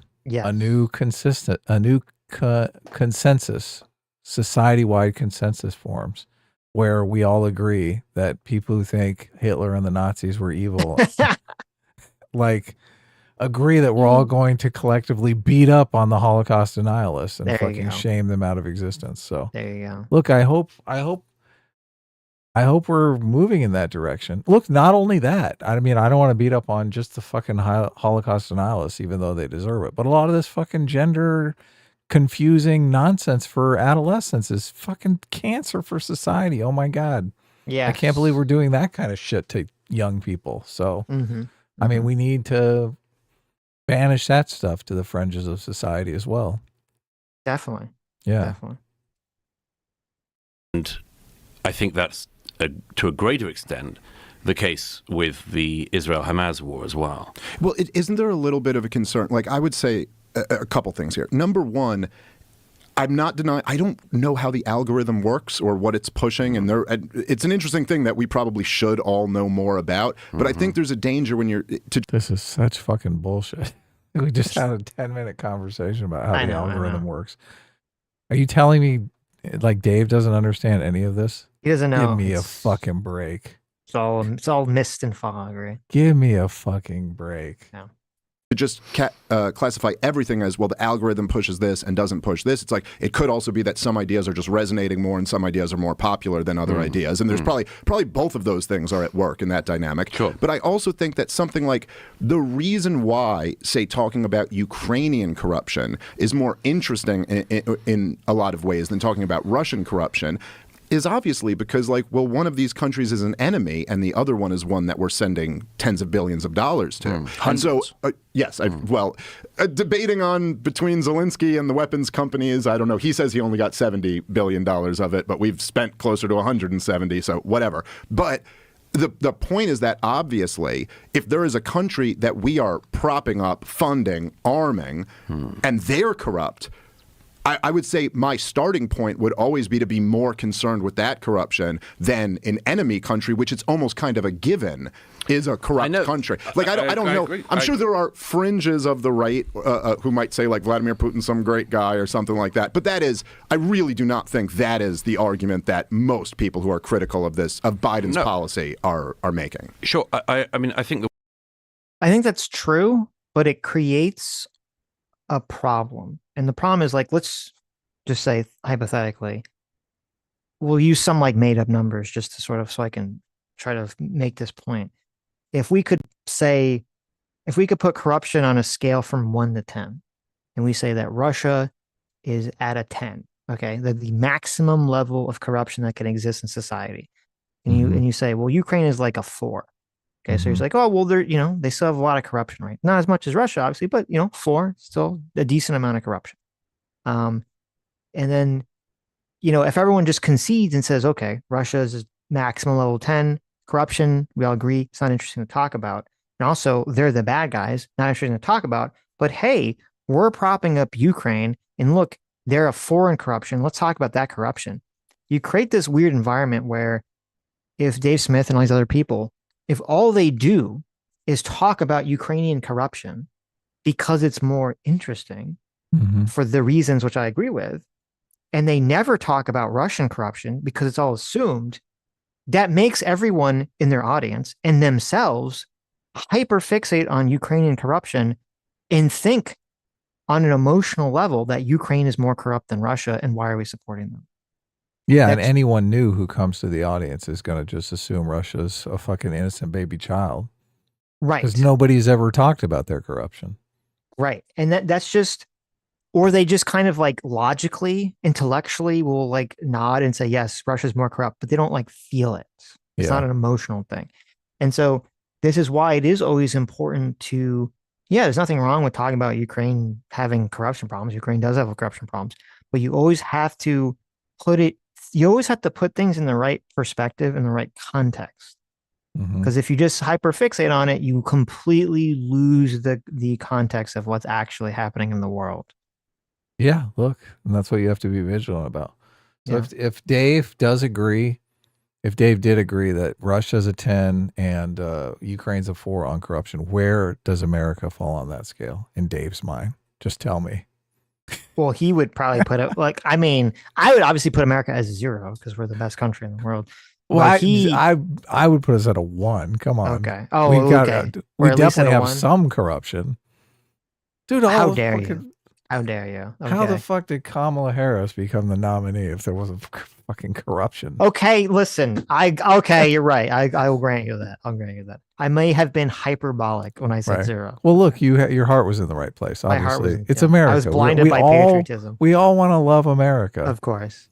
But look, I'm thinking it's like at least an 8. That would for Dave Smith, he would give it an 8. Yes.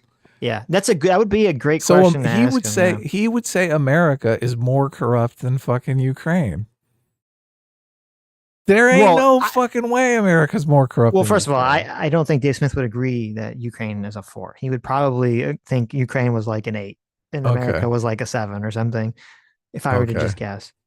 But no, listen, it's the same thing. Like I remember like a while ago we had some conversation with Kurt, and I was like ragging on him about like China's like 1,000. Like you can talk about America having problems. You can talk about America being bad. That's fine. America does have problems. But again, you have to put everything in the proper context. Because if all you do is hyperfixate on America being bad, it creates this psychological illusion to yourself and the audience that America's the worst thing ever. And you ignore the fact that like, well, let's compare America to China. And China's a fucking shithole where there's literally no free speech.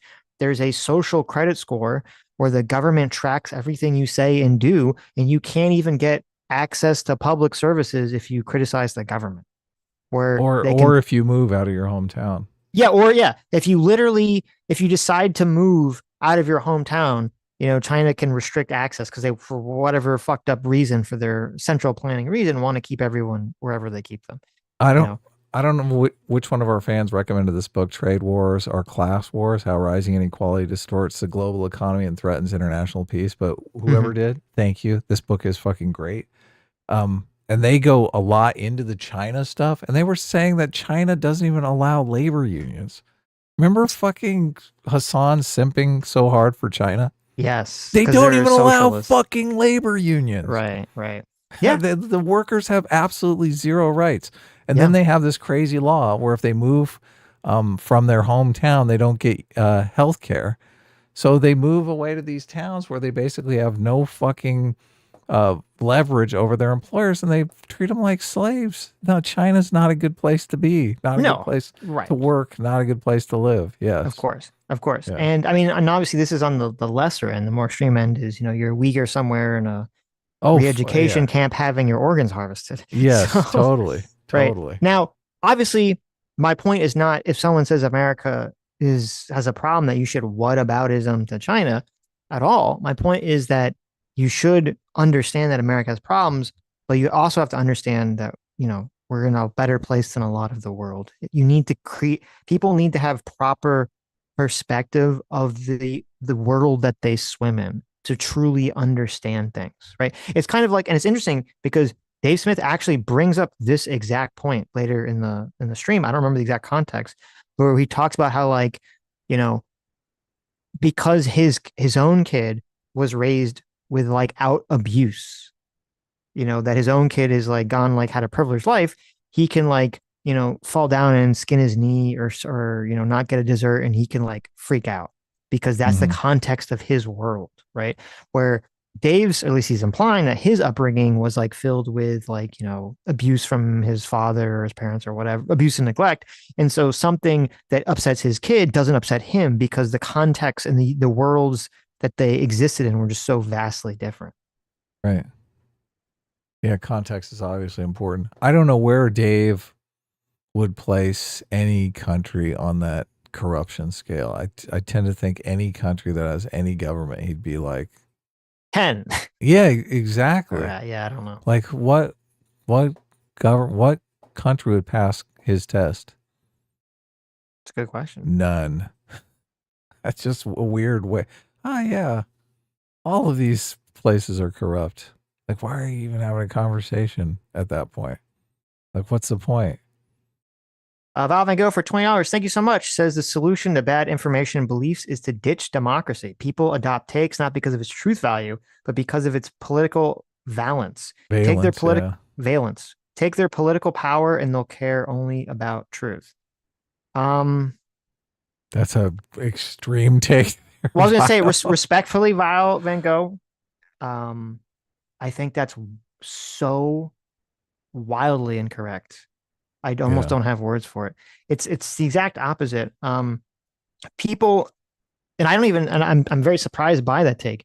If you look at the way that all power structures and hierarchies exist in the world, people are always competing, whether it be through democracy, whether it be through, if you take away everyone's right to vote via democracy, as you're suggesting, and I don't know, you implement some form of elite rule or monarchism, the people are not you think the people without the power to vote, you think they're going to become what? Enlightened truth seekers because they don't have the power to vote? Of course not. They're all going to be competing through their own status hierarchies. They're all going to be seeking to rise to the top of those status hierarchies, and they're all going to be taking various sides in whatever the political faction is, whether it be one of the elites battling it out, or there's a king, who's just telling everyone what to do. Like, too many people, I think, fall into this trap of just assuming. It's weird because it is a very sort of like far left view of like, oh, I don't like the position or the situation I'm in right now, so let me take the hammer and just smash everything. Right. Let me I'm throw losing out the game. Let me fucking destroy the table. Right. Yeah. Let me throw out the baby with the bathwater here in a situation. People. It's also, and I guess I reflect it back to you, Val Van Gogh. Do you think, like, when you said that, do you not believe it to be true? Do you think that what me and Adam are saying, we don't think to be true? Do you think everyone's walking around not saying things that are true? Like, there definitely are some people that feel socially pressured into saying things, right? That definitely happens, but that happens whether they can vote or not anyway. Unless you're just suggesting that everyone live as like an automaton and like robot overlords take away all our rights. There's always going to be social pressure to conform to things. And so, yes, some people will bend to that social pressure. Sure. Well, a lot of people do say. That's like the number one epistemology. People believe things because people they respect. I mean, this is what's going on here with Joe Rogan, right? We talked about it. People believe things because a person that they respect told them it's true. So yeah, but that's even different because there is the whole like, there's epistemology of just like, oh, everyone believes something. I want to be part of that group. I'm gonna believe them. Or there's sort of the like, there's too much information. I have to trust an expert. Let me, I'll believe the expert that I like for whatever reason. Or they have a persuasive argument, and that the persuasiveness of that argument is 9/10 that they're your friend and you trust them. Right. I mean, they could be telling you complete batshit crazy bullshit, right? But yes, look, if you're not constrained by the truth, you can make a lot more cogent arguments, right? Right. Anyway. Ostracy for $20. Thank you, Ostracy. Says this argument about talking about things is bad. There's a difference between giving an opinion and being an activist for something, pushing narratives, influencing policy, and making accusations. If you're doing all this, shouldn't you want to see yourself as an expert, regardless of credentials? Educate yourself and be willing to put your credibility on the line for these opinions.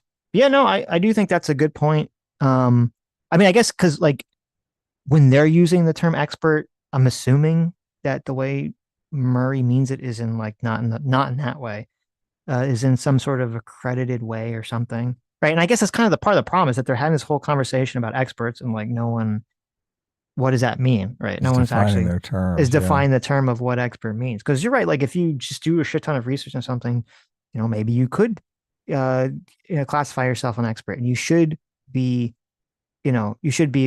allowed to, or you should not be allowed, but you should be wanting to have the conversation and put your opinions on the line, based on your information. So, and as I said, it's the same thing with like Cooper. It's like,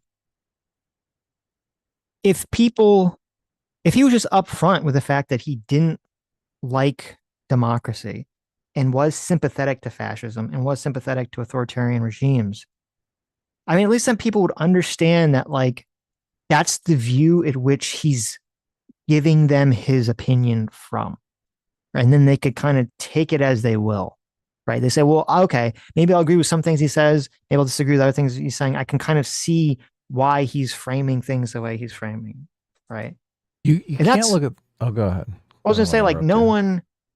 Like, when people listen to us or when people listen to, most other commentators, it's generally pretty clear, like, where their politics are. It's very obnoxious, I think, when you listen to people and they're intentionally vague with whatever their own biases are or whatever their ideology is.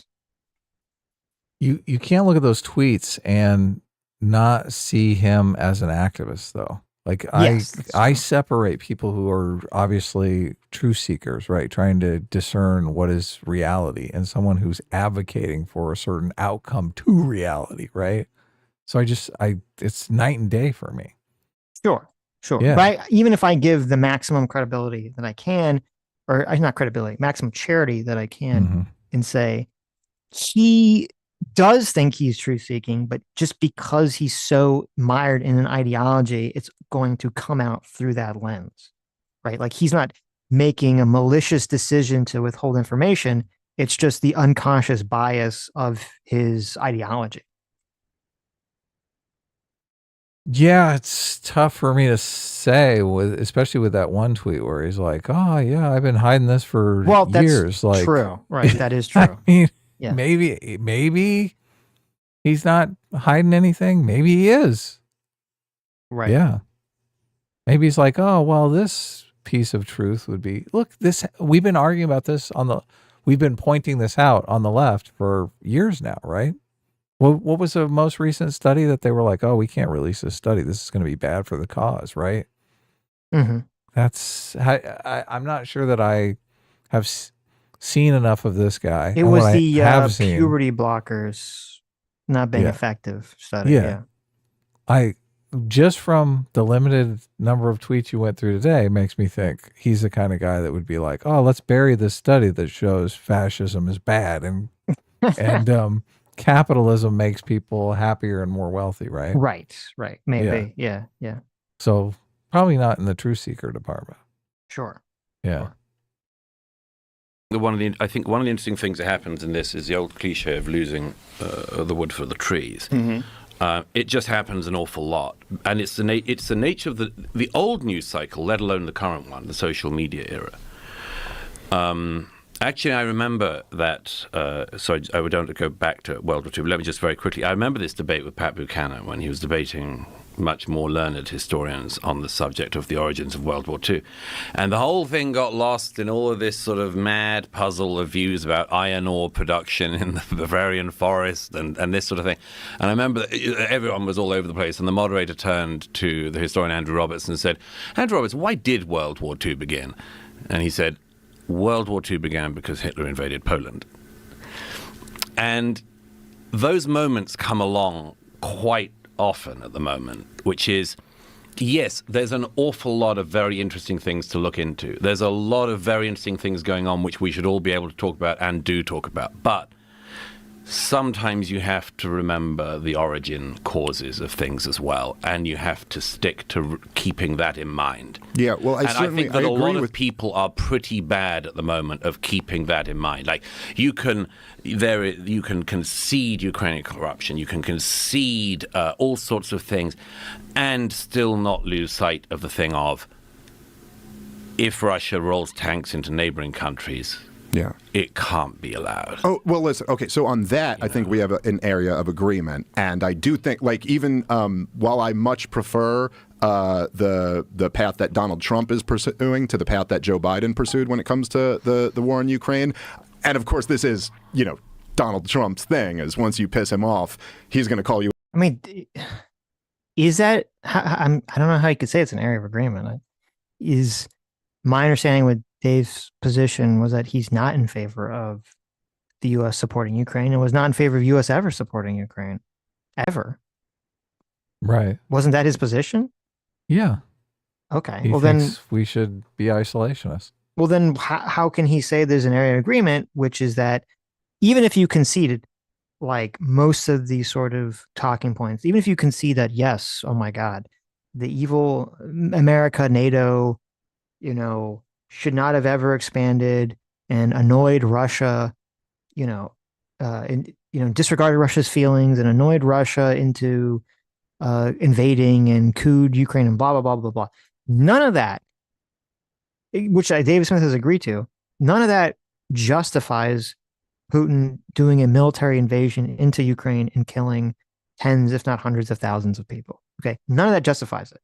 And so that's the case. It's like, okay, then why forever get bogged down in it? If it doesn't justify it, why is like hours and hours and hours and hours and hours and hours and hours and hours and hours and hours of content all about that stuff if it doesn't matter? Right? Because it is an argument to justify it, Sitch. You know the truth. Well, it's at least an argument to justify America not being involved, I guess. If it's not an argument to justify the actions, it's an argument to say, well, we should just, I guess, let it happen. Right? Which actually is weird. It's the opposite because it's our fault. We should fucking stand up. Which is actually even weirder. You're right. And I never really thought about it until I kind of framed it this way, which is, if you literally concede all of Dave Smith's arguments about how America, was all America's fault, then doesn't that make it us more responsible at defending Ukraine from Russia because we started the situation that got all these people killed? Yeah. Look, if you go into a bar and get drunk and get your buddy in a fight, and you fucking abandon him when you started the fucking fight, exactly right. But that's what they're suggesting. You are a piece of fucking shit. That's what they're suggesting, and that's what's weird about it. They're suggesting, totally. We went in there with our buddy and we, provoked the bear in the face, and then now that our buddy's taking a beating, we just dip out, right? Yeah, which is the worst moral situation to be in. Well, look, this guy thinks Woodrow Wilson was the fucking enemy in World War II. There you go. That's true.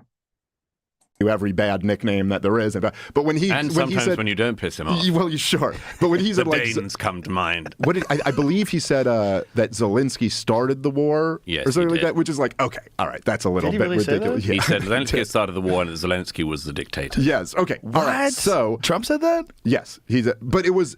See, how does he not know that? How does he fucking not know that?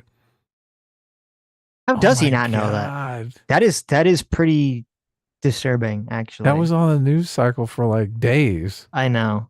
I mean, it's shocking. It is shocking that Trump said that. Yes. And then not only that, Trump came out and said, "Oh, I don't remember saying that," which dominated the news cycle for another few days. We kind of, he's like, when he say he was joking, or what did he say? I don't know. Did I say that? He gave some sort of remark, right? He did. Reply. He just basically said, I don't remember saying that. Yeah, he just at least he didn't say I was being sarcastic. Can you imagine? Can you imagine? I was being sarcastic when I said that. Right. It's funny because you could read into Douglas Murray's expression here. He's kind of shocked. Oh, I know. That Joe Rogan doesn't know this. This is how do you not know this? Yeah, this is the realization that he's talking to someone that doesn't follow the news. This is the being too in your own bubble that you don't even hear this story that literally everyone was talking about for days. Yeah.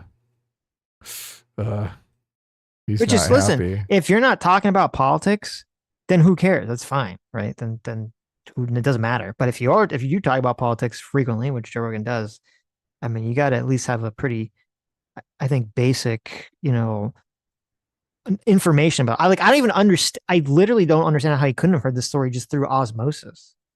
Yeah, from the person. It was the story of the day. Someone was on his podcast. The person on his podcast that day probably didn't even know about it. So, talking about MMA.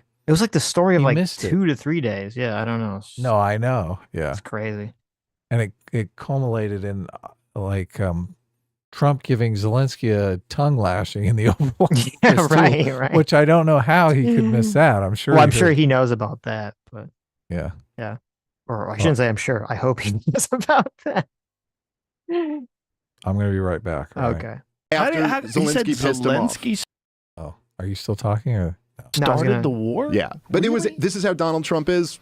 Love him or hate him, for better or for worse. Donald Trump, it's like if he feels that you disrespected him or came at him, he's going to be 10 times more vicious to you. By the way, this happened 2 weeks before the disastrous Oval Office meeting. That's not really, I don't know, because like Putin has been pretty disrespectful to Trump. So we're going to see how that all plays out. Yeah. And I wrote the next day the cover in the New York Post, which was a big picture of Vladimir Putin with the headline, "This is a dictator." Just, again, as I say, not to lose track in all of the melee, not to lose track of the basic facts. Well, look, I will say this, as somebody who is, I'm very anti. That kind of definitely is a big point in Murray's favor, too, that the people that Rogan is having on to have this conversation, you know, regardless of what their level of expertise is, however we define expertise, are very selectively talking about key information. If Joe is not aware of that happened, they're keeping it.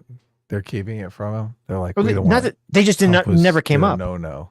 Right? Like even if it's not that they're intentionally keeping from him, the fact that it just never comes up in conversation. Do you think Fox News was talking about how Trump called Zelensky a dictator? They probably didn't even touch that story. I would think they would. I'd be surprised if they did, to be honest with you. I mean, I think Trump looks bad. I think you would have. Well, no, I think you would have some of the more. Like Fox News is kind of separated between like people that have more like newsy, like just reading of things, and people that are just total sycophants for the administration. And so I'm sure some of the sycophants would actually just defend the whole thing and say why. They would run the story about how great it was that he called him a dictator. Oh, maybe you're right. Right. It's so funny because he does these press conferences now, and they ask him these just softball questions. Oh my God, yeah. But look, Trump doesn't play it off like it's a serious question. He's like, "Oh, I love this guy. Thank you for asking me this." Yes. Insanely easy question that I'm just fucking dying to answer. Yes. But to defend Fox News for a minute, I don't, from whenever I've heard that happen, it's not been Fox News that asked some like insanely stupid, glazing question. No. It's always one of these little blogs or something. I honestly don't know where he gets these. One American News or Newsmax or some blog I've never heard of. It's some, other outlet. But no, if I type in Fox News Zelensky dictator, there are a bunch of at least articles on it. Okay. So as I said, I do think they talked about it. And there is a little video of them talking about it. And Trump's response was, "Did I say that?" So that's when they're talking about it, when it's a non-story? Well, they talked about it both. They talked about it both. Okay. They talked about all elements of the story. So I mean, I did like when Trump recanted, and I thought he did it in an entertaining way. I don't know that. I mean, how do you do something? Maybe it was smart. I don't know. How do you do something like that? Yeah. Did I say that? Well, I don't know. Tee-hee, right? So. Oh my God. Yeah. Yeah, tee-hee. Yes. Or broadly speaking, and I do agree with you that it should, we should be able to have conversations about all the things that led up to the war and all the different, blunders that were made, and also still recognize that Vladimir Putin invaded a country and is responsible for, at least hundreds of thousands of people dying. Wait, I thought we were responsible because we were the ones that pushed NATO on them. Right. It's our fault. What are you doing? Come on, Dave. You know it's our fault. Mm-hmm. Don't bend just because Douglas Murray's there.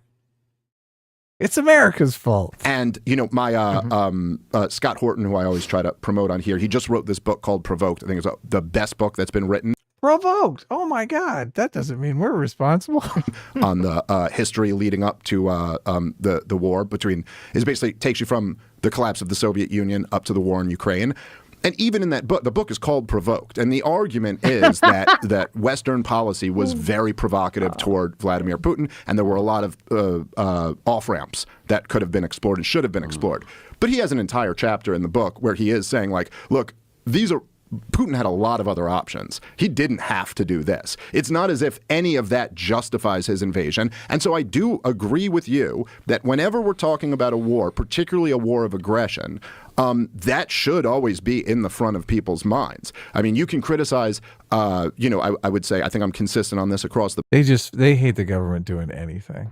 So they want to frame anything the government does as a fuck up, provocative, killing people, doing bad things in the world. Well, that's what's really driving this.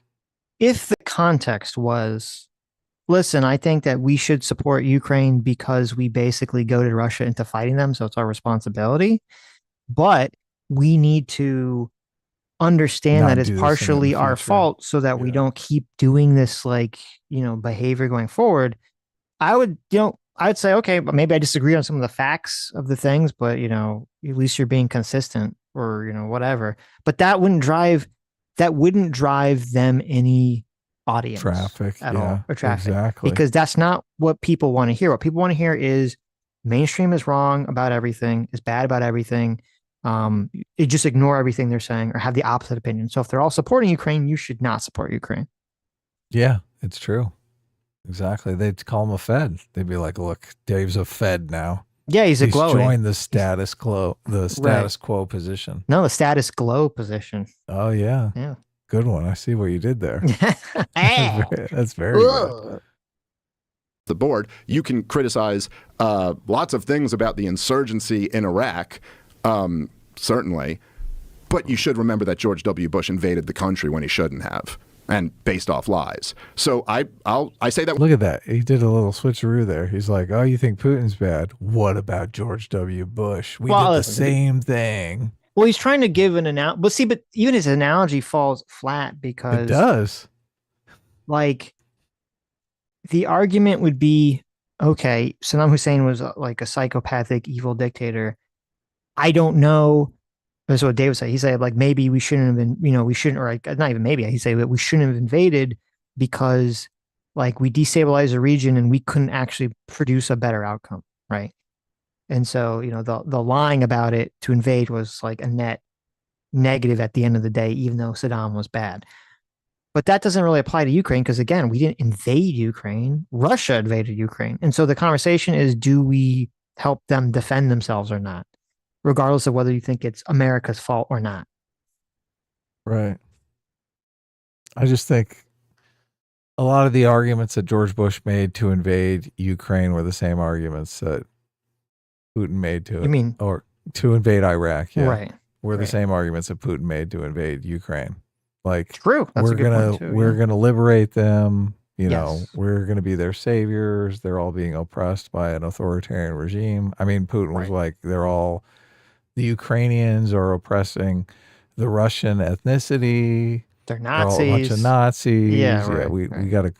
So it's interesting. Like, he sees right through all of that nonsense with George W. Bush, but he doesn't see through the nonsense with Putin, right? It's like, oh, Putin was provoked by American. Right.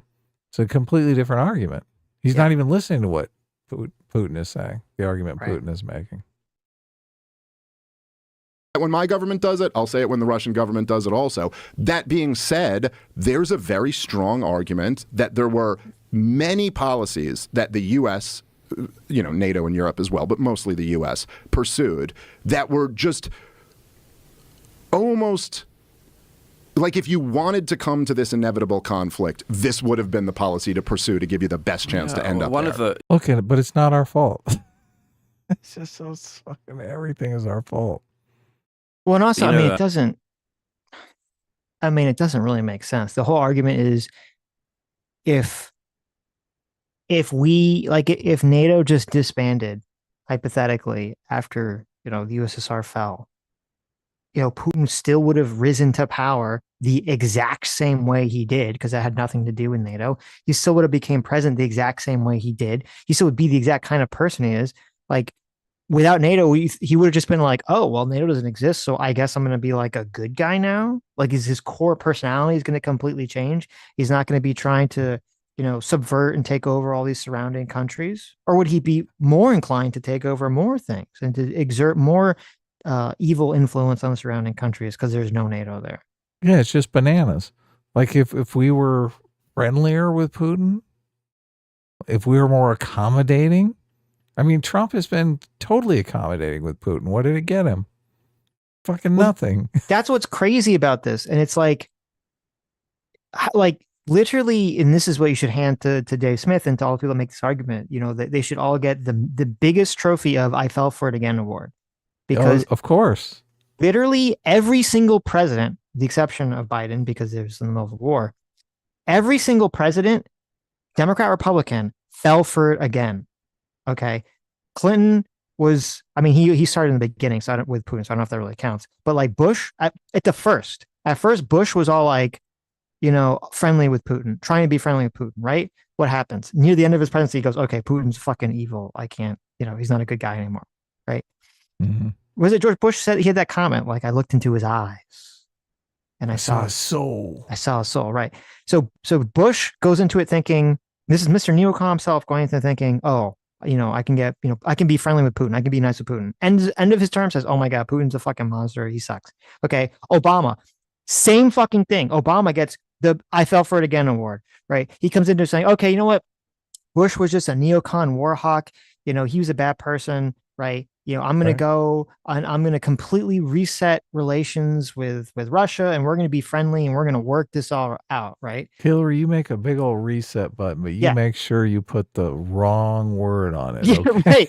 Right. They made a literal, if you don't know this, okay, Obama had Hillary Clinton, who is the Secretary of State, make a physical reset button to present to, not to Putin, but to whoever was. But they put the wrong Russian word. I know they put the wrong word on it. Yeah, right. Which is hilarious and so horribly incompetent. But whatever. It said the word was "fuck you" in Russian, and they meant to say like salutations, right? Yeah, but whatever.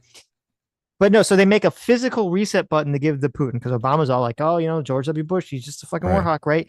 They go through that whole song and dance, and then Obama realizes, oh no, Putin is just a fucking evil person. I can't actually reset anything with him. George W. Bush was fucking right. Okay. Yeah. And then what happens with Obama? Obama's out, and then Trump comes in, and Trump does the same fucking dance. He does the same fucking dance. Oh, Putin's not such a bad guy, right? We're going through this. He went through the Russia. Well, that was his first term. Right? So this was before Russia. Right. Well, even he did it. Trump is doing it twice. Even his first term. At first, he was like, "Oh, I'm going to be nice with Putin," and near the end of his term, he's like, he's starting to rip up treaties with Russia because he's like, oh, fuck this. Like, Russia's taking advantage of this. And now he's doing it again in his second term. Oh, Putin's not such a bad guy. And now he's going to find out again, Putin is actually a fucking bad guy. And you can't actually assuage him. You can't actually appease him. He's going to do what he's going to do. He is the scorpion. Yeah. Okay. Vladimir Putin is the scorpion, and the scorpion is always going to behave as a scorpion does. And you can do this fucking cucked appease shit, and it will never, ever work because all they want is more and more and more. But there's this weird contingent of Dave Smith libertarians that just believe in their heart of hearts that if we just would have been nicer to Putin, if we would have shook his hand one more time, if we would have bought one more honeypot for him, then everything would be fine and he'd be hunky-dory and none of this war would exist. Yeah. Right. Well, and it comes from a place that, listen, I will give Dave Smith charity and say, listen, it comes from the place of not wanting people to die in war. I mean, part of it's also he doesn't want to spend money in those wars, which fair enough. But if you even would say it just comes from a place of not wanting people to die in wars, that's fine. That's great. I think that's a cover story. I don't believe it. I don't think he gives a fuck about people dying in wars. For whatever reason it is, right? I'm just saying, even if I give the charity and say it's doesn't want people to die in war, I get it, but that doesn't mean that you should you can't force yourself through that lens to get to that position and say, well, there's a magical world where sometimes if you just say all the right things and do all the right things, that there isn't going to be an evil piece of shit there that sometimes you just have to put in the fucking ground.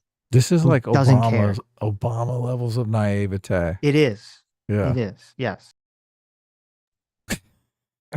That's weird. Weird. Who's that? One of the guys that he cites later, it was funny. I don't remember.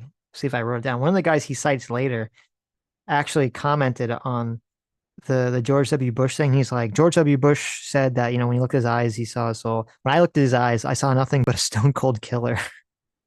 Oh, yeah. That's what any Russian expat says. Right. Well, no, this guy was like the former Secretary of the State or something.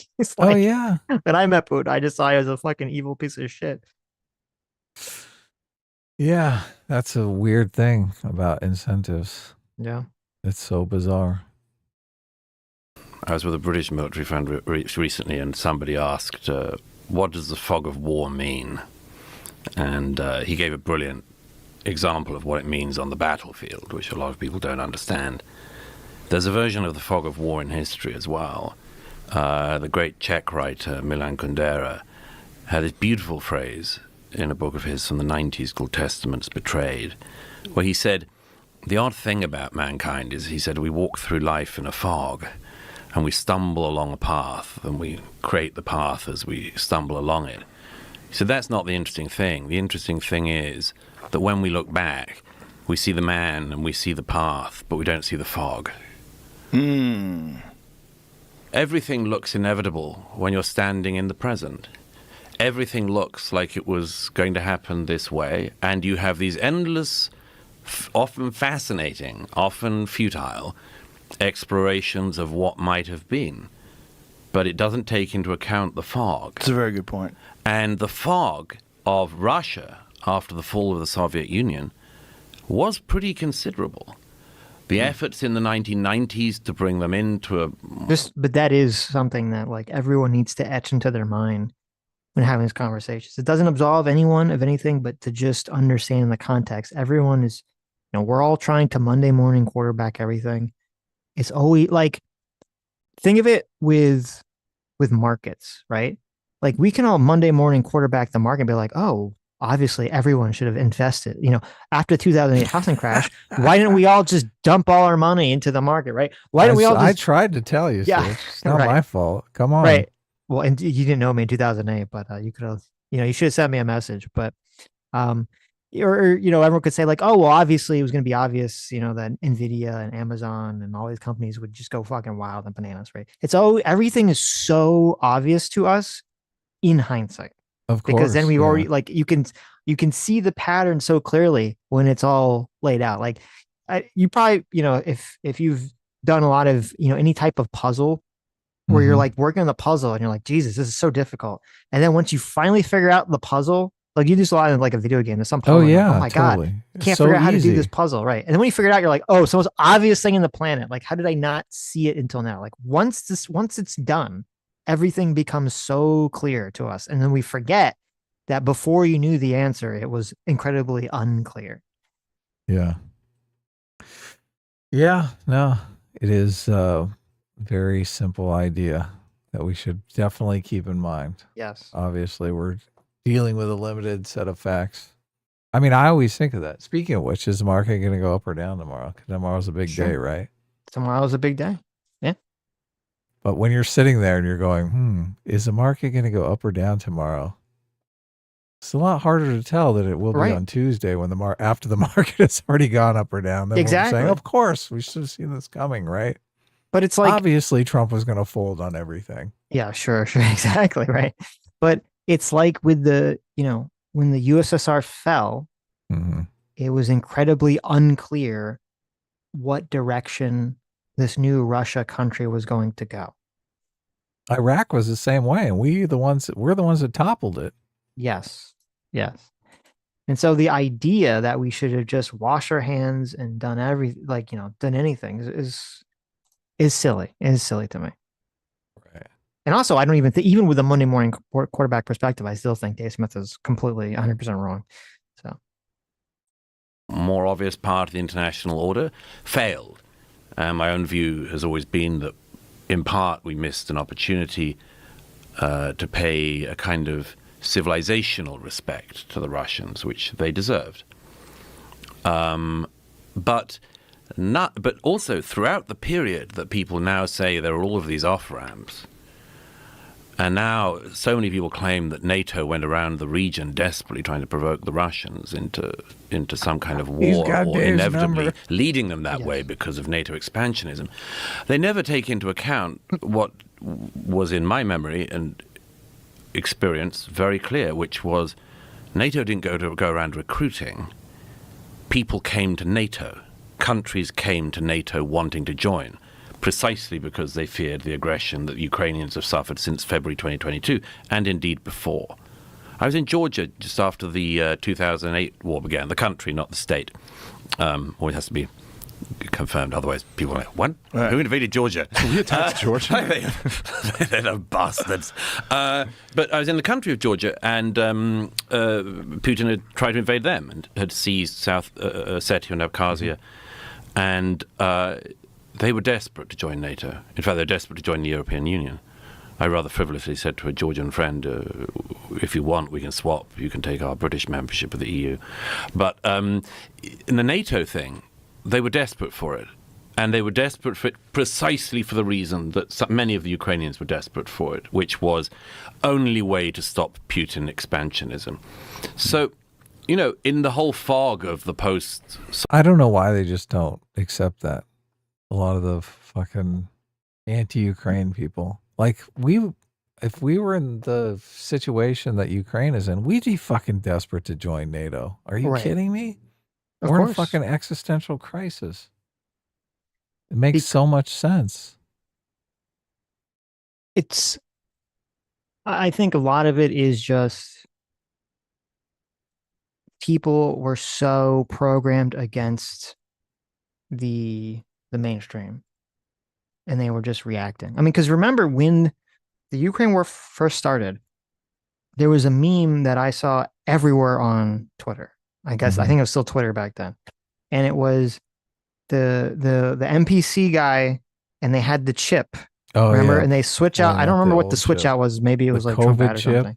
Right. Oh yeah, it was COVID. Yeah. Switch out the COVID chip for like the Ukraine chip. Right. Mm-hmm. And that's what and so people were just so programmed to just reflexively be against whatever the mainstream was. And so since the mainstream was very pro Ukraine, you just had to be against it. And then once you've made that emotional decision, then you're looking for Dave Smith, and you're looking for Scott Hortons, then you're looking for people to make whatever that argument is that satisfies that emotion. It's just an insane argument, though. Like, the U.S. is going around bullying Ukraine, saying you have to join NATO now. You're in an existential crisis. And they're going, no, we don't want to. Please. Right. Well, even this, I mean, the thing with Georgia is so crazy because it's so similar to Ukraine. You have Georgia breaks off of Russia or the Soviet Union when it collapses, and they have some issue where they have some provinces that are closer to Russia that have more Russian ethnic citizens in them who are kind of like, do they want to be a separate country? Do they want to be part of Russia? There's always this kind of level of instability, and of course, Russia kind of is constantly feeding those people supplies, weapons, ammunition thing to kind of keep the situation going, so that when there's this, when Georgia does want to start moving towards the EU, Georgia does want to join the EU, Georgia does want to join NATO, then Russia says, oh, well, now we have some excuse to invade Georgia because we have to protect these, this breakaway nation, this independent nation of ethnic Russians that we've been feeding weapons and ammunition and shit to this, for this whole time. And then they get to go into Georgia. Literally moved there from Russia. Exactly. Yeah. And then they invade Georgia, and this is what happened in 2008. Okay. They invade Georgia, and then they, force the government to do whatever they want, and they completely dash their hopes of joining the EU. They dash their hopes of joining NATO, and they declare these breakaway nations independent or under the Russian umbrella. They're kind of faux Russian territories. And that's literally what they were going to do with Ukraine. They did it with Crimea. They did it once the Crimea in 2014. They go in and say, this is ours now. And then they start feeding guns and ammunition and training and money to the breakaway separatists, in finger quotes, and, Eastern Ukraine, fomenting this civil war. And they say, oh, we got to protect these people. We got to invade the country. And they just finally, the West stood up to them and said, no, you can't just keep doing this same process again and again and again. Okay. Yeah, that's the move. They're like, hey, this works. Let's continue to do this. Yeah, they did. And that's the thing. They did it. They did it with Georgia and they got away with it. They did it on a minor level with Ukraine and got away with it. And then they were trying to do it again. And they were just surprised. And actually, it kind of makes sense to some extent why Russia was surprised, because they've already done it twice before. They thought third time's a charm. Can you imagine America doing this? Like, we sent a bunch of Americans down to live in Mexico, and slowly, slowly, and we're like, encroach, in Mexican territory. Yeah, we'll move that border down and down and down.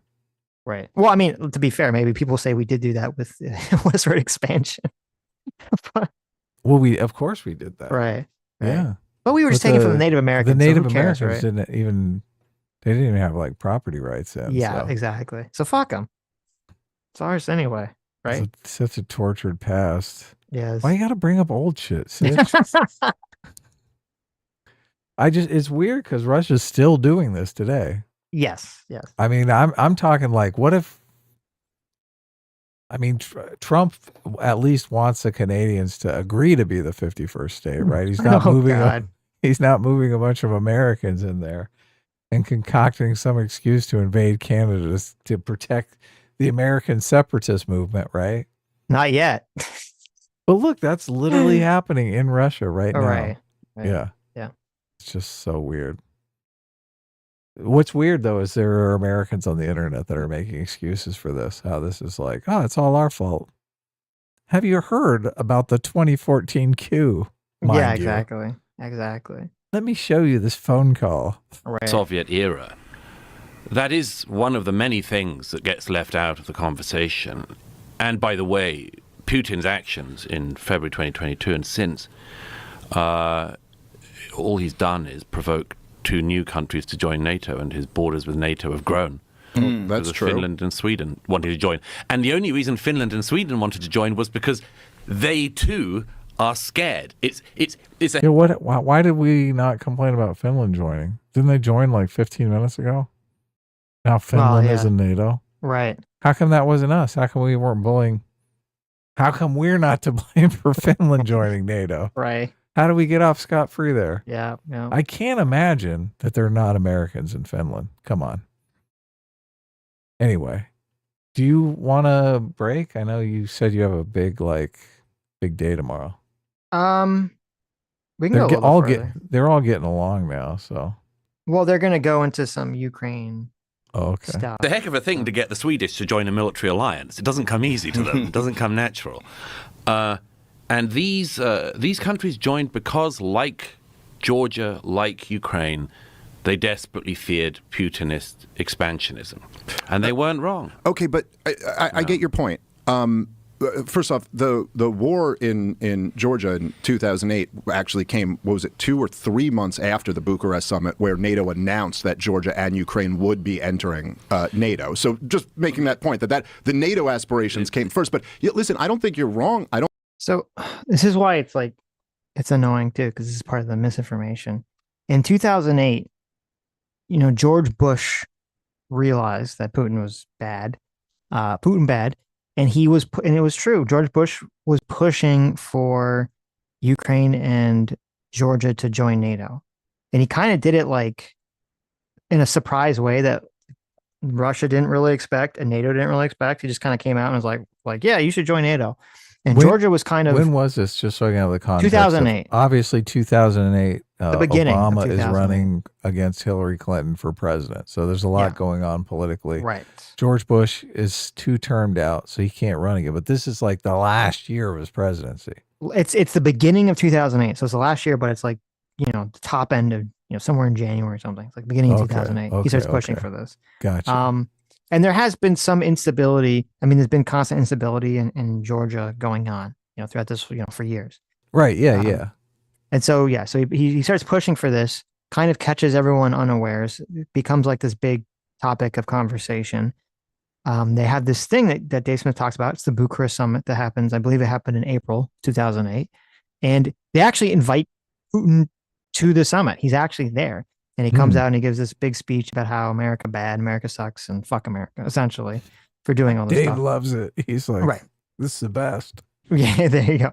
And at that time, Europe agreed with Dave Smith. Okay. Germany and the UK, and I think France and the other European countries that were in NATO mostly said, we're not going to admit Georgia and Ukraine into NATO because we don't want to piss Russia off. That was their very explicit position. Okay.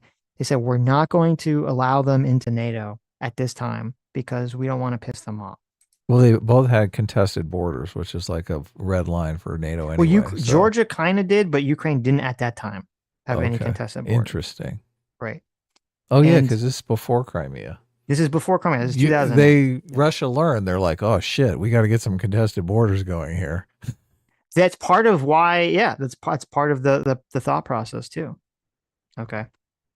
And so they said, but they're not going to let them in. But then NATO's in this weird position because NATO has an open door policy where they say anyone that wants to join can join us if they desire it. But when NATO doesn't want to be cucked, and NATO doesn't want to be cucked and say, well, Russia or any other country gets to dictate the terms of whether another country joins NATO. So they do put out a somewhat contradictory statement where they say, we're not admitting Ukraine and Georgia into NATO at this time, but maybe they'll join in the future, right? The door is open. We're not going to allow them. We're not putting them on the pathway to do this, but maybe at some point in the future, they'll join. And in fact, the Ukrainian defense minister at the time made this comment. He said, the doors are open, they told us, but they didn't show us where to find them or how to get in. Okay. Right. Don't call us or anything, but you're welcome to come in. And it was pretty clear because I was actually looking at articles at that time period. At least, I mean, I don't know. Who knows what the fuck Putin's getting because he's in his own little bubble. But it's pretty clear from the Western press perspective that this was like exactly what was understood. That they said no, and they said no because they didn't want to upset Russia. But they're trying to save face and say, well, maybe they'll come in the future, right? We'll let you guys in eventually, right? Yeah. That's classic. They literally do what Russia wants, or at least mostly what Russia wants. They don't admit Georgia and Ukraine into NATO. And what happens? A few months later, Russia invades Georgia. A few months later. Right. They're like, thanks. Right. So it's almost like, heads up. So this is actually, so Dave Smith uses this as an example to somehow blame the U.S. when it's actually the opposite. If the U.S. had, or NATO, if European countries had admitted Georgia and Ukraine into NATO, maybe that would have prevented Russia from invading Georgia. It definitely would have prevented Russia from invading Ukraine now. Okay. So they should have invited them into NATO back then. It would have changed the course of history. None of the people that would be dying right now. Yeah, it's hard to imagine Russia would invade because all the NATO nations would be obligated to get involved. Yeah. Right. And so Dave presents this as a point in his favor when it's really a point against his entire argument. Yeah. I don't think anybody is ever implying that, like, we've expanded NATO through force and that the countries who were joining, or at least the governments of the countries who were joining, didn't want it. Although, in the case of Ukraine, there's a great piece in the Washington Post about this in 2006, where joining NATO was actually very unpopular. And there was a lot done, and largely because they just didn't want to take on the headache of the conflict that this might provoke. But the question, I think, isn't necessarily like, do these countries... Yeah, and that changed once, Russia started invading Georgia and become very belligerent with Ukraine. They're like, oh, maybe we'll rethink this whole thing. And that was also a time period where the president of Ukraine was literally poisoned by Putin. They tried to kill him and poison him. Right. Okay. That definitely changed the Ukrainian government's position on NATO and Russia and everything. People are constantly making the argument that there's a proxy war going on, that Ukraine is America's puppet, that right. Ukraine is doing what America wants to do. So that's constantly being said. So I don't know why he's acting like that's not a popular narrative that's going on. Right, right.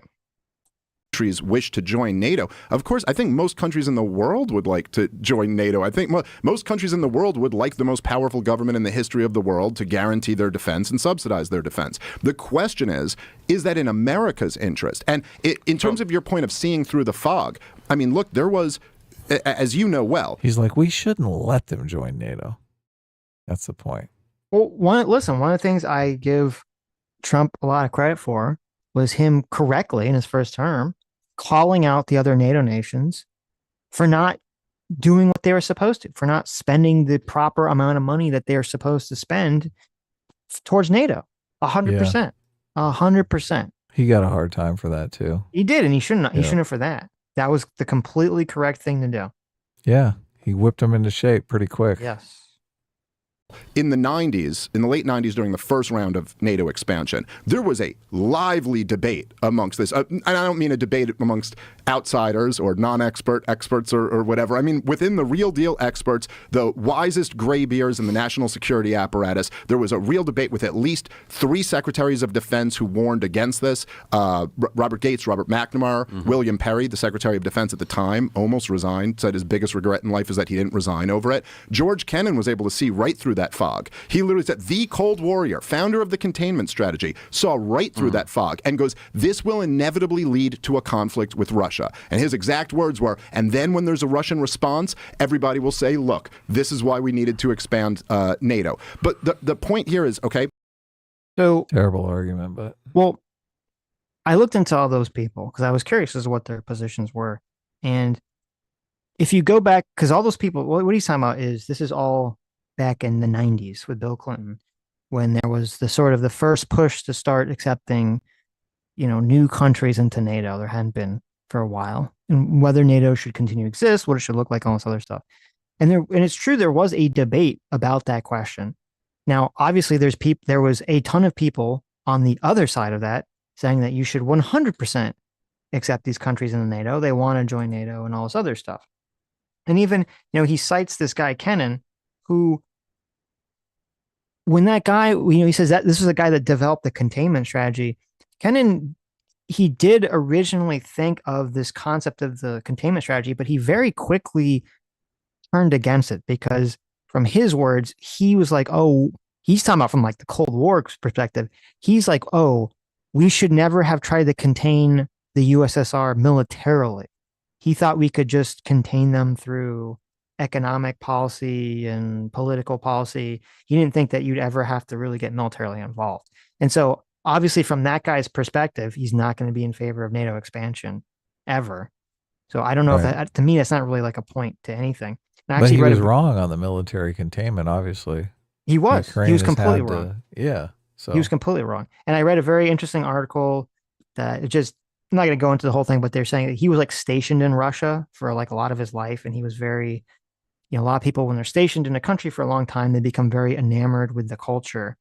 And he did make some very weird comments about how like Russia had a superior culture than the surrounding countries, that it was like dominating under the USSR. So, you can kind of take that as you will in terms of like how that affects, his belief system.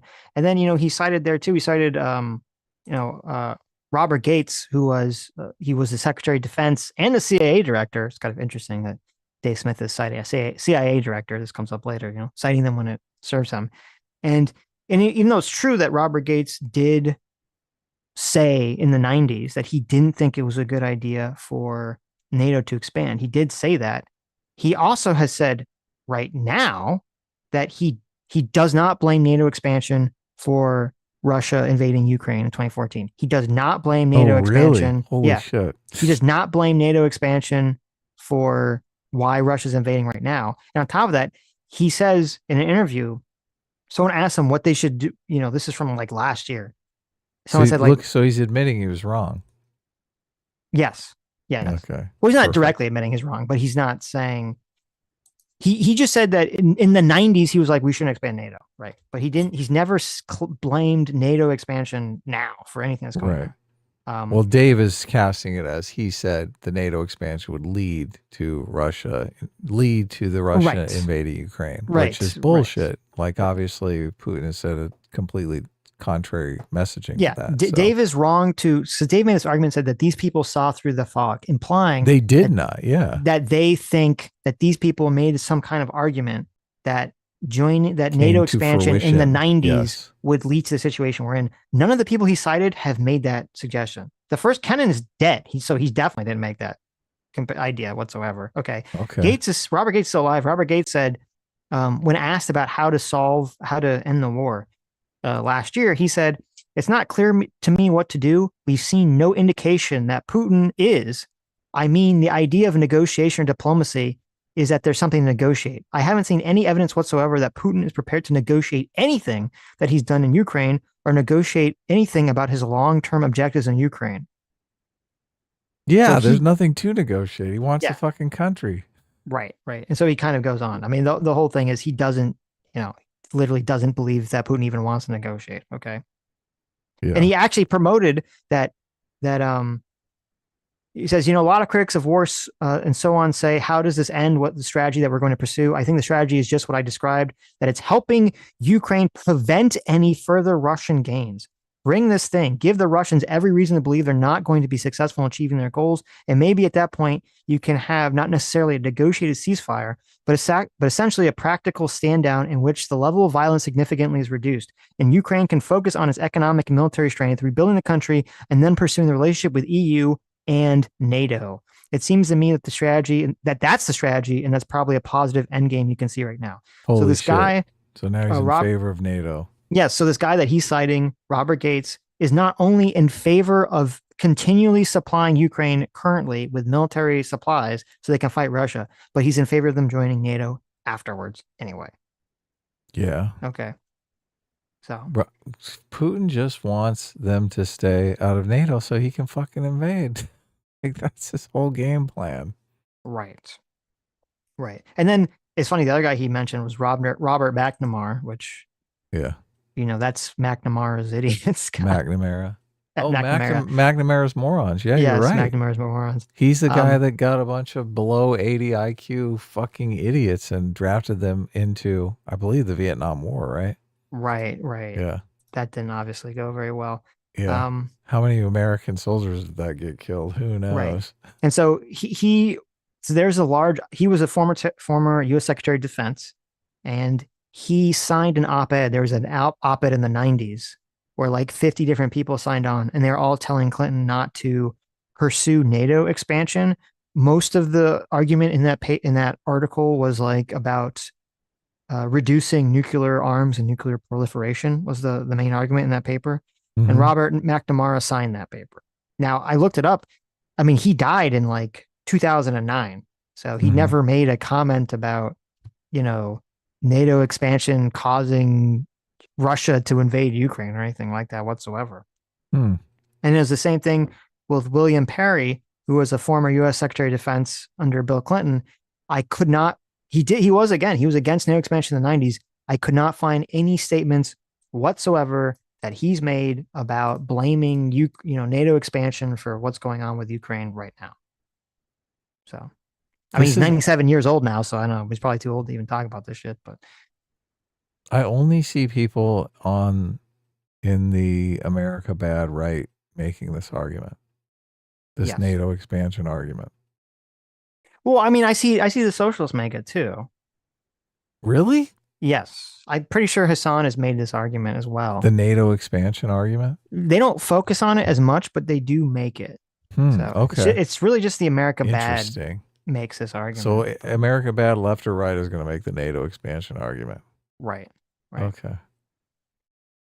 And it makes sense that it makes total sense that William Perry would be, sign on to that thing, because he's like, William Perry's like super focused on the fear of nuclear war and ending nuclear arms and things of that nature. So that's kind of his big goal and everything. He's written a bunch of books about that to kind of like get rid of nuclear arms and everything. So my point is, these people he's citing don't really make his argument that he's saying that they make. Right. He's just using them. Yes. As experts. They were against NATO expansion in 1997. That doesn't mean that they're saying NATO expansion has something to do with Putin invading Ukraine now, 20 years later. Is he appealing to authority? Is that what's going on He here? is appealing to authority, yes.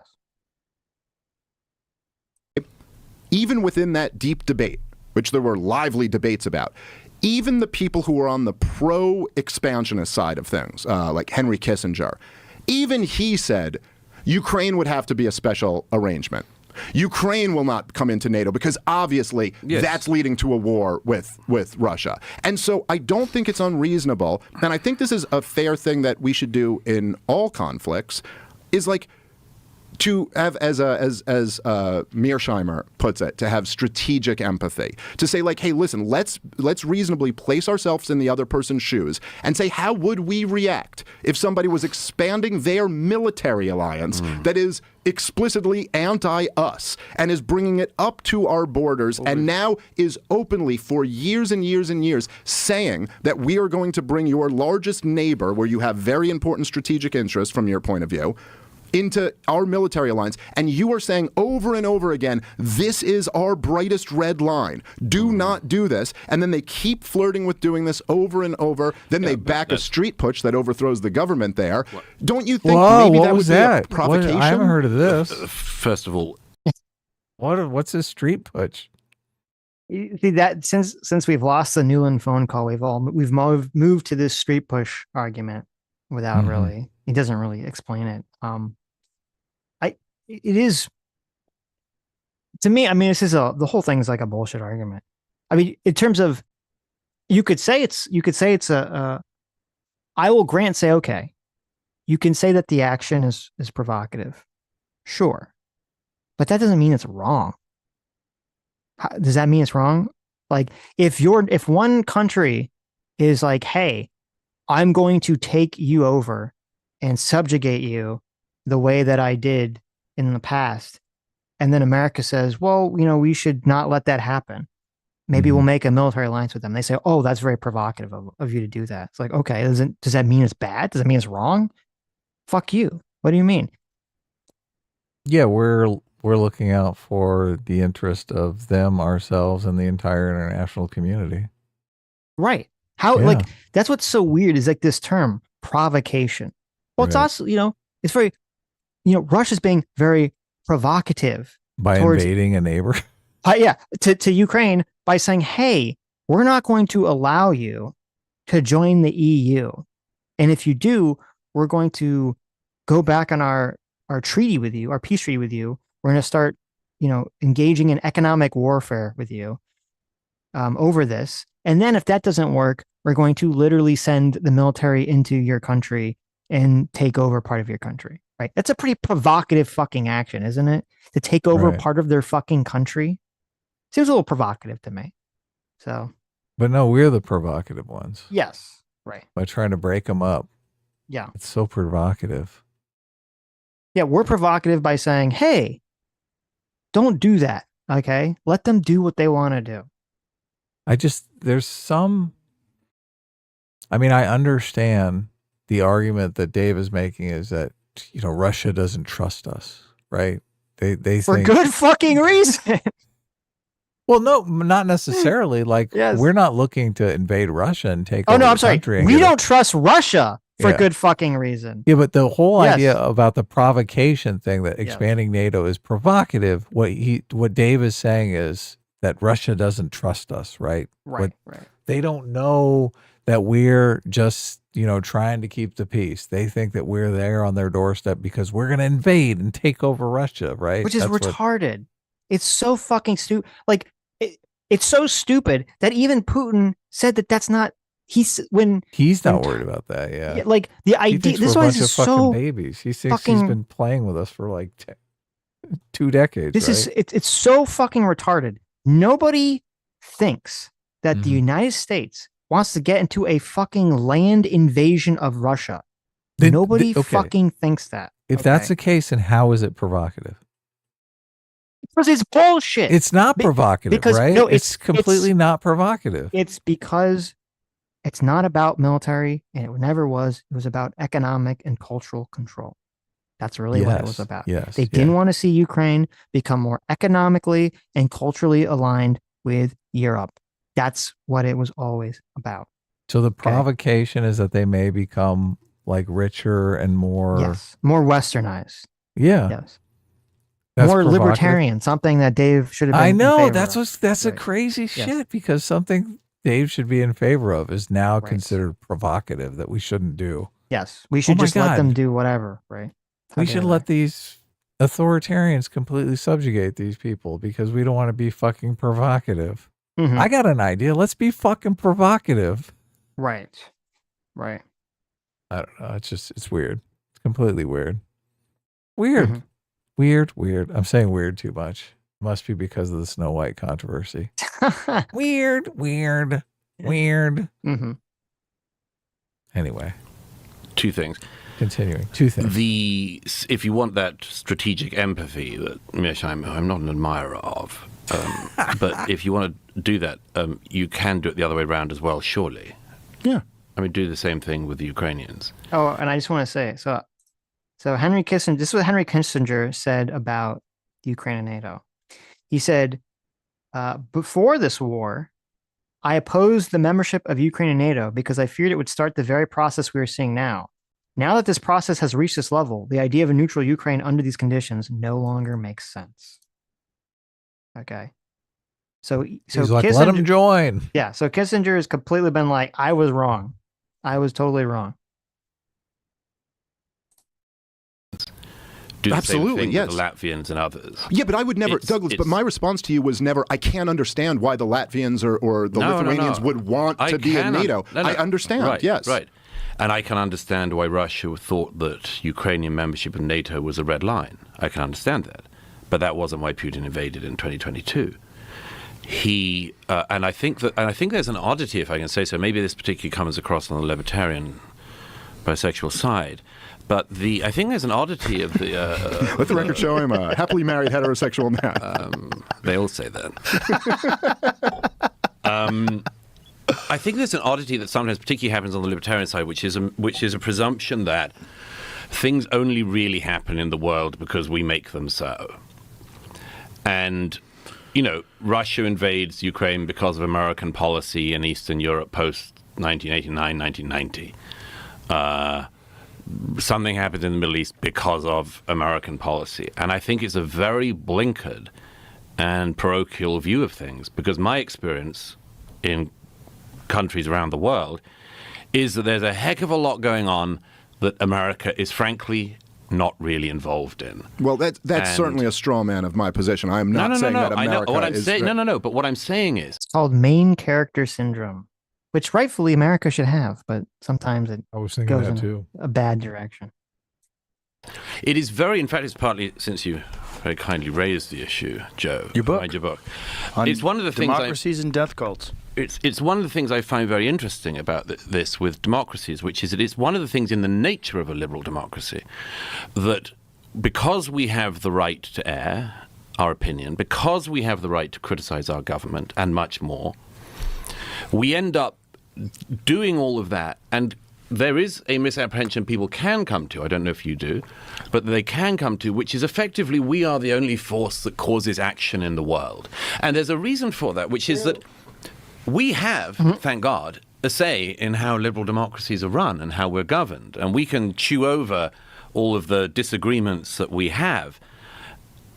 But when a liberal democracy comes against a kind of rock, like a death cult, a totalitarian regime, a dictatorship, like Russia or the Iranian revolutionary government, there's always this temptation to say, to focus our attention on our own side because we can't do a darn thing about the other one. It's a version of, the great late Senator Daniel Patrick Moynihan said when he was ambassador to the UN. He had this great rule it's sort of known among those of us who know about it as Moynihan's rule, which is, he said, if you sit at the UN or the UN Human Rights Council or any of these bodies, you would come away with the belief that the most abused people with the fewest rights in the world live in America and other Western liberal societies. And he came because we're the ones that talk about it. You know, if there's one incident of racism in America, well, the whole world knows about it. Everyone reads it. There'll be protests everywhere. If there's one incident of racism in North Korea, it's not going to make any news. And then you have on top of that the fact that the way in which despotisms and death cults and dictatorships work, the information just doesn't come out.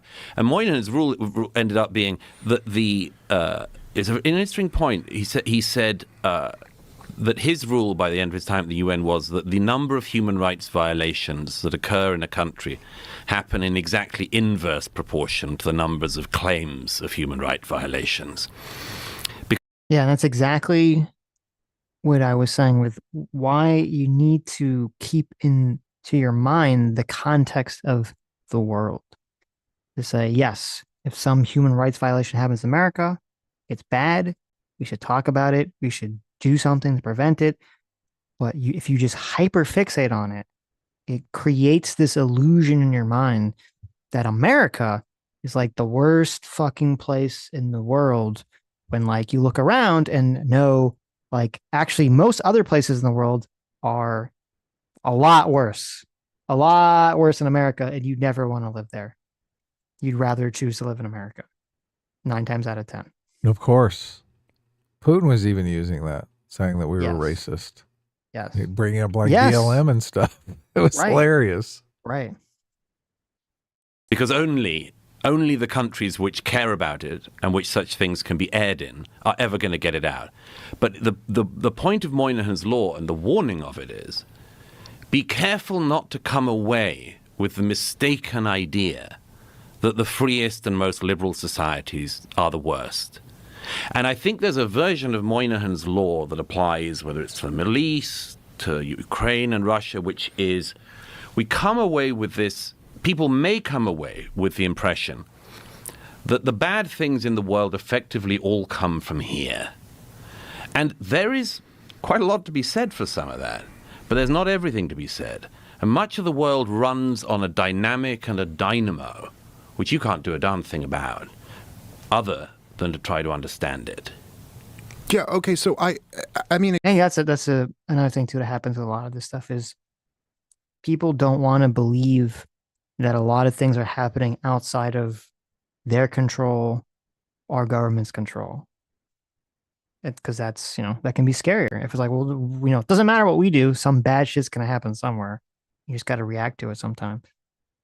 I mean, they're shifting the blame to our government, though. They're saying our government is doing this and is responsible. Right, because they'd rather believe that our government has control. Like then doesn't have any control in the world. It's less anxiety to believe our government has control and is doing something bad versus they don't have control and there's just random bad things or bad people out there that are outside of that sphere of power.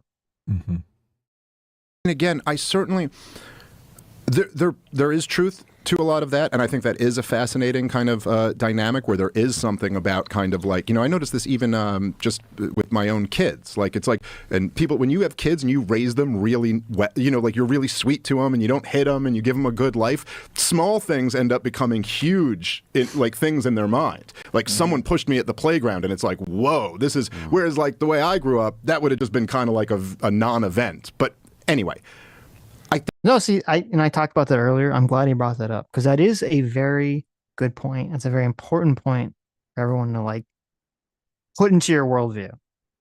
You said he got abused by his dad. He just said that he got pushed at the playground. No. He said his kid got pushed at the playground and viewed it as like the end of the world. Yeah, but he got pushed at the playground and he thought it was just the status quo. Right, you're right. I was reading it. I don't know what he doesn't really say. I was just kind of reading into it. He's making it sound like he had some like horrible childhood where he was abused. When you said he got abused by his parents, I was like, what? Really?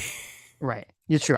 It's true. I don't know what the abuse is that he suffered, but he makes it sound like he suffered some kind of crazy amount of abuse. Well, he's a libertarian. They probably just wouldn't let him eat sugar cereal. I don't know what. Like, oh my god! Right. I don't Where's know my what sugar cereal?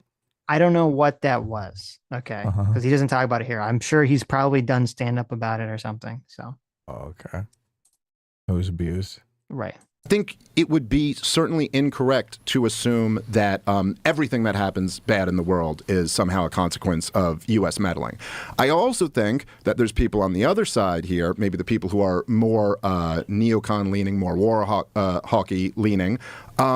They have a tendency to only focus on the bad things that everybody else does and act like our policies have no impact on this. Should be ridiculous. So very specifically, with the Russian invasion of Ukraine, and I'll just get two bullet points on this, and we could talk about a lot of this. But look, number one, in 2008, as you well know, right, the Joe Biden's CIA director, who was the CIA director for the entire war up until Donald Trump just came back in, he wrote the Niet means Niet memo to Condoleezza Rice, a private cable to the then Secretary of State when he was ambassador to Russia, to let her know that this flirting with bringing Ukraine into NATO is gonna end up in a war. And by the way, the Russians don't want to do it. His words exactly. If you keep pushing with this, the Russians are going to have to make a decision that they don't want to make, which is whether they intervene or not. And number two.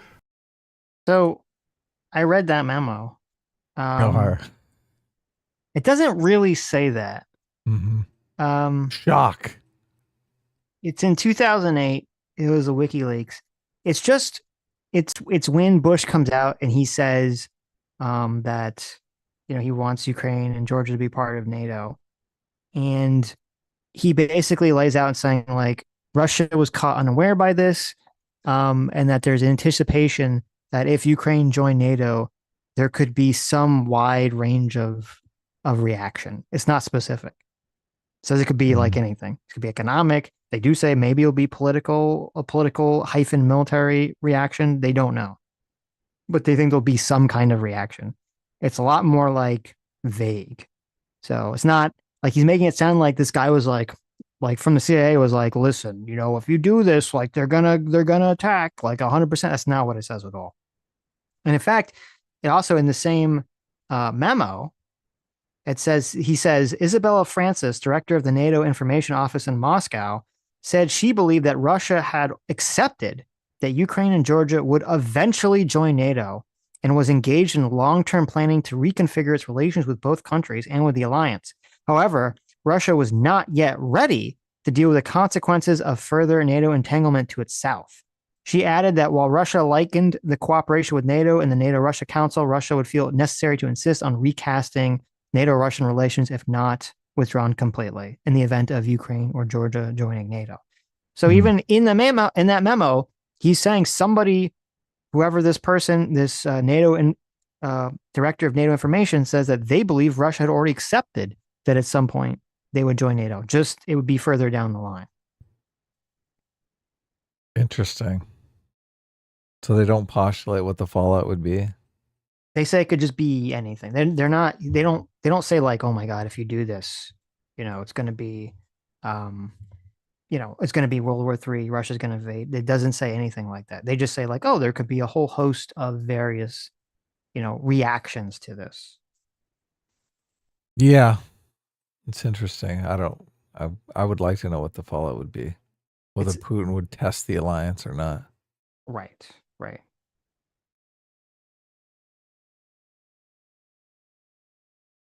Be great if he did test the alliance, right? Because then we could invade. I'm just kidding. There you go. Sometimes people don't get my humor.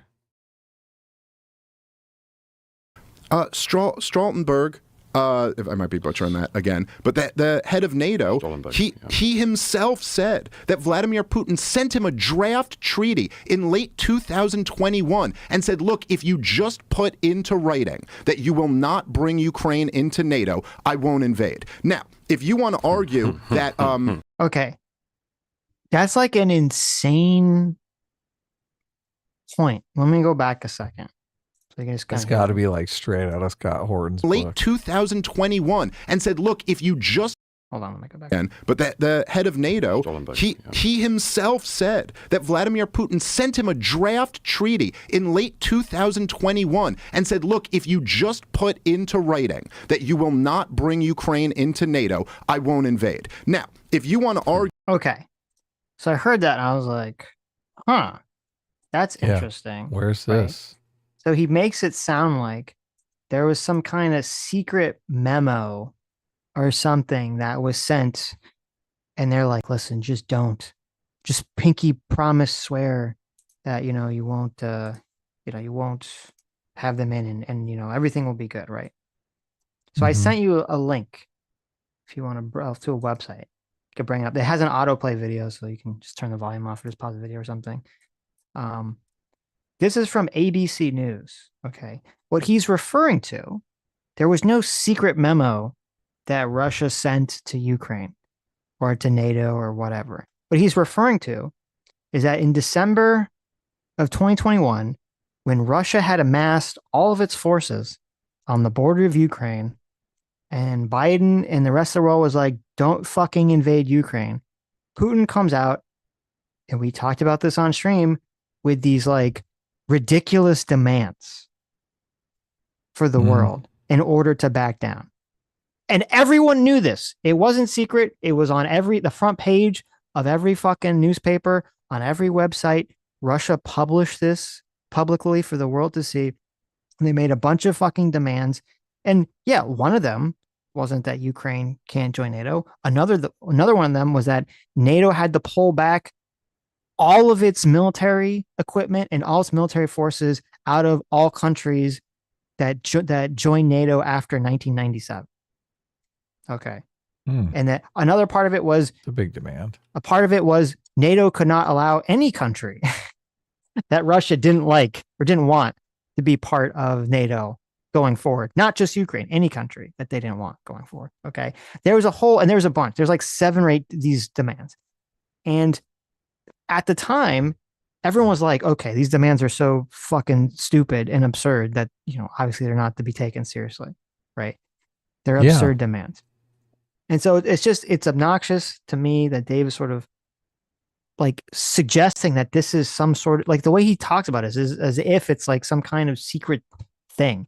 He only talks about the one demand, and he acts like it's some kind of secret conversation between Russia and NATO. When this was publicly talked about, everyone knew that this happened.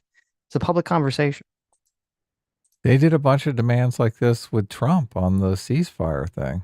Yes, exactly. They made a fucking laundry list of demands that nobody would ever give any credence to. Right. That's like a standard move of theirs. Right. Exactly. They're like, I don't want a ceasefire. Let me just make a bunch of ridiculous demands. Yes. I want a bowl of green M&Ms delivered to my suite at the Waldorf. Right. Let me make a bunch of completely one-sided demands. And then, Dave Smith will come here and he'll just, I guess, regurgitate them. All we had to do was deliver that green bowl of M&Ms and we could have avoided all of this fucking crisis. Right. That's his argument. Right. He also says later in this, because we can kind of wrap it up. He says later in this that the United States spent $100 million on street protests in Ukraine. I tried to see what he was talking about. I literally couldn't find that information. $100 million for those. That was those little video classes that they trotted out? Yeah, I guess. Like, because there was another claim about how 100 million. They didn't even have 100 students. That's like $1 million a student. That's a lot for students. Because the normal claim that I've heard, which is, the evil Victoria Nuland made some comment about like $5 billion or something being spent in Ukraine, and like people for some reason, well, I guess some dishonest reason, interpreted that as like, aha, she said that we spent $5 billion to coup them in 2014. But if you like look at her comment, which everyone kind of did after the fact now, it was like, no, she's saying like for the last 20 years, before the United States had spent like $5 billion in like helping Ukraine in aid and over like years. A 20-year period. Yeah. So it had nothing to do with 2014. But so he made this claim about that the U.S. spent $100 million to coup Ukraine. I couldn't find whatever he was talking about. I couldn't find it on Google. couldn't find it with ChatGPT. I couldn't find it with Perplexity. I couldn't find it on X. I don't even know what he was referring to. I couldn't actually find what the source was that he was talking about. So the source was bullshit. The other clip that went kind of viral about this conversation was the clip where he talks about never having gone to Gaza. Oh, I know. Yes. Palestine. Oh, we got to talk about that. Right. And so I think I have a time code for that. We can jump to that here because that was the other viral clip. Everyone is just having a major cope out on that. Yeah. It was brutal. How brutal do you think the Egyptians are? Pretty brutal. Yeah. They allowed stuff in. Okay. They're having a conversation about how brutal the blockade was into Gaza. Yeah. Yeah. This is over the comment about it being an open air prison, which is just, you have to have that context, because if he had taken a trip to Gaza, he would know that there was no fucking open air prison, right? Right. That's why he brings it up. Right. But this has all been twisted into, oh, you can't have an opinion on any place that you've never been before, even if you've read a 10,000 page book about the place. Yeah. Here, let me go back a little bit. Since 2007. And yes, you were right. Why do you I don't agree the blockade was brutal by any means. You don't think the blockade of Gaza was brutal? How brutal do you think the Egyptians are? Pretty brutal. Yeah. They allowed stuff in. Okay. I mean, since some stuff has gotten in, yes, that's true. More than some stuff. Okay. More than some stuff. Okay. I'll say this, right? Because there's been different levels of blockade, even before 2007, going back. I know in 1996, they had like a pretty strong blockade that year. According to the World Bank, it contracted 40% of the GDP of Gaza. So just for reference, the Great Depression was a 30% contraction. This was in 1996. For 1 year, they gave them something worse than our Great Depression. That was just 1 year. From 2007 on, there's been a blockade of that country. You don't think that's kept the country poor? Why do you think there's a blockade of any kind?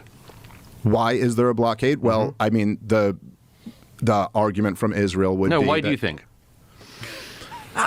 I would say, okay, I think that the disengagement, I think Smotrich was correct when he said that, I'm sorry, my mistake there. I think which another quote that I'm sure you're familiar with, but Dov Weissklaff, who was the senior advisor to Sharon, who was the prime minister at the time, he essentially said the reason we're doing the disengagement, the reason we're doing this is so that we can put the peace process in formaldehyde. This is the reason we're doing it. You're not answering my question. You're continuing to cite very right-wing Israeli politicians. But what? I mean, it's so obvious why they did it is because they didn't want them to smuggle weapons. Yeah, right. Security threat. Just say it. Well, and also, I mean, I am curious if he believes that or not. Right. Well, and there is an argument, and I think it is probably true that they did stop certain things beyond weapons at some point, because they essentially wanted and it just didn't really work, but they essentially were trying to do the same thing that the US was doing with North Korea, where they're like, hey, if we don't let them get like things they want, the people will rise up against Hamas and, get a different form of government. Mm-hmm. Unfortunately, that strategy just doesn't seem to be effective at all. So. I'm getting there. I'm getting there. I'm saying, so I think they disengaged in order to kill the peace process. I think they put the full blockade around the country for the reason that they've always kind of done it there, that, they don't want too much stuff getting in. They want to keep them, as they put it, on a diet, and they don't want rockets to fly into Israel. The second one is a kind of important one, isn't it? The final one you said. It is. If the Palestinian leadership in Gaza after 2005 had not from the get-go decided to use Gaza as a stockpiling place for rockets to fire into Israel, all of it would be different. If they had just resisted the temptation that so many of us do in our lives to stop keeping RPGs in our cellars and then Katyusha rockets in our children's bedrooms, all of it could have been different. If that desire to live in peace beside your neighbors had superseded the desire to stockpile rockets, it would all be different. Yeah, or if Israel just hadn't occupied them for 60 years, it would all be different too. I mean, why is it the onus always on Oh them? my God. Well, That's you believe so in self-determination, I'm sure. Yes. I believe in individual rights. I mean, they were occupied, saying 60 years, they were occupied by Jordan and Egypt for most of that time period. So that's not even accurate. But even if you wanted to go by the occupied sort of framing. Right. Yeah, sure. Okay, individual rights. And that includes the right to make bad decisions. Sure. Yes. The Palestinians in Gaza, when they voted in... Who promotes more individual rights, Israel or Hamas? Yeah, exactly. Who promotes individual rights, right? Yeah, Israel. It's fucking bullshit. All this is fucking bullshit. Hamas made a very bad decision. Yeah, of course, and Douglas. In the years, hang on. Yes. Hang on. And in the years after that, they made bad decision after bad decision. It was a very bad decision to continually fire thousands of rockets into Israel. It was a very bad decision to use what boats came in early on and to use the smuggling networks from Egypt, not to bring in supplies you could actually build a thriving society with, but to bring in rockets. It was a very bad idea. No, there was not starvation in Gaza after 2005. No, there was no deficit of goods coming in. I've been plenty of times. There was no deficit? No, there are no plenty goods were kept out. There are plenty. How many? Have you been to the crossing points? No. When were you last there at all? I've never been. You've never been? Well, am I not allowed to talk about it now? I've never been to. Have you ever been to Nazi Germany? Are you allowed to have feelings about them? You can't time travel, but you can. But you can travel. Okay, but so what? So what's the point? Like, no, okay. I find that lots of people have been there and agree with me, and lots of people have been there and agree with you. Yeah, but so if I don't you're know going to spend a year and a half talking about a place, you should at least do the courtesy of visiting it. All right. I just think this is a non-argument. You don't think? Okay. I mean, does he call it a concentration camp earlier or after this? I think it's earlier. I mean, he literally called it a concentration camp. The whole point of this is, if you'd gone there, you'd know that was a fucking lie. Total fucking lie. Yeah, he says it afterwards. I think it's a non. He says it afterwards. But, I mean, just let me see. Does he say it before, too? Yeah, no, he says it. He said, well, no, wait. Where are we at? No, he says it right after this, so we can watch up to that point if you want. Okay. Well, we don't have to. We can move on if you want. Right. But the whole point, this segment is weird to me because on one hand, I don't agree with Douglas Murray's point in a general sense. I don't think that you need to go to a physical location to talk about something. Like, yeah, you definitely can get a better sense of things if you're actually there, especially if you like live in some place, right? But just if you visit, that doesn't really tell you, you could go like, you could be, if you go to China or North Korea, and they take you on that tour in North Korea, right? Like the cultivated tour. Yeah, the Potemkin villages, they set yeah, up, right, with the Potemkin villages. Yeah. Right. Yeah. It's not really going to tell you much about, I mean, maybe it'll tell you how bizarre everything is and how deceptive they are. But, so just going to a place in itself, not necessarily necessary to have a conversation or opinion about something. And I do agree with Dave's point. There are plenty of people that have been there and agree with him. There are plenty of people that have been there and agree with Douglas Murray. So just on like a general principle, I don't agree with the whole you have to been there argument. And I think that's why people are memeing on it pretty hard. But this is like the one circumstance or one of the few circumstances it actually is valid, because this goes into the open air prison conversation, which is, we kept hearing this argument, Gaza's open air prison, it's a concentration camp, it's a riot. We've heard this from all these people, about how, the living conditions are so horribly holocaustic. It's like a ghetto, that it was a prison uprising. It was people breaking out of a concentration camp, blah, blah, blah, blah, blah. We've heard this again and again and again, right? Yeah. And then you were like, let me look on Google to see if there's like restaurant reviews. Yeah. We read a bunch of them. A bunch of fucking restaurant reviews. And you found them, and we started reading these restaurant reviews, and we're like, isn't it weird? There's Google Yelp reviews in a concentration camp of like restaurants that people go to. That seems strange. And then we found I don't know if I think then you found that video. Yeah, the travel video. The fucking 5 video. Coolest things to do in Gaza. Yeah, it was like and this is obviously before. Obviously, everything's been fucking annihilated now. Now it's horrific. Fucking... Yeah.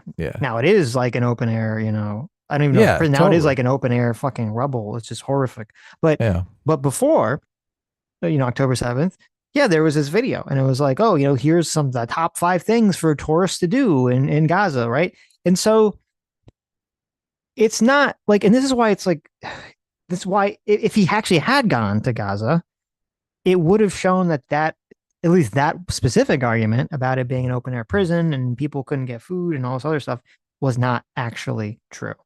I'm sure it wasn't like a great place to live. It was definitely an impoverished area, but that's very different than saying it was a fucking concentration camp. That'd be like saying there are definitely poor areas in America. Yeah, that I wouldn't want to fucking visit. Yeah, that you wouldn't want to visit or you wouldn't want to live in, but I wouldn't call them a fucking concentration camp. Okay, I'm not going to say that like poor areas in Chicago are a concentration camp or something. Yes, totally. Yeah, I mean, it's interesting that we read all of those reviews. Like, if Dave would do his due diligence, and I think he would be forced to come to that same conclusion. Obviously, he's not. So just saying, going there would force you to do your due diligence in a way that sitting here and not doing it isn't going to happen. The thing that everyone pivoted to, though, when I brought out the restaurant reviews, was that there was a swimming pool in Auschwitz. Like, they had some Olympic-sized swimming pool. So just because they have restaurants and that people can go to and write reviews of the restaurants doesn't necessarily mean it's not a fucking concentration camp, which I just thought was completely missing the point. Right. Yeah. By then, you're just in a total cope spiral. Yeah. Definitely. Yeah. Anyway. So, I sent you. Yeah, what is this that you sent me? A video you can bring up. It's kind of funny. And then also I see Zero Fucks to the video, so you might watch that too. But the first one I sent you was a different one. Yeah. It looks like it has some of the tweets in there, like somebody. Yeah. Oh. Clicked on the wrong one. How dare you? So yeah, this has been spun into the lamest argument in the world that you can't talk about anything unless you've actually physically traveled there. Well, right. I mean, I think the argument is more, you shouldn't be lying about places that you could easily go and verify that the things you were saying are untrue. I think that's more the argument than you should shut up about places. You shouldn't have these completely strong opinions on places, or you fucking know nothing about. What's the problem? I mean, a lot of times we all have strong opinions about things that we, if you go there, you might find it's not what you thought. It's very different. Yeah, that's why they would never go. Well, I mean, who the fuck wants to go to Gaza, right? It would blow their fucking argument out of the water. I think that's the reason. Who wants to go there? Well, it sounds like Douglas Murray has been there pre-war. Yeah, that's what it sounds like. Which you could see the before and after, which is key, right, to this whole situation. Checking out the before and afters. Right. Yeah. It's pretty easy to inspect that open air prison. All right. Ready to rock and roll here? We have a 1 minute and 6 second video, correct? Yes. The person that tweeted said, "What is the explanation for this?" Right. 3, 2, 1, go. If you say, "I've decided that Churchill is the bad guy in World War II." Somebody said. Okay, now you got to read these because so they go to his X timeline. You see, he has the pinned post. At least at the time that this was taken, it says "Time for Churchill thread." Time for Churchill thread. Let's do this. Why I think Churchill was the chief villain of World War II. Okay. Continuing. Daryl Cooper has not said that. What he said was he jokes with his friend Jocko. And who's an Anglo-Saxon. He jokes with him. You know, I think that Churchill was the secret villain of World War II. And what he's saying is, by Churchill's actions, the war escalated. He's not saying anything. He's not just asking questions, then, is he? No, but he's got a point the claim of view. isn't that he's just asking questions. Yeah, he has a point of view. You can explain this better. He literally says he said joking. in the comment, he goes, listen, I'm being hyperbolic. Then he zooms in, he says, I know it sounds hyperbolic, and then gives the actual why it's not. Gives the whole explanation why it's not hyperbolic. And then he once again disclaimed, he goes, and I'm not claiming Churchill committed the most atrocities or was the worst part, but in many ways, I do view him as the chief villain, as my hyperbolic, provocative statement. Right. Yeah. Too bad. If you say, I've decided. Yep. All right. Zero Fucks did a video too. He did a video. Why we got to pull that up? I mean, geez. Well, we don't have to. But... No, let's do it. Okay. I'm just being trying difficult. To be mean. Being mean to Zero Fucks. How dare you? Yeah. Zero Fucks says, TLDR, the misunderstanding between Dave Smith and Douglas Murray is largely due to the legal/moral distinction. Doug was suggesting standards. Dave was hearing restrictions. Anywho, enjoy this anime. All right. Well, let's watch this anime here. We have a 3-minute anime. Ready? Yes. 3, 2, 1, go. If you throw a lot of shit out there, there's some point at which I'm just raising questions is not a valid thing. Mm-hmm. And the problem is that because your own platform has come about because you're a very successful comedian and much more, and you do ask questions, and you are interested. But there are a lot of people who have come along, partly I think because they've come on this show, who have come along and they've decided, I can play this double game. On the one hand, I'm going to push really edgy and frankly sometimes horrific opinions. And then if you say, that's wrong, they say, I'm a comedian. Oh, look, the Mott and Bailey.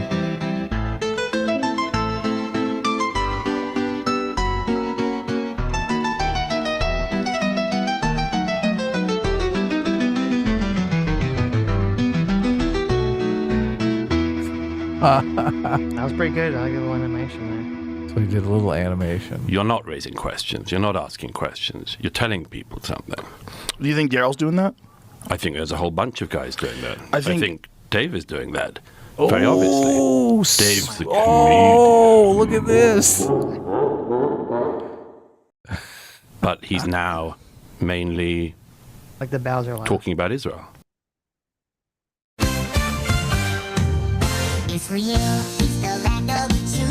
What is this? Oh my God. Oh shit. Now we have a montage of all the times he's mentioned Israel or Jews.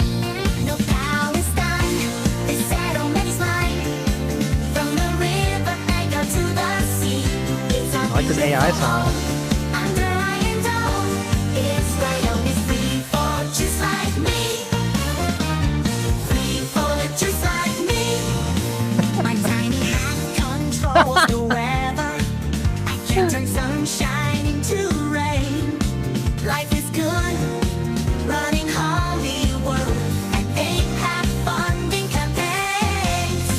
Oh my God.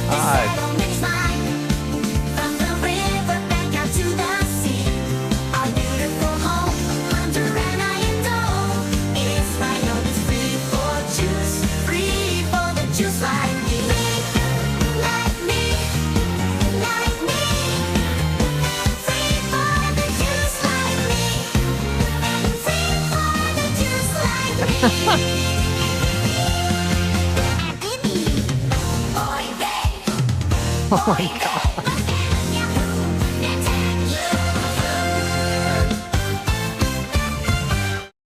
What the fuck was that? Beautiful. Very beautiful, Zero Fucks. Mm. Wonderful. Masterpiece. AI Those were all is... his tweets? Yes. That song was AI? Was pretty good. That was pretty good. There were some good rhymes in there. Yeah. Very impressive. Thank you, Zero Fucks. As always, your meme smithing is incredible.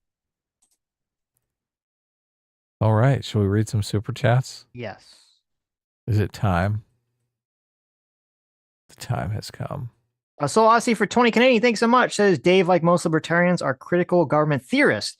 Their go-to is government bad. I don't think Dave is honest or deserves the charity he gets. He's not naive or stupid. He wants to push a narrative. There you go.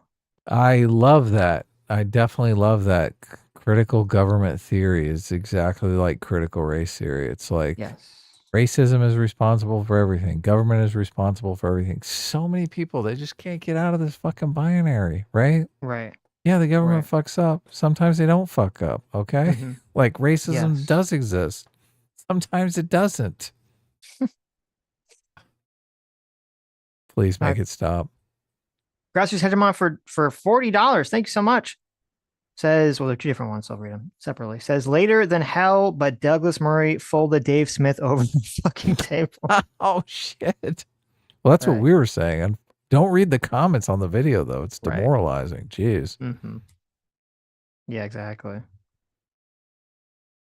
And Grassroots Hegemon for $20 says, this is all my fault. I personally bullied David Smith under the monkey bars, which was weird because we were both 30 at the time, but that's irrelevant. There you go. So you did it. There you go. Yep. You turned Dave Smith into this. That's okay. We forgive you because it's interesting comedy. Okay. I'm going to go to the Back top. to the Lucy, top? Yes. Lucy Lundbug, thanks so much for the 5 gifted memberships. Which we all had a good laugh because there was a bunch of Dave Smith simps in the chat. Like saying all sorts of fucking horrible things. And we were like, oh, I bet they're all members now. That's pretty funny. Metalworks 411.90 for $5 says, man talks about conflict between two countries for years, never attempts to go there once, is confused why no one takes them seriously. LOL. There you go. Yeah, Look, I didn't go there either. I just used Google Maps. There you go. I mean, you did more, right? You went there virtually. Yeah. I thought, look, there's videos of YouTube there's everything on YouTube. There's got to be something, right?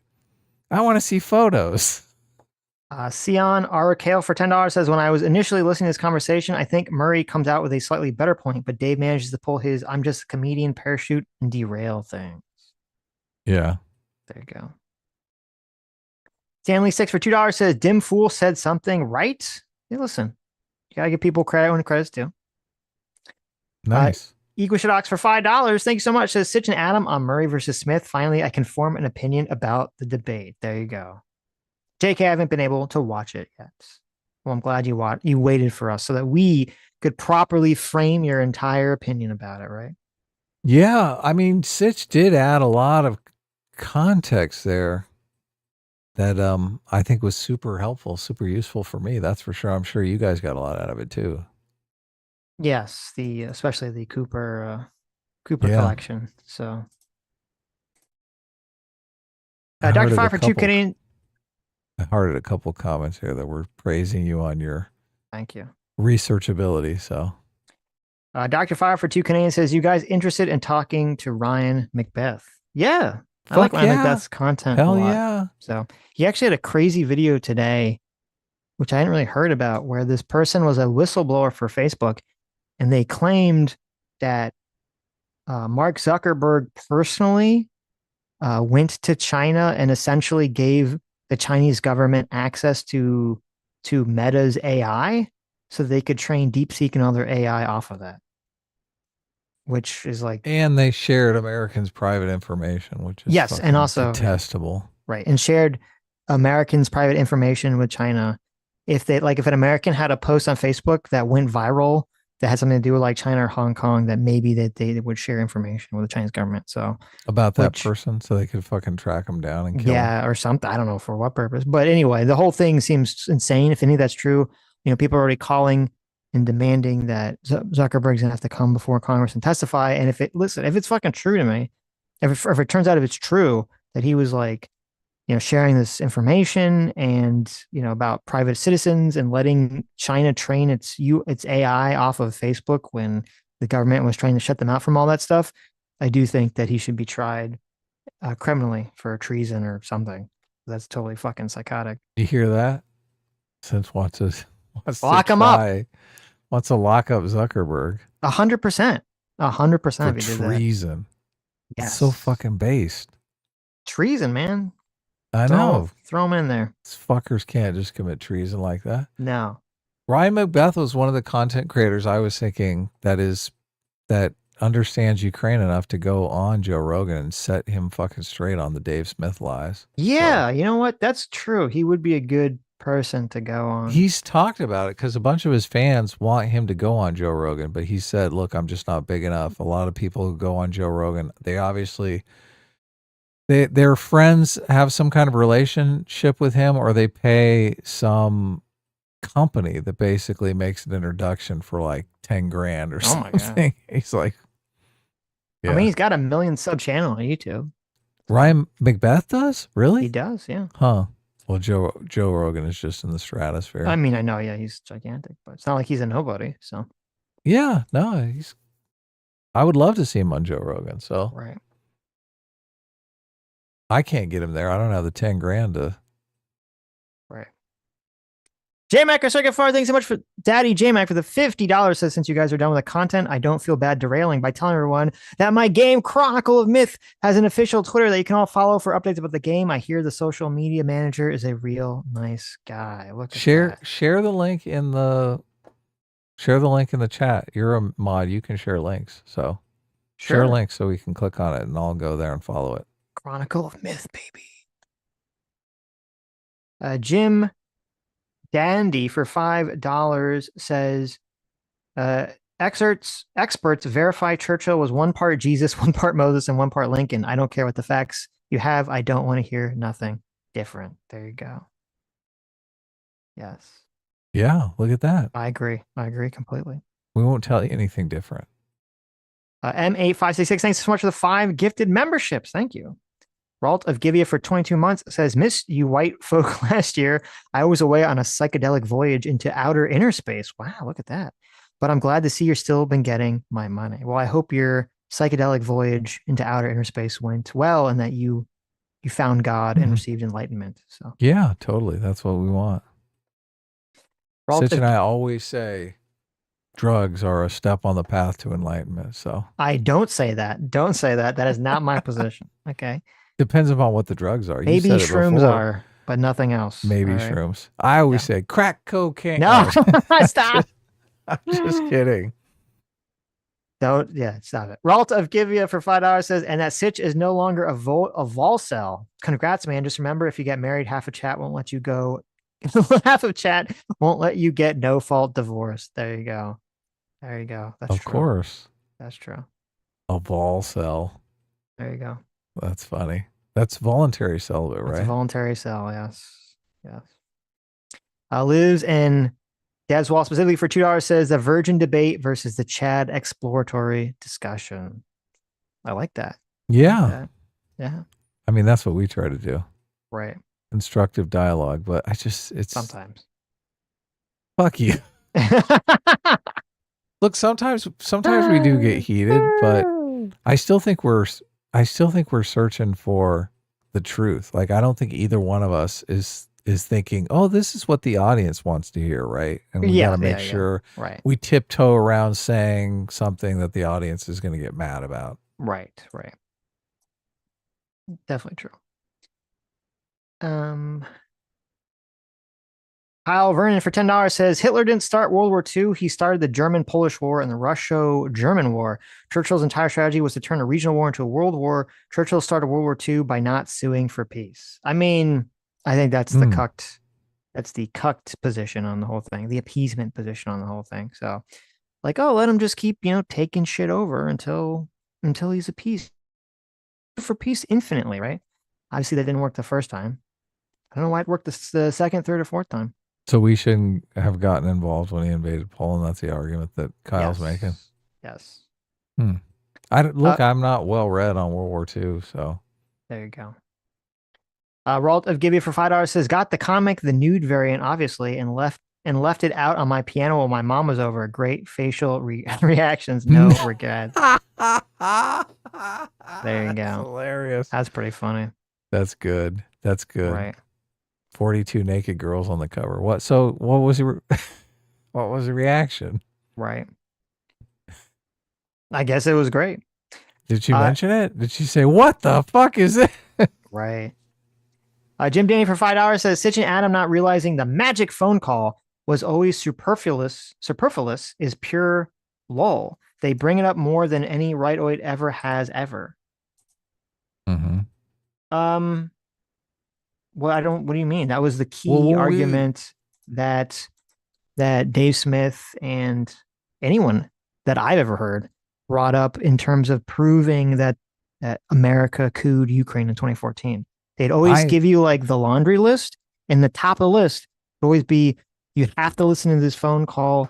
Newland talked about how, we couped the Ukrainian government. I mean, Dave Smith literally brought it up on Joe Rogan's stream, so I'm not sure what you're referring to.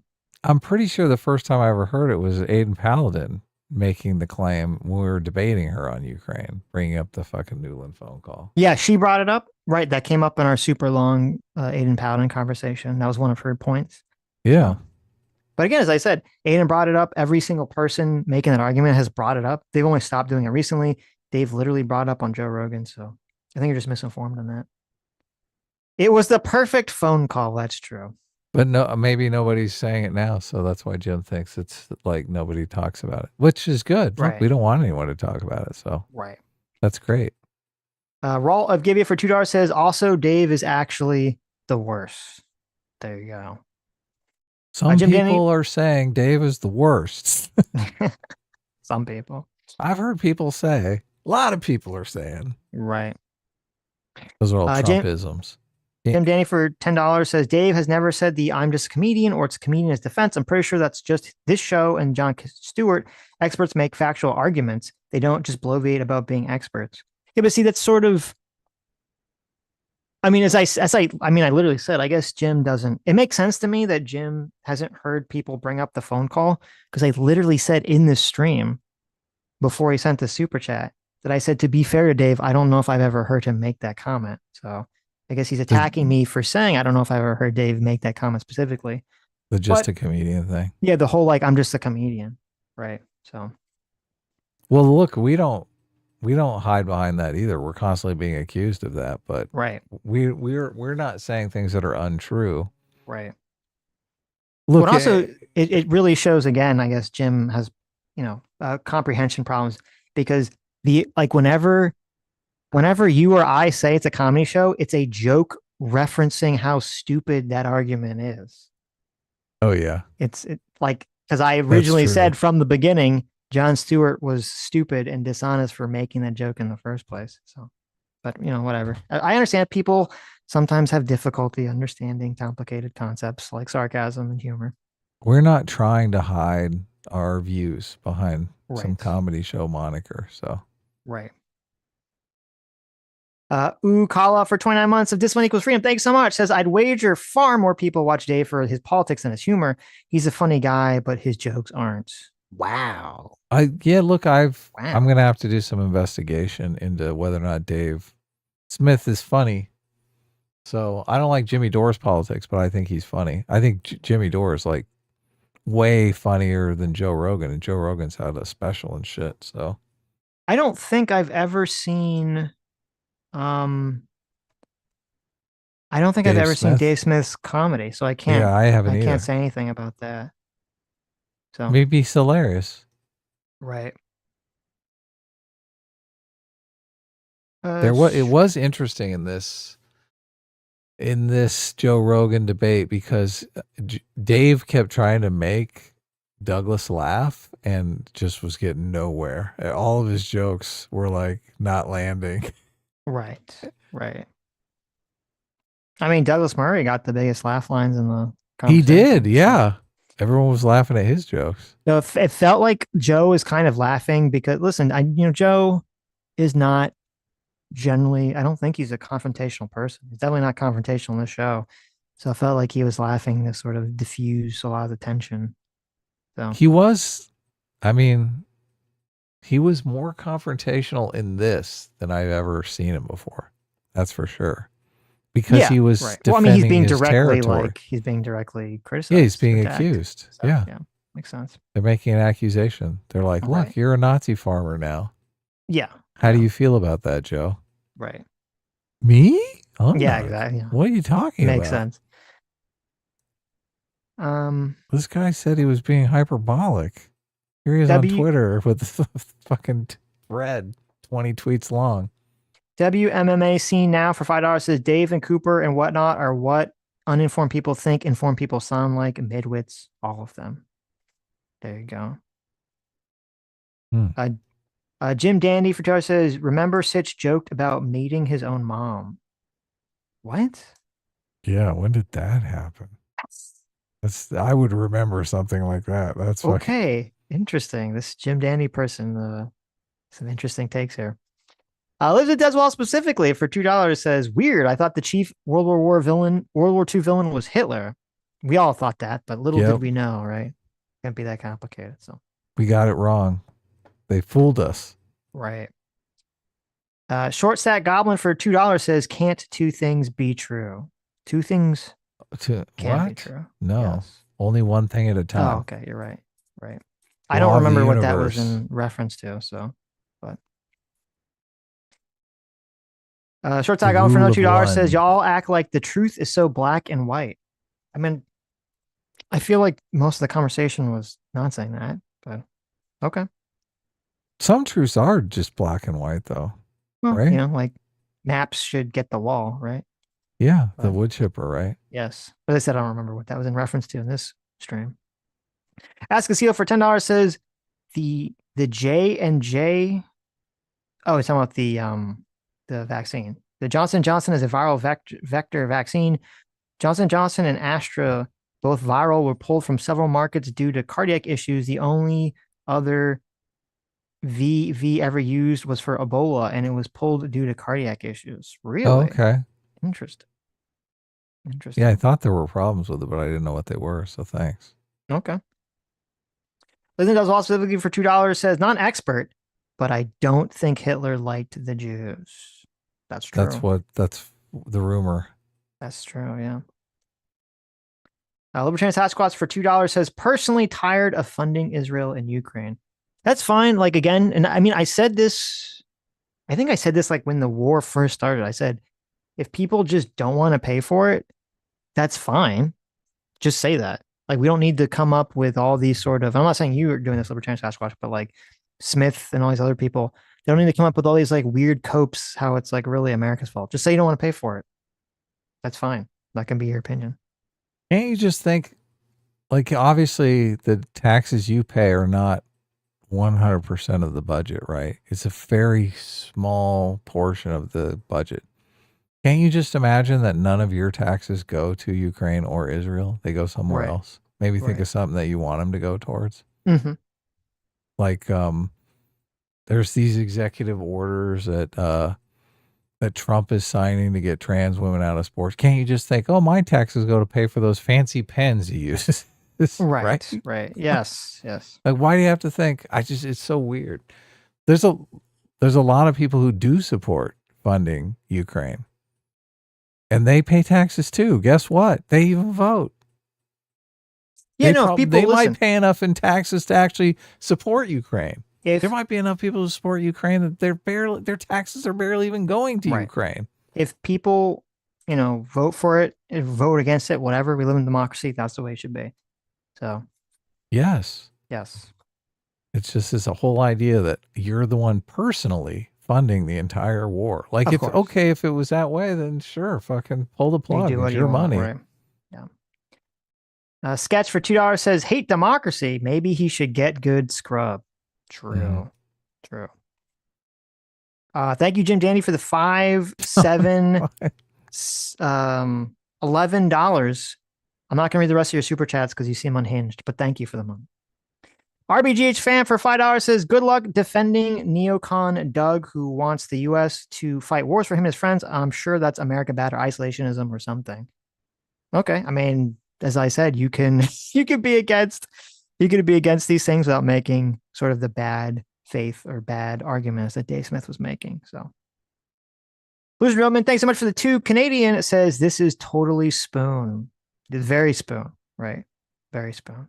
Mm-hmm. Oh, yeah. That was Aiden's debate partner in that conversation. I mean, Spoon has turned out to be kind of endearing, though. So I mean, really, look. I don't agree with him politically, but right, he seems to have a good sense of humor, and I see him in our chat from time to time. That's true. I got he no. seems hate like for a silly like mascot. So I know. Look, he's so fucking jealous of Americans. So just watch And can you out. really blame him? No, not at all. See, right.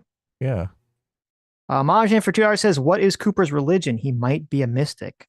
That's an excellent question. What? He's like an Ebola guy, isn't he? I mean, a lot of that stuff sounded very Ebola. Yeah, a lot of those people, I don't know. I don't know if he's talked about it. I don't know what the answer to that question is. A lot of those people do have kind of weird sort of pagan mysticism beliefs, so I'm not sure. I have no clue what Daryl Cooper believes, so. J-Mac's coming for me. He's like, wait a second here, Adam. I pay a lot of taxes. Pays more taxes than you, so therefore he gets a bigger say, right? I'm not sure he does, because J-Mac was sharing in the chat. He's got a lot of like tips and tricks. Well, look, he was sharing how much he paid in taxes in the chat, and a lot of people in the chat were like, how come J-Mac's taxes are lower than my taxes? Ooh, interesting. Yeah. He's got tips and tricks, okay? So got to get good, right? It seems like maybe J-Mac has a tax advisor that's more expensive than mine. Well, I mean, I guess it all works out if he's saving more, so. Yeah, look. Right. J-Mac's very, very generous with the show. I'm not sure the show would go on without J-Mac's. That's true. Executive producer support, so. Yes. X-Hunter00 for $5 says, Dave says he's just a comic, but has a podcast that only talks about politics and goes on other shows and talks politics. Where is the comedy? There you go. We got to look it up. I mean, he is always advertising his show and stuff, so. Yes. Yeah, I've never seen him. Maybe he's hilarious. So, who knows? Lincoln Towns for $10 says Sitch should teach a master class on investigative journalism. Well, thank you. I don't think I'm that good, but thank you. I appreciate the compliment. So I have to say about half of those tweets I found, half of those tweets were found by another X account that I bookmarked from like years ago called the Distasteful Man, who had a bunch of those. Oh, really? Posts, so yeah, it wasn't all just me. Onto someone who already did the legwork. Listen, half of them were mine. Okay. See, half of them were mine. Stitch wants credit. And credit, I want half the credit. Okay. Credit you give deserve. me half the credit. So I'll give you all the credit. You okay, found the guy who you found the guy who found him. That counts. Bob Van Gogh for 33 months says, can you explain how having a preference for a form of government different than your own disqualifies someone from being a historical expert? It doesn't, but it obviously could very well bias someone's opinion and position on these sorts of things. I mean, I assume you would agree that if someone is fascist and they want to defend the idea of fascism, they're going to be more inclined to try to make arguments about how, when it comes to the Nazis, who everyone thinks of as the quintessential fascist, how, well, the problem with the Nazis wasn't the fascist part, right? It was, the anti-Semitic part. It was some other element of it. It wasn't necessarily the fascist part. So that's why I said, if he was just kind of upfront with, kind of his wacky beliefs, people could make their own decisions at that point and understand where some of the things are, why some things are positioned the way they're positioned. So, and if you're promoting stuff that there's no historical evidence for, and other historians are pointing that out, I think that's what disqualifies you as a historical expert. Right. I mean, as I said, there's tons of videos that you can watch that kind of go through all the fact claims he's made about this stuff and about World War II specifically, and say why all those claims are wrong. You can feel free to go through them. They seem to be accurate criticisms, at least from my, light perusing of that stuff. I'm not a World War II expert. I haven't dug in deep into any of this stuff. So the fact that has this weird authoritarianism would be the psychological explanation or the ideological explanation of why those fact errors were made, giving good faith and saying that they weren't made dishonestly. Which maybe they were. Majin for $5 says, hey, you losers, how about you two organize more light debates like you used to do with those big names you pull, be the Joe Rogan of Debate. There you go. Wants us to debate more. I think it's really just because I'm lazy. Yeah, I've given up on trying to pester Sitch into debating more. So, Liz and Dev's wall specifically for $2 says, "Don't get drawn into the Cobra verse." Okay, we'll make sure. Small Cat for $2 says, "Jimmy Dore went full Nazi in his most recent video." Wait, what? What was his most recent video? He was talking about this, and I didn't get a chance to watch it, but I did see that he was majorly against Douglas Murray. Obviously, he's going to be very against Douglas Murray, so that's not, a surprise. Yeah. His most recent video is him talking to oh my God, what's that guy's name? Norman Finkelstein. I'm assuming that's the video you're talking about. It's called "Jewish Donors Are Responsible for Most Brazen Assault on Academic Freedom." So I guess I'll check it out. Yeah. Excuse me. Val Van Gogh for $10 says, "Joe's popularity is due to him being drawn to sensationalist claims with little care for platforming. This is what your marketplace of ideas selects for and is what you should find fault with, not Joe." No, I agree. I don't agree with that. I don't agree with that.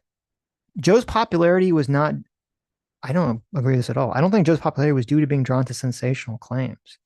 Joe's popularity was due to, he would have long form, interesting conversations with people. Like he had, most of his conversations were not conspiracy minded. They were not sensationalist. Like he's talking to fucking Michael Green or Dave Green about, quantum physics. He's talking to people about evolution. He's talking to people about DNA. Like most of his stuff, he's not talking to people about contentious issues. He's talking about his biggest show is Bob Lazar with Area 51. Right. Okay. Hold on a second. I mean, yeah, I like the Jonathan Haidt show. Hold on. No one watched it. Don't unintentionally strawman what I'm saying. Okay. What I was saying is the majority of the people that he talked to, at least like when I listened to it before he switched to Spotify and I kind of lost track. Right.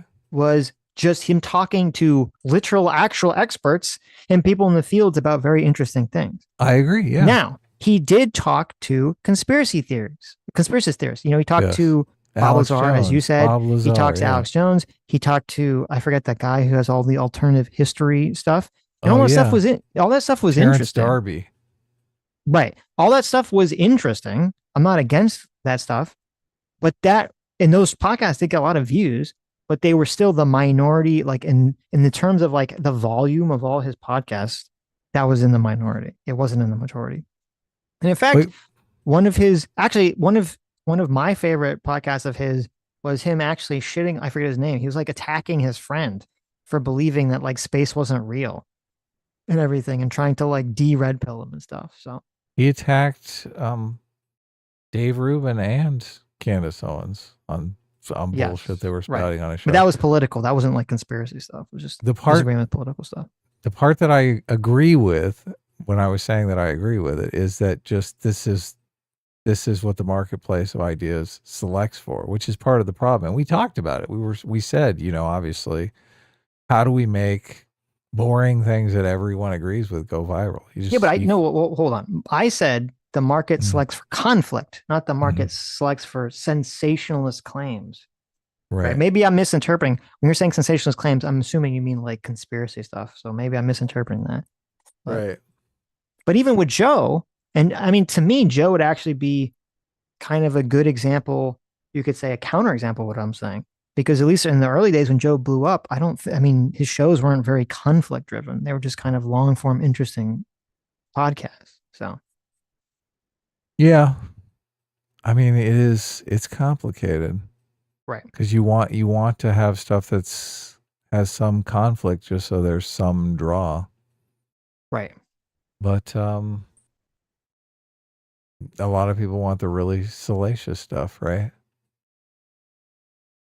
Igor Shadox for $5 says, "So Churchill had concerns about the USSR that were justified immediately following World War II. Is this the gotcha they think it is?" Yeah, I literally don't understand why he brought it up or what the implication is supposed to be. I mean, I understand what the implication is supposed to be, but it's a stupid point when you look into it. Well, a lot of these people, they're just, what they're trying to hit is Churchill was going to betray the allies that he had in the war. Isn't he a fucking backstabbing piece of shit? That's what they want you to think. Yeah, but I don't think that's Joe's point. I mean, Joe would acknowledge that the USSR was evil and probably should have been toppled if possible. Yeah, but we are the good guys. We don't do that. Okay, maybe we don't betray right our allies. Aren't we big pieces of shit for even thinking about that? That's why they're bringing it up. That's what they're going for. I thought he was just bringing it up in terms of like, because he said like Churchill would use Nazis to invade Russia. He's trying to make some kind of association like, well, even Churchill had some weird association with Nazis. So, but whatever, I don't know. Oh, like he was going to team up with the Nazis? Yeah, or something. Oh, okay. Yeah, no, that's part of it as well. Not only is he disloyal, but he's teaming up with Nazis to be disloyal. Right. Oh, Eagle Shadox for $2 says Rogan drinks paint and joins Smith in the mud pit. Wow. Corn Pop for $10 says off topic, but did you see Pisco debate Palumbo? Pisco defended the idea of Democrats packing the court because Republicans stole a seat from Garland. Palumbo obviously disagreed. No, I'll check it out. I didn't even know they had a debate. Sketch for $5. I didn't like Republicans stealing a seat because I knew it was going to lead to this shit. Yeah. Sketch for $5 says we literally have a whole book and streaming show about if Hitler won the war. It's called The Man in the High Castle. Hello, yeah, I forgot what it's called, but yeah, that's the one. Loser Doman for $2 Canadian says Dave Smith is just Vosh without the horse talk. Terrible. Listen, even I think that might be a little too far. Okay. Yeah. Equal Shotox for $5 says in today's episode, Joe Rogan tries to learn that war is ugly, where even good people must choose between bad and worse choices. That means that does happen. Basically, unfortunately. Very unfortunate, but life sucks, and then you die. Malik for $10 says people are incentivized to buy into Dave's perspective because Douglas Murray sounds like a woke pearl clutching leftist in this conversation.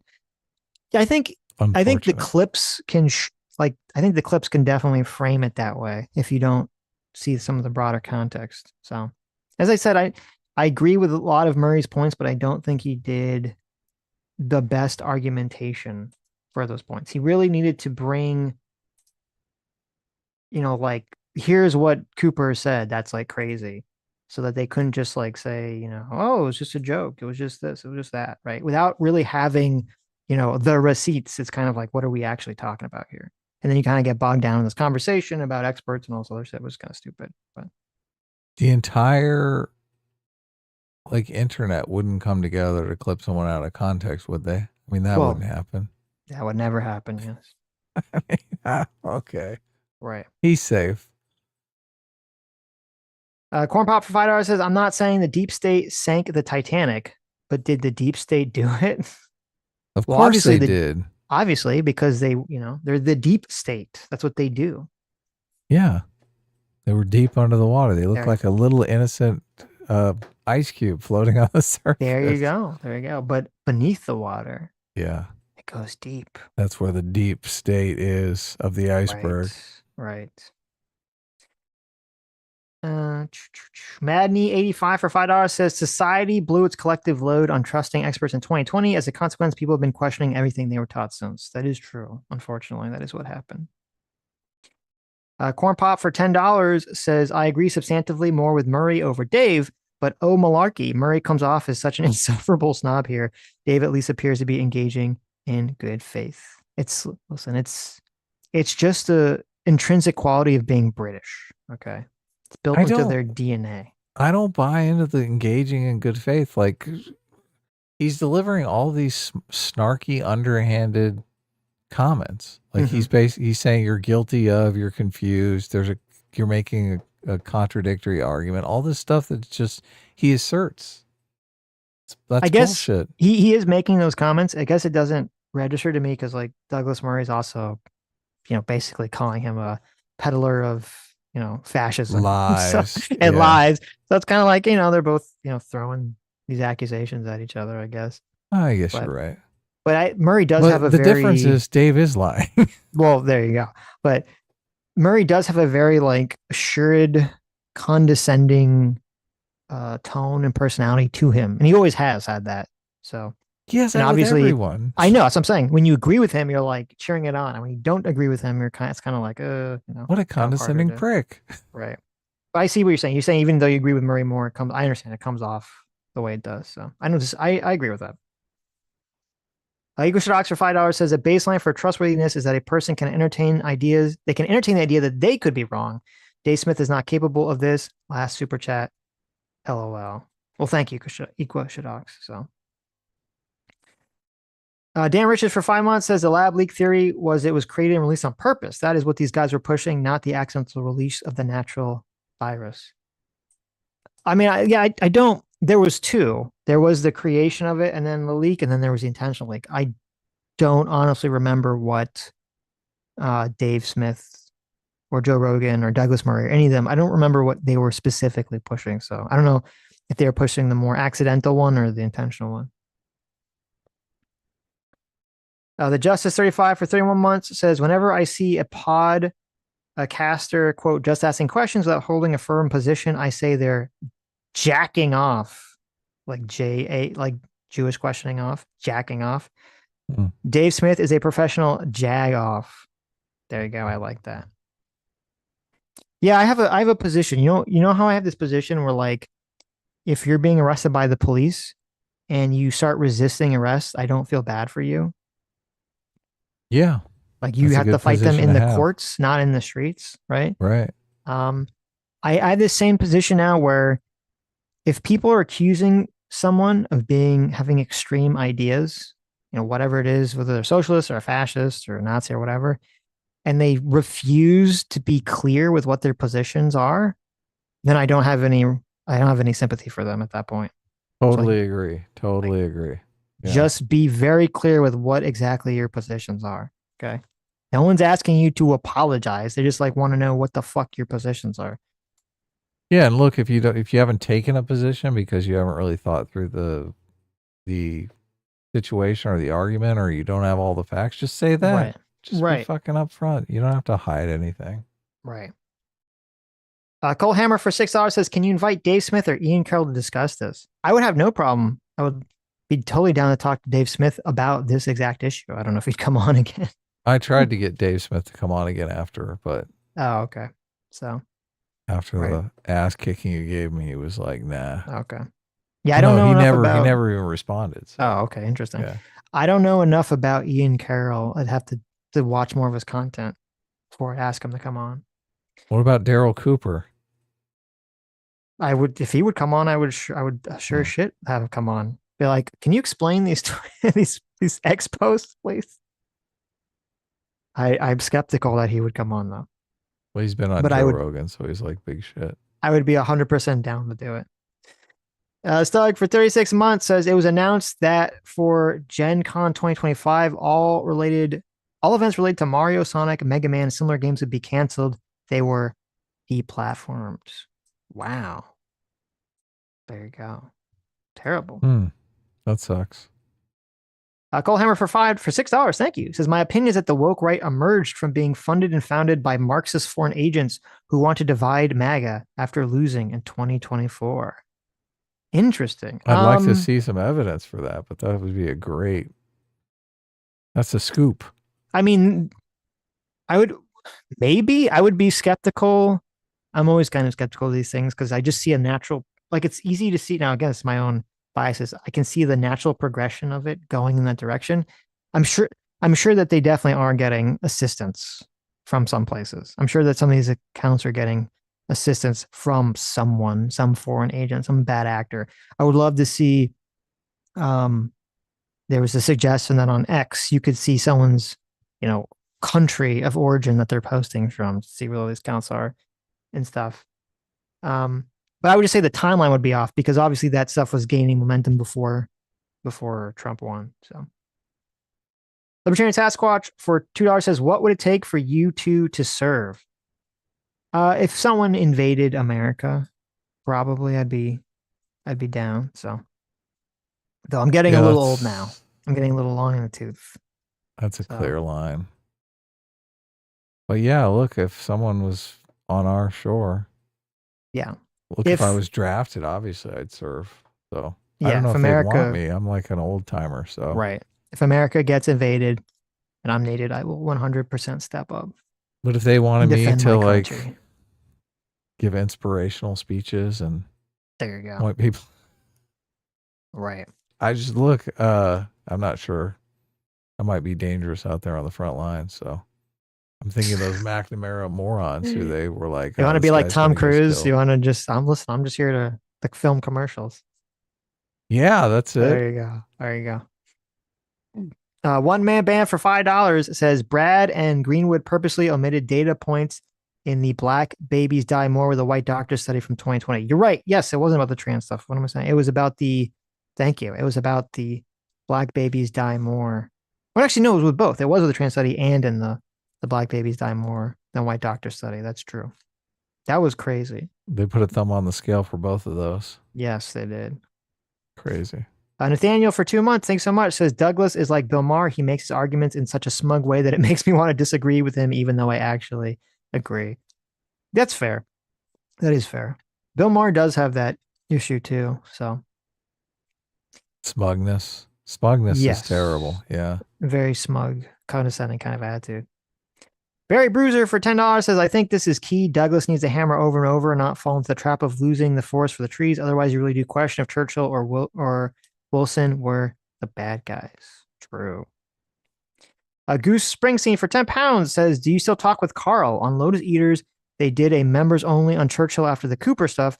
One of the hosts said Churchill was beholden to Jewish financiers, and I canceled my membership. Wow. That's I haven't talked to Carl in a long time. I think it's been a year since he's been on the show. We've contemplated having him on. Right. He said some things that are against Trump when I was very surprised to see. So yeah, I haven't talked to Carl since whenever he last came on. I don't talk to most people like privately. I just talk to people when they come on the stream. I'm very antisocial. Yeah, I mean, I'm down to talk to Carl again whenever. I don't want to have the same conversation. I'm tired of talking about the liberalism, socialism conversation. So I'm down to talk to him about something else, right? I don't want the conversation to evolve into that. I feel like we've talked to that to death. Seems like our last 5 conversations are really debating this. Every conversation would devolve into that same conversation, and I don't want to have it. So and we keep saying no, liberalism is something different. Right. And I feel like we've making arguments. Yeah, we've both made the arguments we're going to make, and But Carl is. I mean, Carl. There's a lot of people that want to believe liberals are the devil incarnate. Right. Liberalism, yeah. But no, that's crazy. I saw they had a video that wasn't a members video where they kind of talked about it. And I don't know all the other host names. It seemed like Carl was kind of like soft defending Churchill, and one of the other hosts was like super attacking Churchill.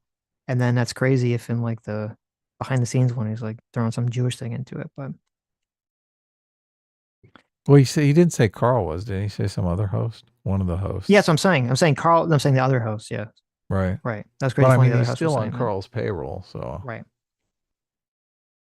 I don't think Carl will want to talk about that right now, considering the state of England. His latest video was wild. I'm expecting the Popo to knock on his door. Wow. Okay. I don't know. I'll have to check it out. I don't know what his last video was. So I know there's a lot of everyone's, the immigration stuff is like popping off there. So I assume that's where a lot of the conversation's going. Yeah, but England is weird because they can get you for posting incendiary shit online. Right. You do like jail time and shit. It's pretty crazy. Insane. Lucifer Doma for 2 Canadian says incentives drive culture. Adam Friended 2019. I don't remember saying that, but it's true. There you go. Let's see, read those. Ashley for $5 says, so about having it to visit a place, I have an opinion on it. See my previous 2 super chats. Well, thank you. I read those already, I believe. Grassroots Hegemon for $5 says, Dave Smith owes his savior complex 1 trip to Gaza because you really only get one as a Jewish person. There you go. Nathaniel for $5 says, I think the left views a blockade in of itself as a concentration camp. Maybe. I mean, Dave Smith's on the left, so we shouldn't really do that, but. And they know what they're doing when they're saying that. Of course. Yeah. I mean, you call it a restricted area, but everyone's like, oh, what? Restricted area? Right. That doesn't sound bad. Let's call it a concentration camp. Yeah, or blockade or whatever. Like, obviously, blockade, like, obviously, if you're blockading, well, no, I mean, yeah, like if you're blockading, to prevent food from coming in for people to die, that's like one thing, right? That's not really what's going on. And also, obviously, when they're using a huge chunk of the resources to build rockets and tunnels to shoot rockets from instead of building up infrastructure, it kind of justifies the blockade at that point. So, Grass's Hegemon for $10 says, both of you individually are a better comedy show than Dave Smith. There's a reason you have never seen his comedy. Well, thank you. Yeah, thanks. Bob the Hun for $5 says, Ben Shapiro's the guy who first called out what comedians did. He called Jon Stewart out back in the Obama era. He coined the term clown nose off. Well, there you go. I wasn't following Ben Shapiro back in those days, but good for him for calling that out. Grass's Hegemon for $5 says, if a single dollar of my money goes to a Dave Smith comedy special, I will join a commune and be the village poet. I was gonna like see if it was on YouTube. I wasn't gonna go, to an in-person comedy special, but so. Dan Schneider for $5 says, as dumb as Dave Smith is or was, sadly, I think he won this one. He wasn't exposed. Every clown is praising him and saying Murray was too snooty. That is the outcome. So, yeah. A very dead horse for 32 months. Thank you so much. As a libertarian, the people we hate the most are other libertarians. We're not with these artards. Why was Wilson brought up again? FDR was POTUS in World War II. It was just, he's basically trying to say that the conditions of World War I created the situation that rose to World War II and the Nazis and all that stuff. So he's trying to pass the buck to Wilson. He said Wilson created the income tax, so that's what got under his skin. Right. Well, that's why he wants to sort of point the finger as much as he possibly can to Wilson. So, which I mean he's saying somewhat truthfully, somewhat satirically. So, one of his jokes that didn't land. Yes. Oh, I missed the super chat. Hold on, refreshing it. It popped up. J Mac or Sergafar, thanks so much for $20. Says Chronicles of Myth at com_black_Mac. Looking forward to sharing news with everyone who is interested. We're going to be posting mostly art and lore for now. Well, there you go. That's the is that the Twitter handle? How can that's a Twitter handle? Oh, is it at, wait a minute. Did I read it? No, the name is Chronicles of Myth. The handle is at com_black_Mac. Okay. So there you go. I'll look it up and put it in the chat. Right. And I'll retweet a post. It's on Twitter, right? So if you follow me, you'll see it. Okay. Okay. JMac for $20. Thank you so much. Says, oh, did you guys see iDubbbz is releasing a new content cop on a scale of 1 to cuck chair? How excited are you for it? Yeah, I saw that. I saw that there was, I don't know what the evidence for this was, but I saw people were speculating that it was going to be a content cop on Ethan. So if that's the case, I kind of am excited for it. I would wouldn't that be the perfect end to the iDubbbz train wreck crash? Is he just rides the train crash all the way down into bringing content cop back just to do some woke shit and attack Ethan with it and defend, Hassan. No, that's horrible. That's like the destruction of the Star Wars, right franchise. It's so perfect, so poetic, right? It's like poetry. It rhymes. Right. He's going to destroy the entire content cop ethos. Yes. Grassroots Hegemon for $5 says, the sinking of the Titanic was my bad. I misunderstood the Friday, Wednesday, but secretly Tuesday Jew meeting. Honest mistake. Listen, I knew it was you, Grassroots Hegemon, and I wasn't, I was going to, be a bro and kind of hide it. But, now everyone knows it was actually Grassroots Hegemon's fault. He accidentally floofed the goof on the Titanic. Loser Doman for 2 Canadians says, I repeat, Dave is Vosh without the goblins. There you go. Long story short, for $2 says, any luck getting Corey Schuster on? I don't believe so. But I don't know if there's ever been any attempt to do it yet. So, but thank you. Mr. B for $5 says, would you consider doing a digital version of the comic? I would like to support and read it, but I don't really want to have to justify having more stuff at my house. I'll think about it. There you go. Lives in Deswall specifically for 23 months, says the more things change, the more they remain the same. Jean-Baptiste Alphonse Carr. Okay. See, there's some Streamlabs.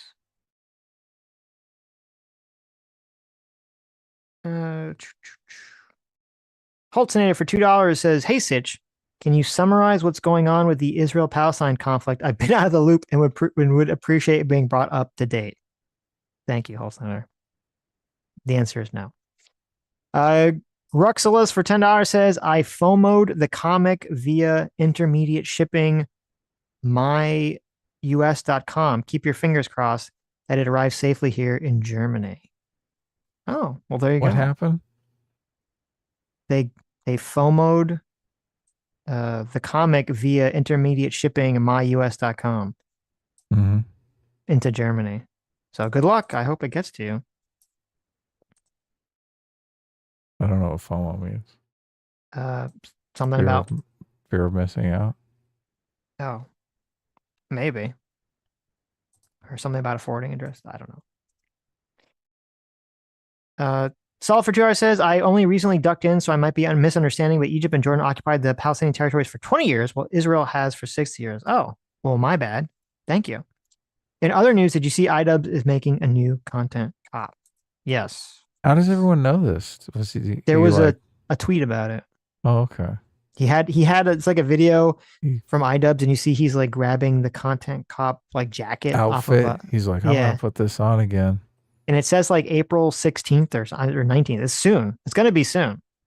So he's been working on it. So last iDubbbz video I watched was that video of him talking about the disaster that was Creator Clash. Him and his girlfriend or wife or whatever lost like a shitload of money on and were like completely demoralized about floof the goof, right?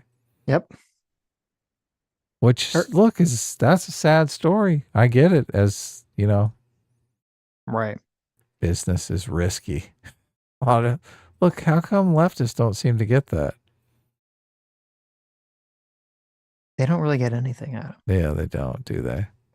Arrhythmus for $2 says, you claim not to be a comedy show. If you throw a lot of shit out there about being a comedy show, there's some point at which I'm just raising. Got us there.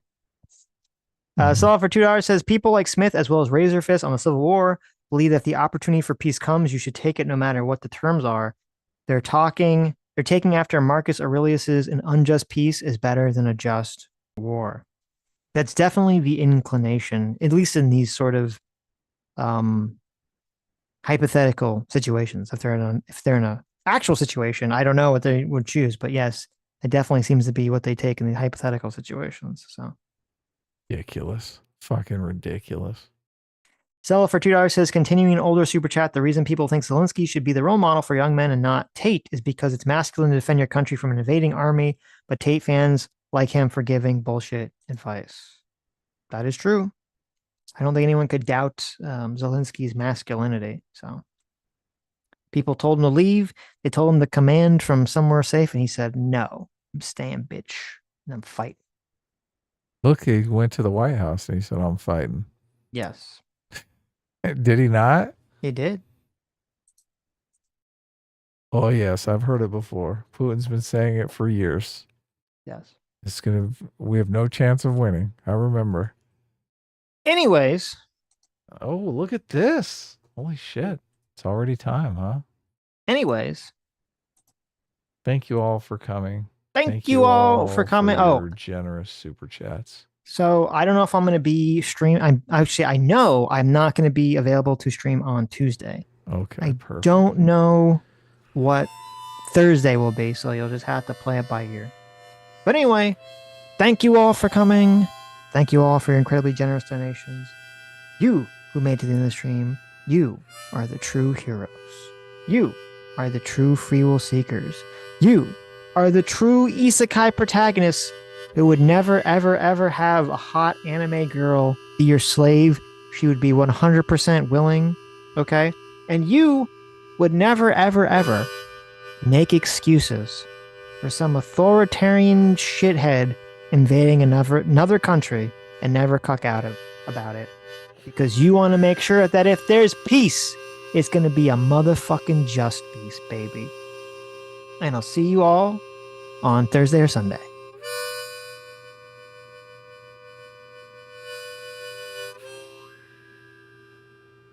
Bye-bye. Have a good night, you guys.